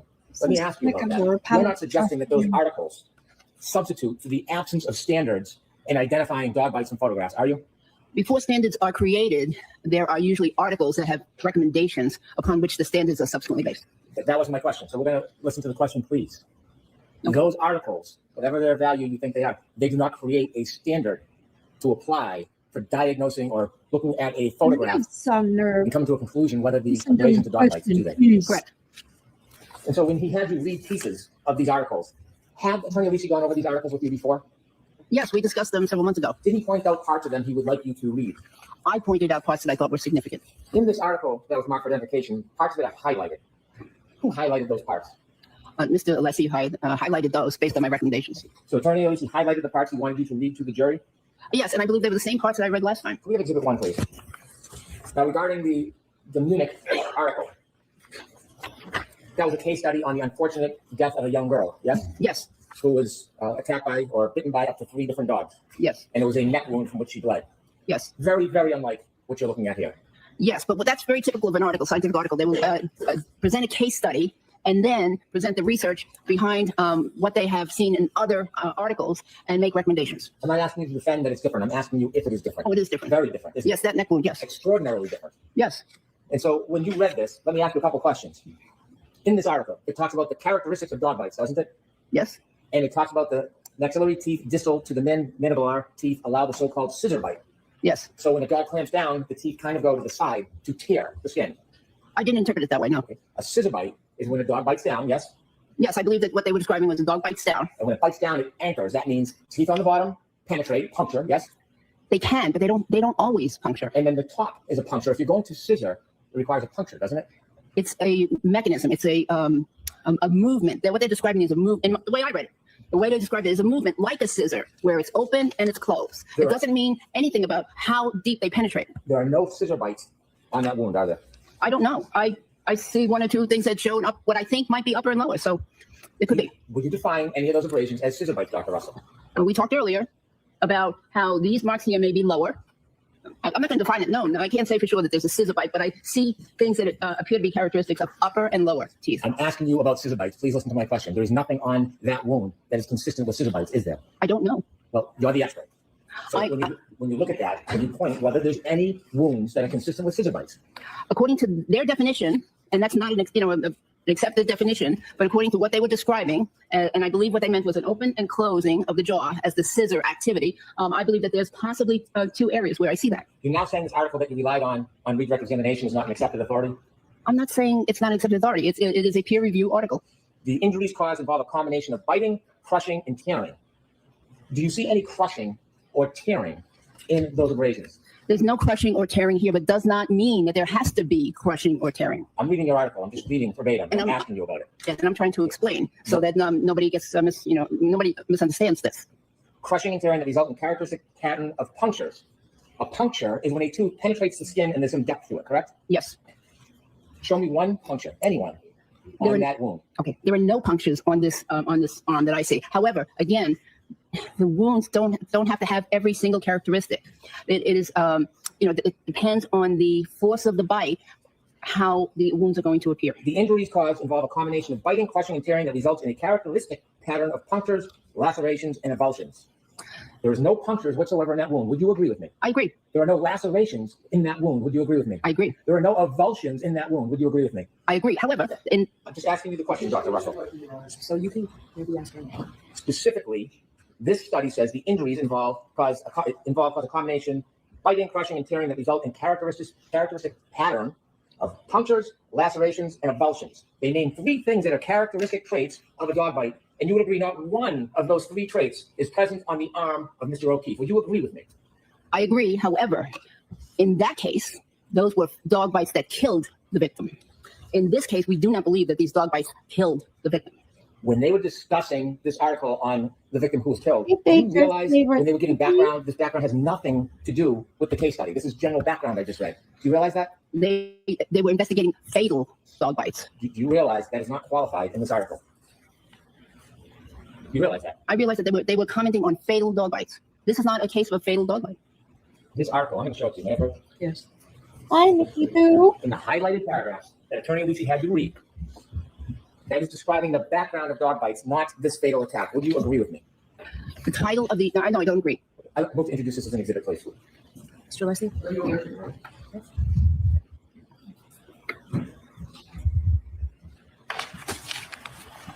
In the other article that you read from, that was highlighted as well. Who highlighted the portions you were to read? Mr. Leslie. It describes that teeth from a canine create a stab wound-like skin laceration. They can do that, right? They can do Do you that. see any stab-like wound lacerations to Mr. O'Keefe's arm? No. It talks about punctures. And again, we've discussed this. There is 0 punctures on Mr. O'Keefe's arm, correct? Correct. You said that when somebody is in a collision, that they can suffer injuries such as bruising or breaks. Yes. We've also discussed when a person is impacted by a vehicle, it can result in a variety of different injuries or no injury at all. Correct. There's a number of dynamic factors involved that are very difficult to assess and predict, correct? Correct. And in this case, you did not do any accident reconstruction to try to identify the details of the mechanism of injury to John O'Keefe, did you? I did not do accident reconstruction. And so, having not done accident reconstruction, would you agree it's fair to say that you are not in an informed position to give an opinion as to how the injuries could or would have happened in this case? I disagree. Specifically, you were asked questions about the impact of collision in this case. How fast was the defendant's Lexus traveling when there may have been an impact in this case? I understand possibly 24 miles an hour. Who picked that number? I have no idea. Well, you heard it from somewhere and you've just given an opinion on it. Where is that number committed to or derived from? I don't know. Well, if you're going to give an opinion based on what you're portraying as facts to this jury, you should have some certainty about the source of your material, shouldn't you? You know, I'm an ER doctor. So in the ER, I've treated thousands of motor vehicle accident cases. And most of the time, I do not know what speed the vehicles were going at. I've never done accident reconstruction. I don't know any ER doctor that does accident construction or is trained in accident construction. It's not part of the job. I totally agree, but you're having opinions you're giving on behalf of Mr. Alisi, and that's why I'm pressing you on these issues. Sustained. Do you know, you don't know the movement of John O'Keefe before any potential strike or collision, do you? I don't know the movement of most of the patients I've seen in my life before or immediately after the impact. Of course, you wouldn't know the body angle because you weren't there. Right. So when you're asked to give an opinion whether this was a clip or a direct strike, you're really not in a position, having not been an accident reconstructionist and not having been there, to give that type of information, are you? I wasn't asked to give an opinion about whether this was a clip or direct strike. I was asked to give an opinion about these wounds caused by a motor vehicle collision. So you would agree with me, you are not in a position, based on your opportunity to view evidence and your experience, to give an opinion about what injuries would have occurred in this event. No, I disagree. And so you think you can give an opinion about the extent of injuries, even though you are agreeing, not only you're not an accident reconstruction expert, you have no idea about the details of the collision in this case, Dr. Russell. Mr. Is Brennan, that true? I have no details about the collision. About what happened during the collision. You have details about the body movement, the placement, the speed. You don't have any details that you know of other than what was told to you, correct? Objection, Your Honor. Sustained. There are dozens, hundreds, thousands of motor vehicle accidents in which there are no lower body brakes. Fair to say? Probably, yes. You mentioned bruising. What do you do to treat for a bruise? If someone's going to have some type of pressing and the bruise before it really forms, what's the best way to treat it? Well, it depends on the bruise. It depends on the location. Depends on whether or not there's continued bleeding in the soft tissues. It depends on whether there's compression of the blood vessels and or the nerves underneath. And then, of course, you want to examine adjacent structures for fractures and other injuries. And then after all that, if you've ruled out major, other injuries, you treat the patient for pain. You ever prescribe ice? Oh, yes. So if a person was lying prone in the cold winter on the front yard in the dirt and was being covered by snow, sub 32 degrees, and the body temperature were to drop from 96.8 to about 80 degrees, would that have a similar effect to ice on the area that may bruise? Not exactly. You want me to explain? I do. Okay. Yes. So as the snowflakes fall, yes, there will be a gradual lowering of the body temperature, and gradual effect on the body. Now, as opposed to an ER or in a medical setting, if I or another practitioner, and by the way, nurses and nurse practitioners and PAs also treat dog bite wounds. But if another practitioner, a practitioner gives the person an ice pack, they get immediate coldness and immediate significant change in temperature to that area. Assume the weather is so cold that the cell phone battery on someone's iPhone begins to plummet regularly in degrees. I have no idea. Objection, Your Honor. The objection sustained. Thank you. When you came to your conclusion, considering what you see in this picture, and Attorney Alisi was asking you about fragments from a broken taillight, did you know or consider that Mr. O'Keefe, sometime around when he incurred these wounds, had a piece of glass stuck in his nose? Objection, Your Honor. Sustained. Finally, Dr. Russell, you said during your differential diagnosis, you consider information, you either weigh it, accept it, or you distinguish it and you disregard it, correct?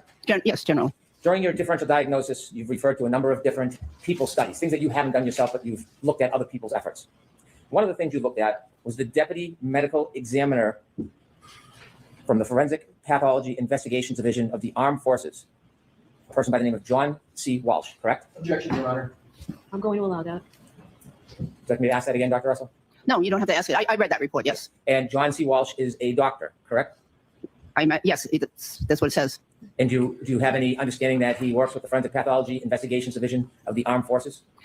Yes, and therefore his practice may be limited in scope. Well, you are trying to qualify what he doesn't do. Do you know if his practice is limited in scope? Typically, the medical examiners that work for the armed forces often have a specific practice that is limited in scope. Do you know anything about Mr. Walsh and his practice? No. Why do you find the need to try to undermine the extent of his authority before you know anything? Why is that important? Objection. Sustained. You don't know what his scope and practice is, do you? No, but I always look at where the person works, that writes the report in terms of physicians, and what their possible experiences are. Do they work in a medical examiner's office in Alaska or Hawaii or a big city or a little town? I look at those things. When you considered his opinions after his review of these materials, did you consider when he offered in his report that multiple abrasions ranging in size from 2 to 3 millimeters up to 7 centimeters were documented on the decedent's right arm? Yes.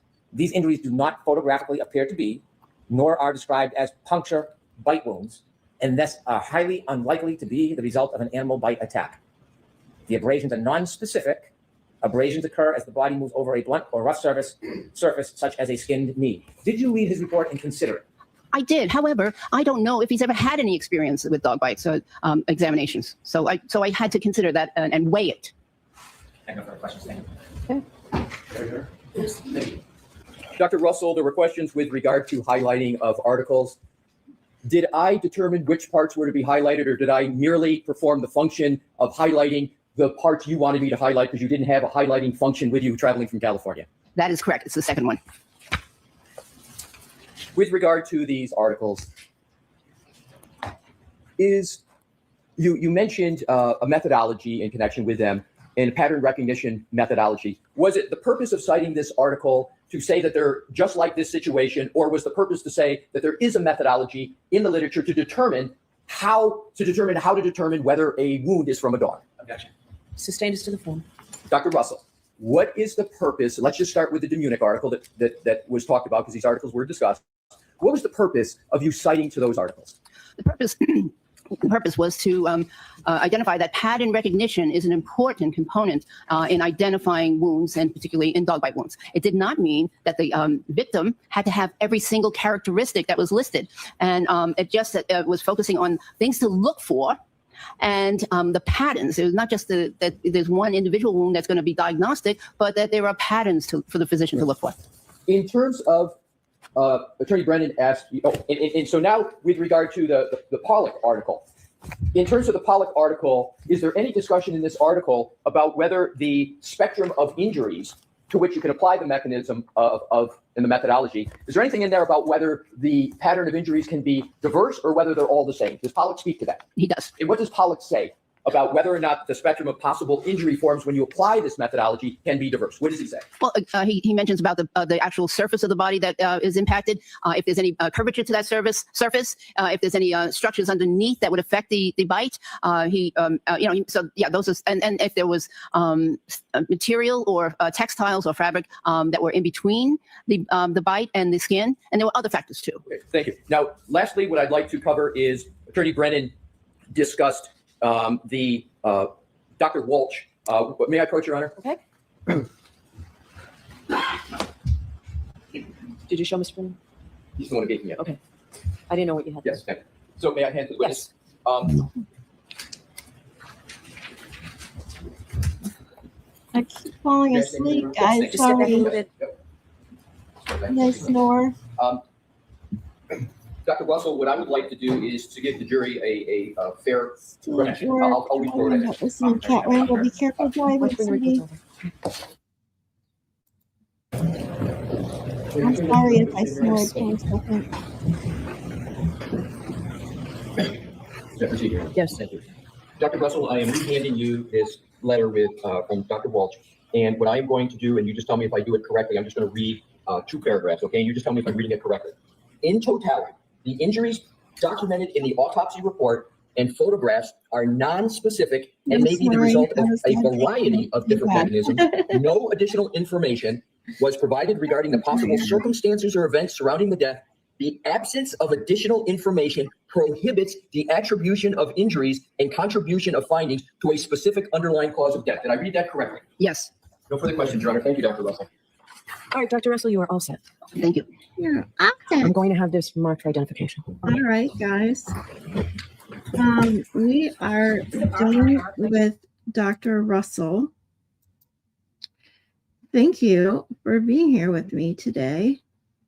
And then coming up, in case you weren't here with me earlier, tomorrow we're going to start with Nicholas Barrows and Lucky Loughran. So we got the 2 heroes testifying as we start tomorrow. Those testimonies, Nicholas Barrows' testimony is just under an hour, and Lucky is just over an hour and a half. I'll probably skip Karina Kolakithis. I mean, it's only 30 minutes, and she really doesn't say much in the second trial that's noteworthy as far as I'm concerned, unless someone specifically wants to go over it. Because then we have Dr. Wolf, the Arca-Boys. Dr. Wolf, his testimony is a total of, 2, 3, 4 and a half, 5 and a half, 6 hours. Then Dr. La Posada is just under 5 hours. And then, of course, Dr. Rentschler is just over 4 hours. And then, of course, we've got closing statements. So we made it through this one, pretty good timing. We'll probably be done with this one by the end of the weekend, depending on how it goes. I love Lucky, says Shelly. Yeah. Everybody loves Lucky. He's amazing.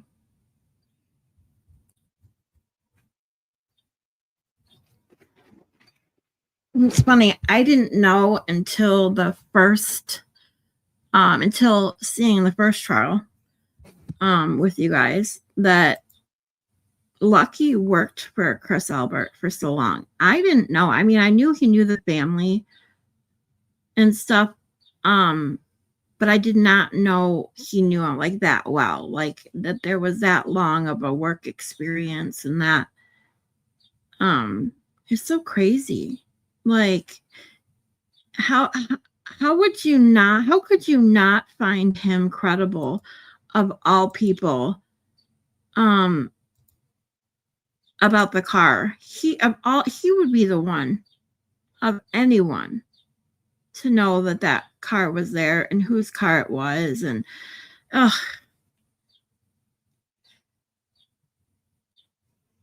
and what he went through, it's just horrible. Mourning the loss of his wife and then having to deal with two different trials to testify in, but he did it. He was a hero, like I said. She was so nice, but yeah, I'd skip it if I were you. Yeah, I mean, exactly. Like I rewatched her, in the first trial. I remember her testimony vaguely from the second trial, but I don't think she said anything that was important. We know that they were, friends with Karen, and they told the truth and testified that they were lovey-dovey that night. I mean, there really wasn't anything exciting or true, noteworthy, so to speak. Spanky was so rude to him when he said he lost his wife. F you, Spanky. Yeah. I mean, he's like, I'm sorry, but like he just totally blew up. He's such an asshole. Poor Lucky had to work for the Albert family and deliver mediocre chicken parm. Yeah. That's for sure. Mediocre at best. I sure as heck wouldn't eat chicken parm from them. I wouldn't eat chicken parm. See, like I grew, when I was 13, I started working for a real Italian restaurant, okay? People that literally moved here from Italy owned several restaurants in Italy. And like it just ruined any other like fake Italian restaurant for me for the rest of my life.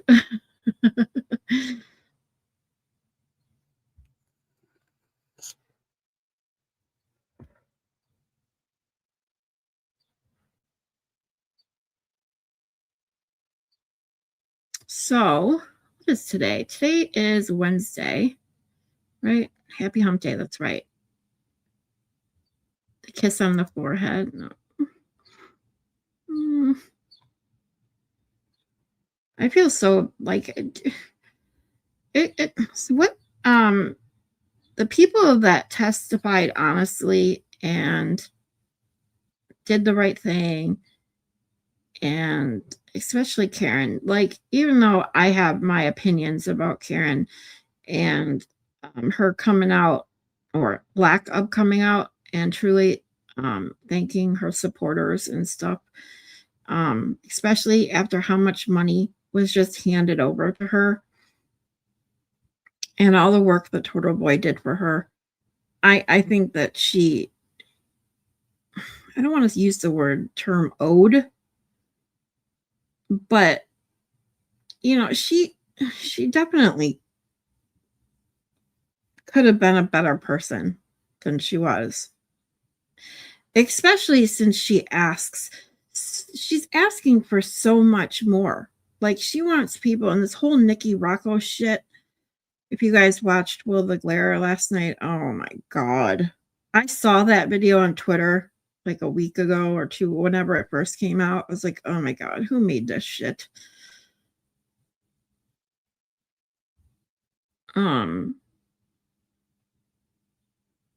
I don't know. I'm going off on a tangent. I don't even know what my point was at this point. So sorry about that. It's just pathetic.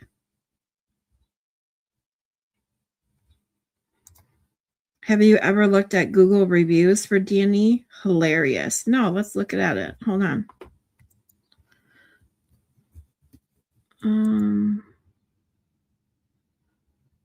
Oh, hold on.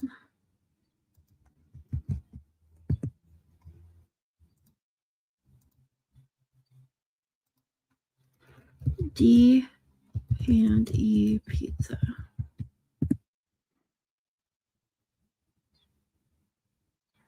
2.7. Wow.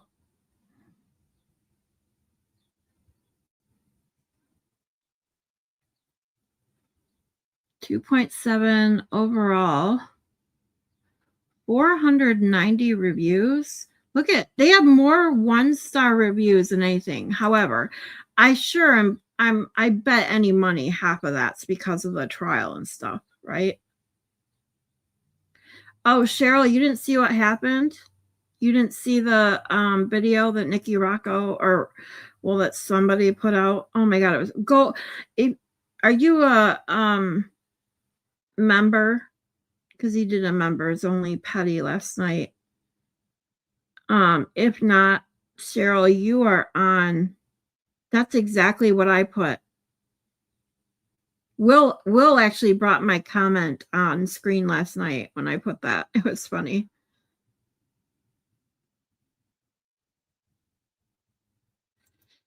James says, I've seen Karen thank everyone early after the acquittal.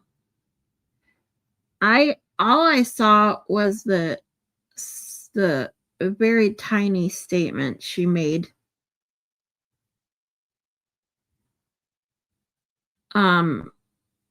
on this courthouse steps. But like I said, it's just my opinion. I just have opinions. When you have people that are standing behind you and not only just standing behind you, it's not so much that, it's that how much money she was given, people donated, and knowing what I'm going through now, just trying to get a little bit of help to get me out of the bind I'm in. Oh, I forgot my daily fuck you, Boost Mobile.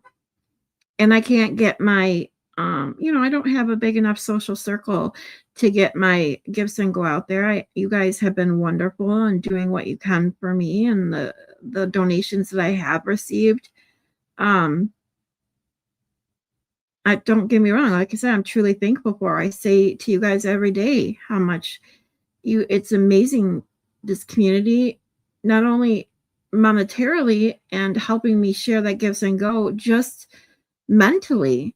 I talk to you guys almost every day about what this community has done for me and how thankful I am for it.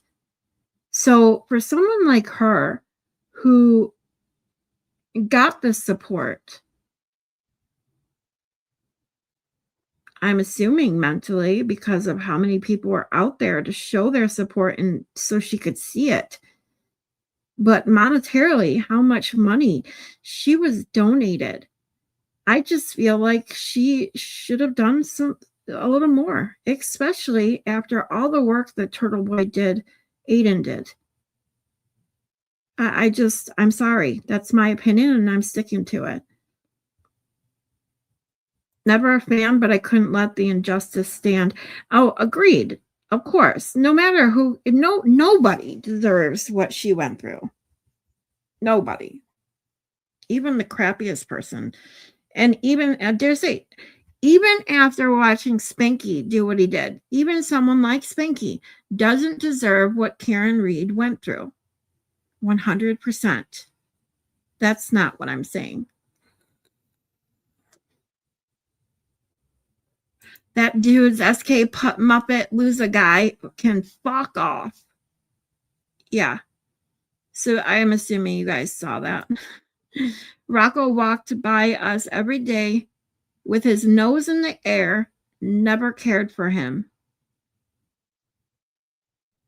I never knew who he was until like when Aiden would talk about Nikki haircuts, I never knew who he was.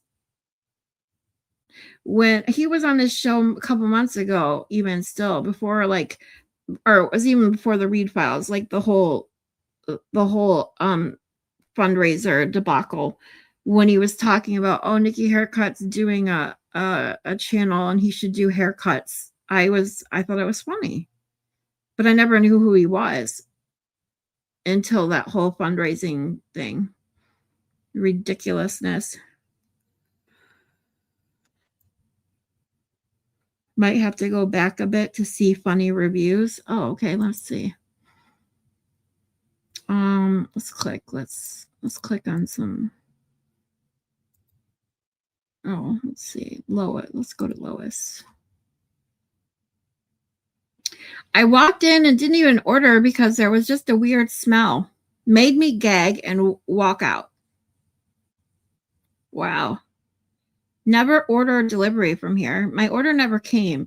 Refused to refund. I waited 2 hours before calling. The shop had already closed, but the owner's clearly intoxicated son answered the phone. He was very apologetic and said it looked like the pizza was still on the way, but he was going to give me a refund and to give it another 40 minutes and gave me his personal cell phone number if it did not show up. Well, it never showed up. It was like 10 p.m. now. I sent him a text, but I wasn't about to call this kid asking about my pizza. The next day, tried to get a refund from them, and they insisted it was delivered. I ordered through Slice, who says there is nothing they can do if they won't admit it wasn't delivered, which is crazy that they don't protect the people using the app. Slice said they would try again today to get them to cop to the pizza not being delivered. I have proof of the call log. 5-minute combo was stored 2 hours after I'd placed my pizza order. Proof that I have the owner's son's phone number and sent text message that still no pizza. Slice provided all this information to them, so D&E had an opportunity to do the right thing. They didn't take it. This is their response. Erica, we sincerely apologize for your experience and appreciate your feedback. We're sorry for the inconvenience and frustration this has caused. Your concerns will be addressed to improve our service. Thank you for bringing this to our attention. Wow. To look at all of their responses are just the generic same old bullshit. Please don't waste your money here. Wow. Employees were very rude. Oh, but my pizza did come in 2 minutes and 27 seconds. So quick service. Pizza was nearly hypothermic and makes me wonder how long it really takes to heat up a cold pizza. The smell in the establishment nearly killed me. Wow, they actually responded. What do they just send a generic response to anything? Oh my God. I'm so shocked. He made fun of Erica Walsh and he is not even funny. Oh my God.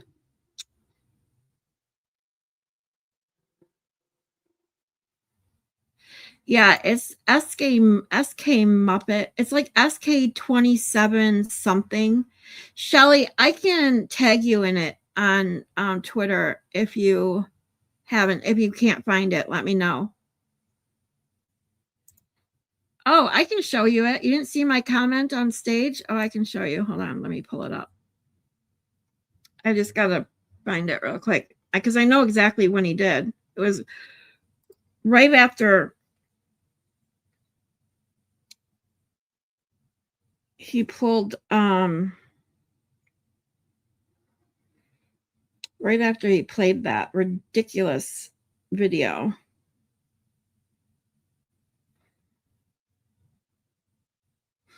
Oh, she did? See, this is what I don't know. So no, I appreciate you telling me, Cheryl. She says, Karen thanked us every morning too. Just saying. So no, that's good to know. Because me not being from Michigan, I don't know that. Oh, Cheryl says, gotta go. Love you guys. Love you too, Cheryl. I don't know if she heard me. Then tell her to let me know. I'll send it on Twitter. I'll have to send her a message.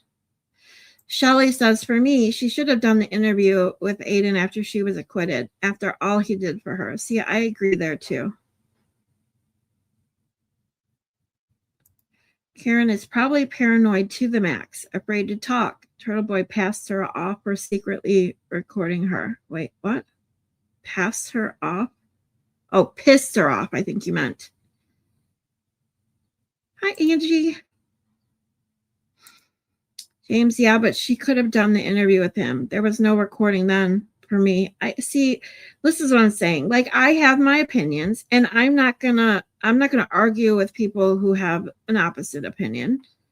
I agree and totally understand that, like, psychologically speaking, she went through hell and back. Truly. But I'm sorry, maybe it is just me, but someone who was donated, like someone who received, like, what was it, $1 million of free money, she would have been in jail if she didn't have the team working for her that she did. Now, that doesn't mean that they necessarily wouldn't have worked for her, because I know, like, I don't think it was Bob Alessi or Alan. One of them hasn't received a dime. So I'm not saying she wouldn't have had some of them, but you just don't know what would have happened had she not received any of that money.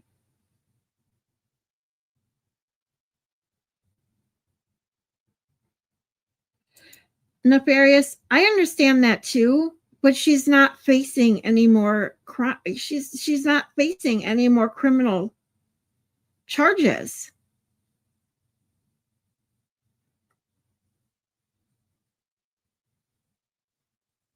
So what has she got? If she could do those interviews while facing criminal charges, what does she have? What does she have to lose to spend 10 minutes on Aiden's show and say, I just, wanted to tell you, thank you so much from the bottom of my heart. I appreciate it. Not to mention that in one of her interviews, and I went to go back actually the other day and find it, how she mentioned that she would never have done this for someone else. Like, if you're going to be willing to say that to all the people that did do it for you, that you wouldn't do it for them, and then not only that, not come out and truly just do even 10 minutes. Like, I didn't expect her to do that long interview she did with Rotten Mango, but she did. And I would have never expected her to do a long interview with Aiden because of the ridiculous charges on Aiden and now on both of them. I get it. But there's nothing, they can't do anything for her to go on and thank him for the,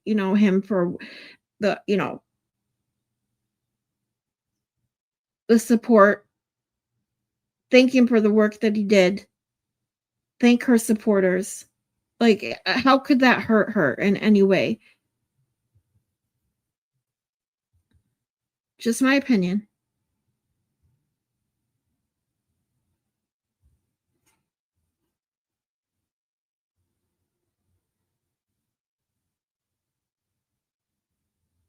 Yeah, she gave the Rotten Mangoes interview. Yep.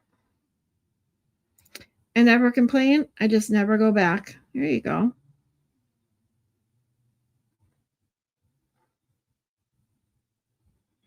She could have sucked it up. Yeah, I mean, like I said, it didn't have to be anything major. But to give him, after what all the shit she did, no matter if she likes him or not, no matter if you can't deny, and those that try to deny what Aiden did for her, they're just in denial, or they know what they're saying is a bunch of shit, but they're trying to, you know what I mean? They rewrite the narrative, so to speak, even though they know the truth deep down.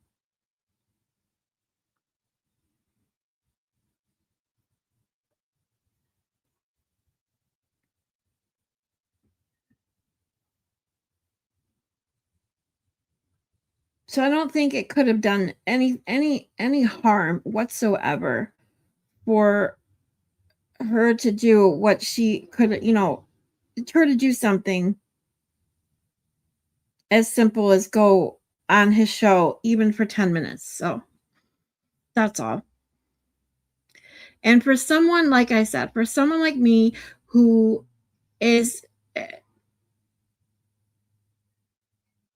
in kind of desperate need for money too, the only reason I would ever even ask for help, like I could never imagine, no matter what I was facing, not making it a point to thank the people that got me through whatever it is I'm going through. Whether it was like me who was facing and still could be, because I'm still behind. I have to play catch up. So I don't know what I'm gonna do. But this isn't. I'm not making this. I'm just making a point that when I put out, my friend made my gifts and go, let's say for $3,500, I've made a few $100s, and that went a long way for me. It means the world to me. And for someone like her who was facing something even worse than what I'm facing, way worse, and way more money, and got that money and got the result that she should have gotten. And you take in the totality of all of that, everything that she got from the public that got her to where she is now, and just didn't seem to care enough almost to make a point to show how much it meant to her. To me, I don't know. To me, it just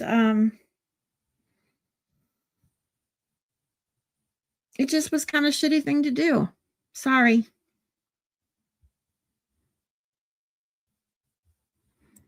I guarantee the MSP have a target on her back. Yeah, I mean, like I said, though, she doesn't have any criminal charges. What are they going to do? Try and pin another crime on her? Like, thank you, Baker's favorite suitcase. Sometimes I feel like and that's why I completely say this is my opinion alone.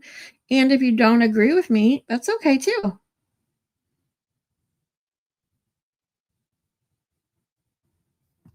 I don't know. I think I've said basically all I need to say about that. She says, okay, she's not the nicest person in the world. In fact, she's probably an asshole. James. Oh boy. None of us know what the problem is between Karen and Aiden. We're not getting the whole story. Now that I do agree with, James. I do. I bet you there's a whole bunch of shit we don't know. And that's okay too. We don't need to know everything. That's the point. Like, even if you look back at that Rotten Mangoes interview, I just feel like she could have done something more. But again, that's just me. Maybe people don't take it the same way I do or feel the same way I do, and that's okay. I'm just sharing my opinion.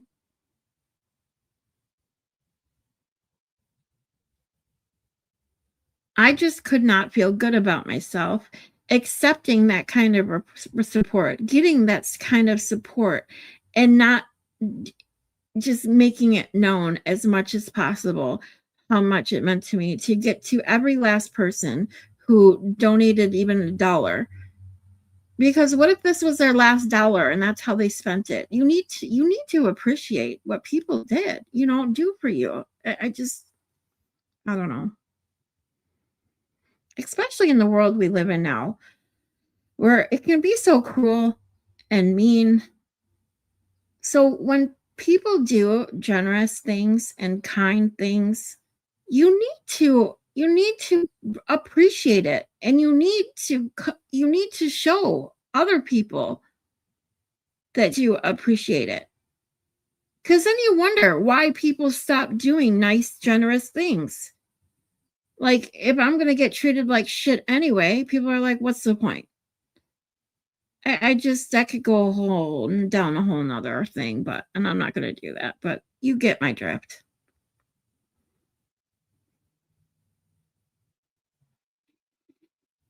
She could meet with an unfortunate accident. These people are capable of anything. I mean, I get that part.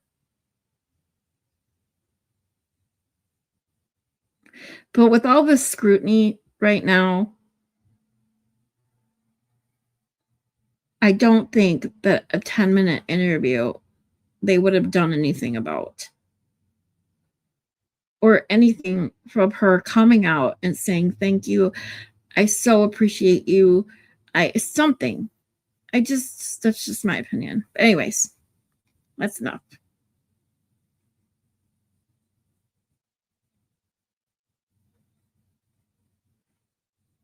I think she could have gave Aiden an interview, but my opinion means nothing because I don't know the whole story. Yeah, exactly. None of us do, and that's okay.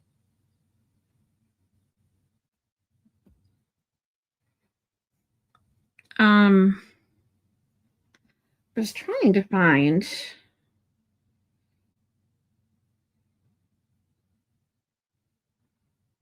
a thing from yesterday on the Twit plus where my comment hold on. I was hoping because I was gonna show you guys if you guys haven't seen just the YouTube video, or not YouTube, but the Twat video of the Nikki Rocco thing. It's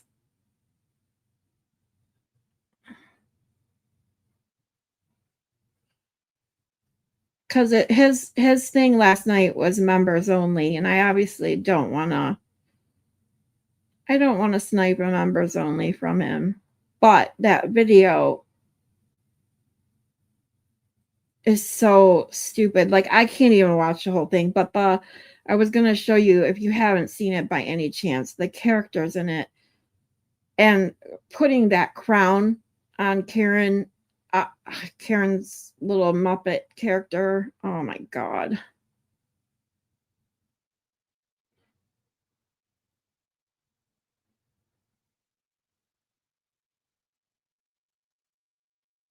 Oh, I think I found it.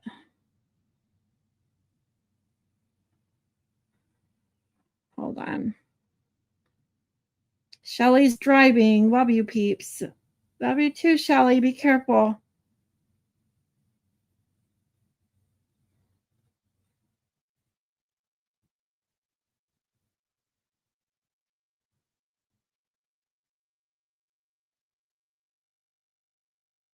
Damn it.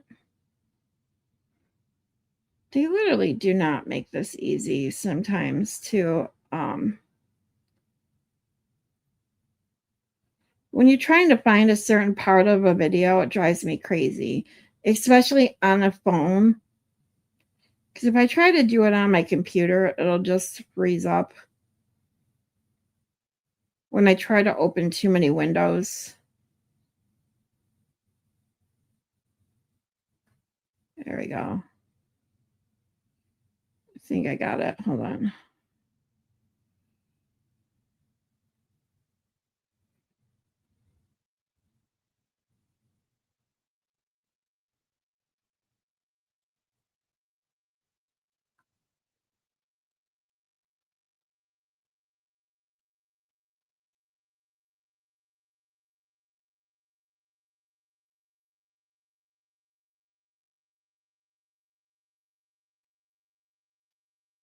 Nefarious says that is actually why I must have missed your comment. I muted the puppet part and put skip isolation year on. Ah, that's funny.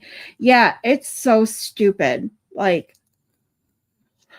don't worry, you didn't miss anything. Obviously, like whoever this account is, this SK27 something. I don't know who that is that made that, but it was so dumb.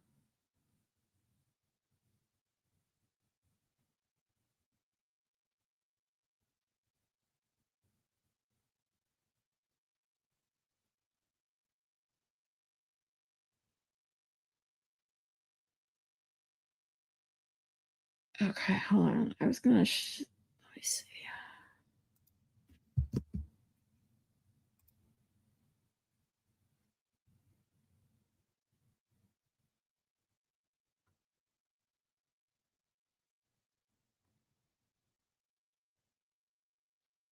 Oh, perfect timing too, because Rat House Media is on in 15 minutes.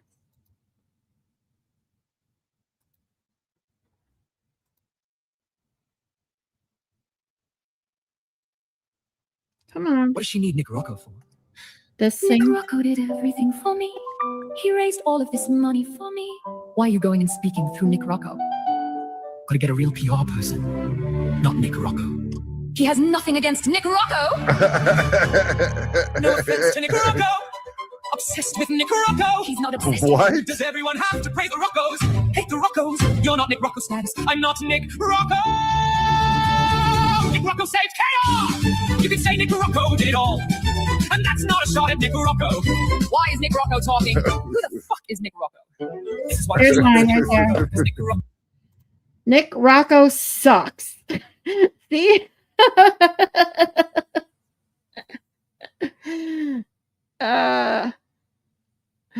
This whole cartoon thing is so stupid. Like I don't know what.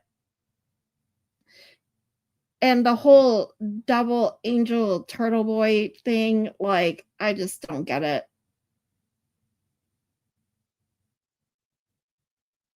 You guys know that I just started dealing,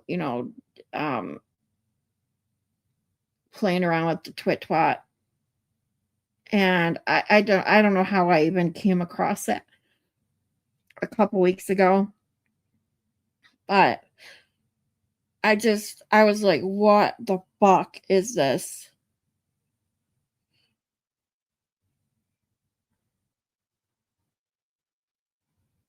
And then we have when Will was laughing so bad. It was hysterical. He was going to pee his pants. Look at this. Oh my God, dude. Slayer with body count. I love it. Oh, holy shit. That is the funniest goddamn shit ever. Of what is relevant or not. I just want to show her Will is laughing his ass off because it's hysterical. Hold on. You didn't get it Some either? women Yeah. say come smack my cheeks. I can't get through this. Look at him. He can't. I can't get through it. Hold on. This laugh makes you laugh. I'm sorry. Like, I was laughing so hard last night at him more than anything. Fuck. Man.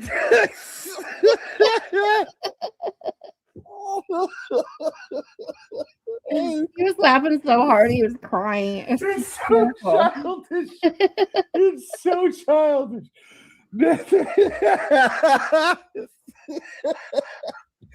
Holy motherfucking shit. Oh my fucking my stomach is fucking holy shit.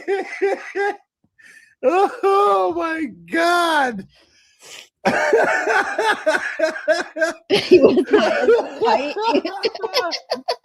Oh, hold on. Doby-Wan Kenobi says some women say come smack my cheeks. Yeah, I wasn't planning on playing anything. I just wanted to show you guys him laughing because it's hysterical. People have told me that Will doesn't care, but I don't want to, just like I won't snipe anybody else's stuff without, permission. Fervent, even when I play Fervent song, I got his permission, and Toy at Rat House Media. Now, I do play Aiden's a lot, and I don't know Aiden, but several people that do know him say it's not a big deal, and that's the only reason I do that. Because I'm just, I'm a small channel. And I wouldn't want people just sniping my stuff. It's just etiquette. That's just how I think. But, yeah, he definitely was high as a kite. Oh, Baker's favorite suitcase. No, you're cool. No, I totally understand. I get it, and I agree with you. So I just wanted to show you guys if for some reason you don't have a membership and you didn't hear just Will's hysterical laugh. I mean, you can't help but laugh when he's laughing. You know what I mean? Like his laugh makes you laugh. He does have a great laugh. Yeah. It's like I don't know what it is. Like when he gets, especially when he gets into like that mood where he just can't stop laughing. It's not even really what he's making fun of. It's that he I don't know. His laugh is just so genuine and so I don't know. It just makes you laugh. James says Aiden doesn't care. It helps his channel grow, right? Yes, definitely. Like I know some, and I know that a lot of people on YouTube play it that way. Like they don't care. And I mean, to be honest, I really wouldn't care. I wouldn't want someone taking my like original material, like how I use toys and fervent songs. I mean, because you know, that's literally their creativity from scratch. And I wouldn't want to just take that from them and use it for my content without permission, you know? That's just I don't know, that's just how I feel about it. It's different when you're just showing someone's stream. But when you're doing like and especially with Will, like that's another reason why I know a friend of mine knows Will, has known Will for years. And she says he wouldn't care. And I know that, but you know, it's just a sign of respect, I guess, how I see it. You were in there, it says I was in there and when the puppets came on, I turned the expert on. Oh, the expert was on last night. Shit.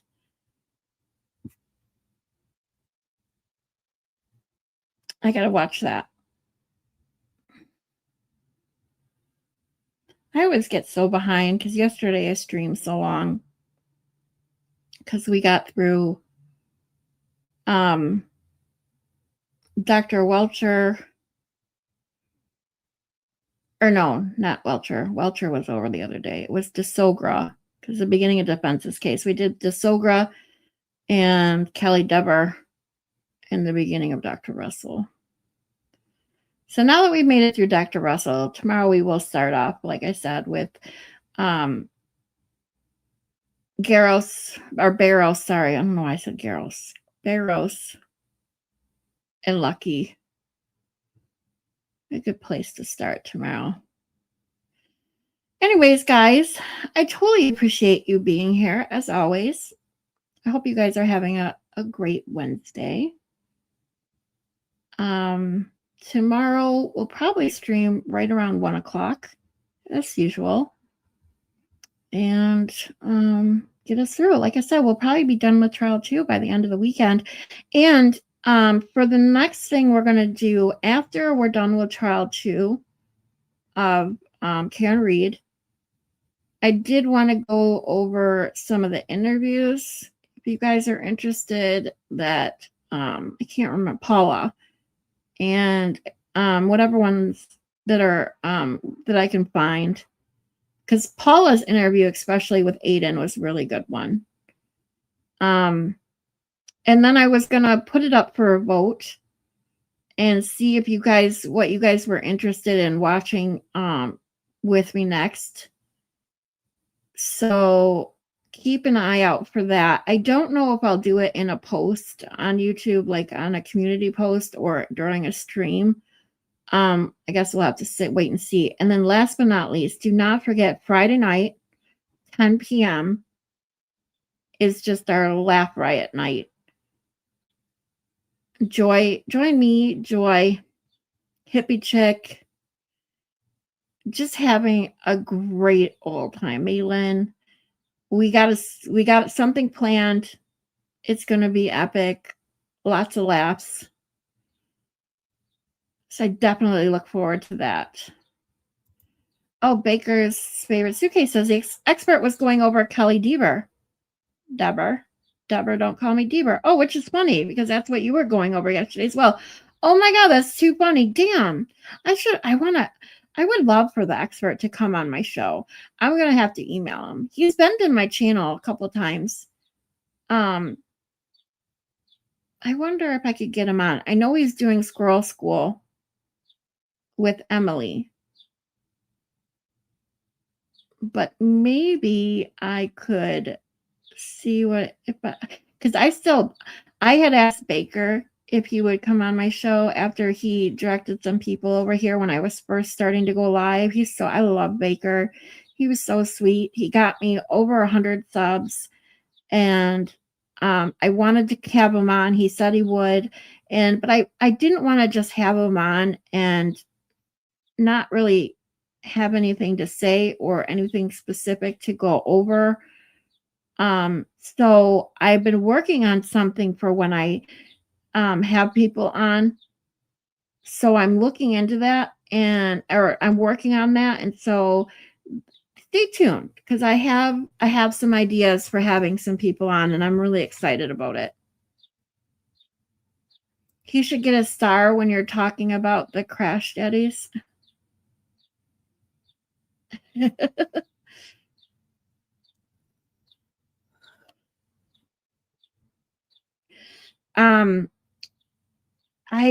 Well, let's see. We're going over Lucky and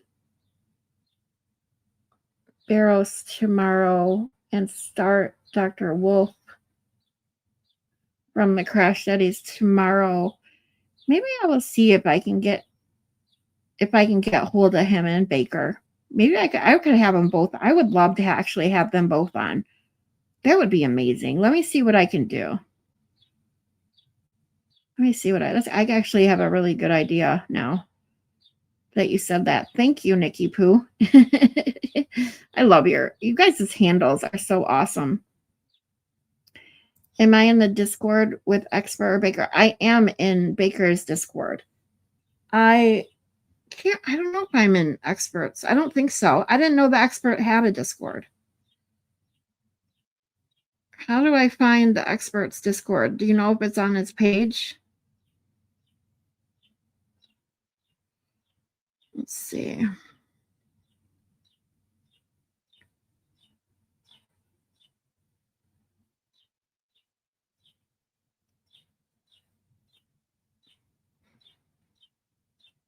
The Expert. Here's his page. I'm going to his Expert's page right now. Let me see if he's got his link to his Discord on his YouTube page. Let's see. Blogging, Odyssey, Twitch, Spotify, Expert Store. Nope. So got his email. So I will send him an email. Oh, that's right. That's right. Now I remember because I thought I had. It's funny because I said as soon as I said I didn't know we had an escort or Discord. I said escort because of Expert. As soon as I said I didn't know he had a Discord, I was like, wait a minute, didn't I know that? I did know that, but that's why, because I can't afford a membership because you have to be a member of his page, and I'm very limited. Right now, I am literally only a member in Rat House Media and Will the Glare, and actually at the end of this, because what I do is I buy iTunes gift cards because like I said, if you guys don't know, I live a very modest lifestyle with my health conditions and stuff going on. I can only work so much. I only make so much money, but I'm okay with that. And so what I do is I buy an iTunes gift card or Apple gift card, whatever, so that I can, I know that I have enough money on there and that takes care of my memberships. And when I have extra money, I'm a Baker's member too. So that's 3. So it's like 10. What is that total? 3 of them is like $10, $11 a month. So anyway, when I have extra money, I buy an Apple gift card and I put it in my phone. And so that takes care of my memberships that I want.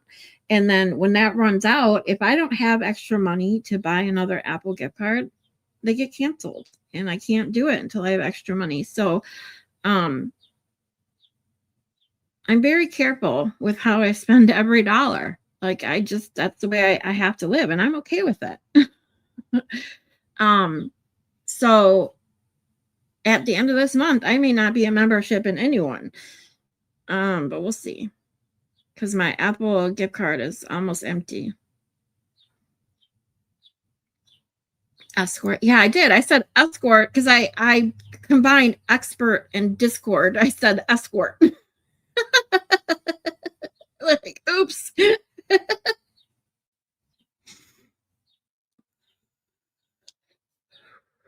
I truly enjoyed Jimmy's Auntie Deb's a membership. I got gifted one for him, but I miss it. I do miss his. I don't get to watch Jimmy as much as I would like to.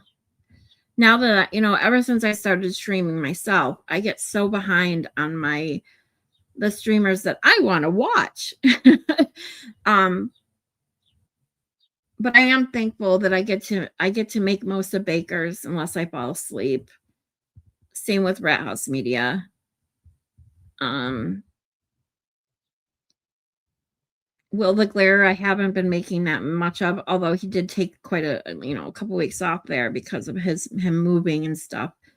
So, but now that I stream, I just don't have the time to watch all the ones that I used to watch like I used to watch them. You hear that? See, you get it. Like, I know everyone gets it. Like the economy that we live in, it's just awful. I know Jimmy has this. You combine words like that too. Okay, good. I'm not the only one. I do that all the time. Jimmy has a new song. I saw it. I forgot what it was called. I saw it this morning. It was like he had just posted it like 30 more minutes. It was like 34 minutes ago. It said when I saw it. I was like, oh, another song! Yay! His songs are hysterical. He's brilliant when it comes to stuff. I swear. Very, very creative.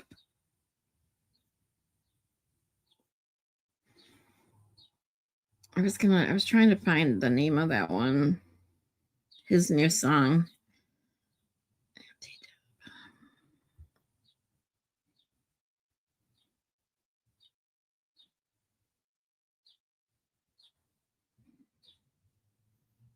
Oops.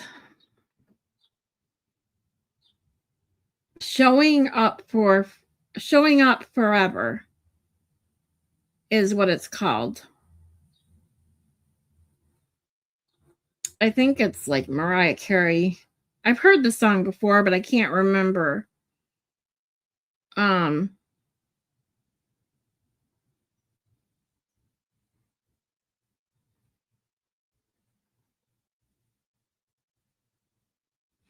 I just saw that he has a baby Kelly Reid day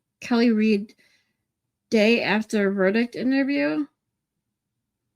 I don't know what that is. I'm gonna have to check it out. But yeah, that's it. It's really good. If you haven't seen it, check it out. It's good. Just like all of his songs are good. But anyways, it's 6:02. Rat House Media just went live. If you watch them, even if not, go check them out. Chat is always amazing. And Danny's chat. Pre-game tonight to Turtle Boy.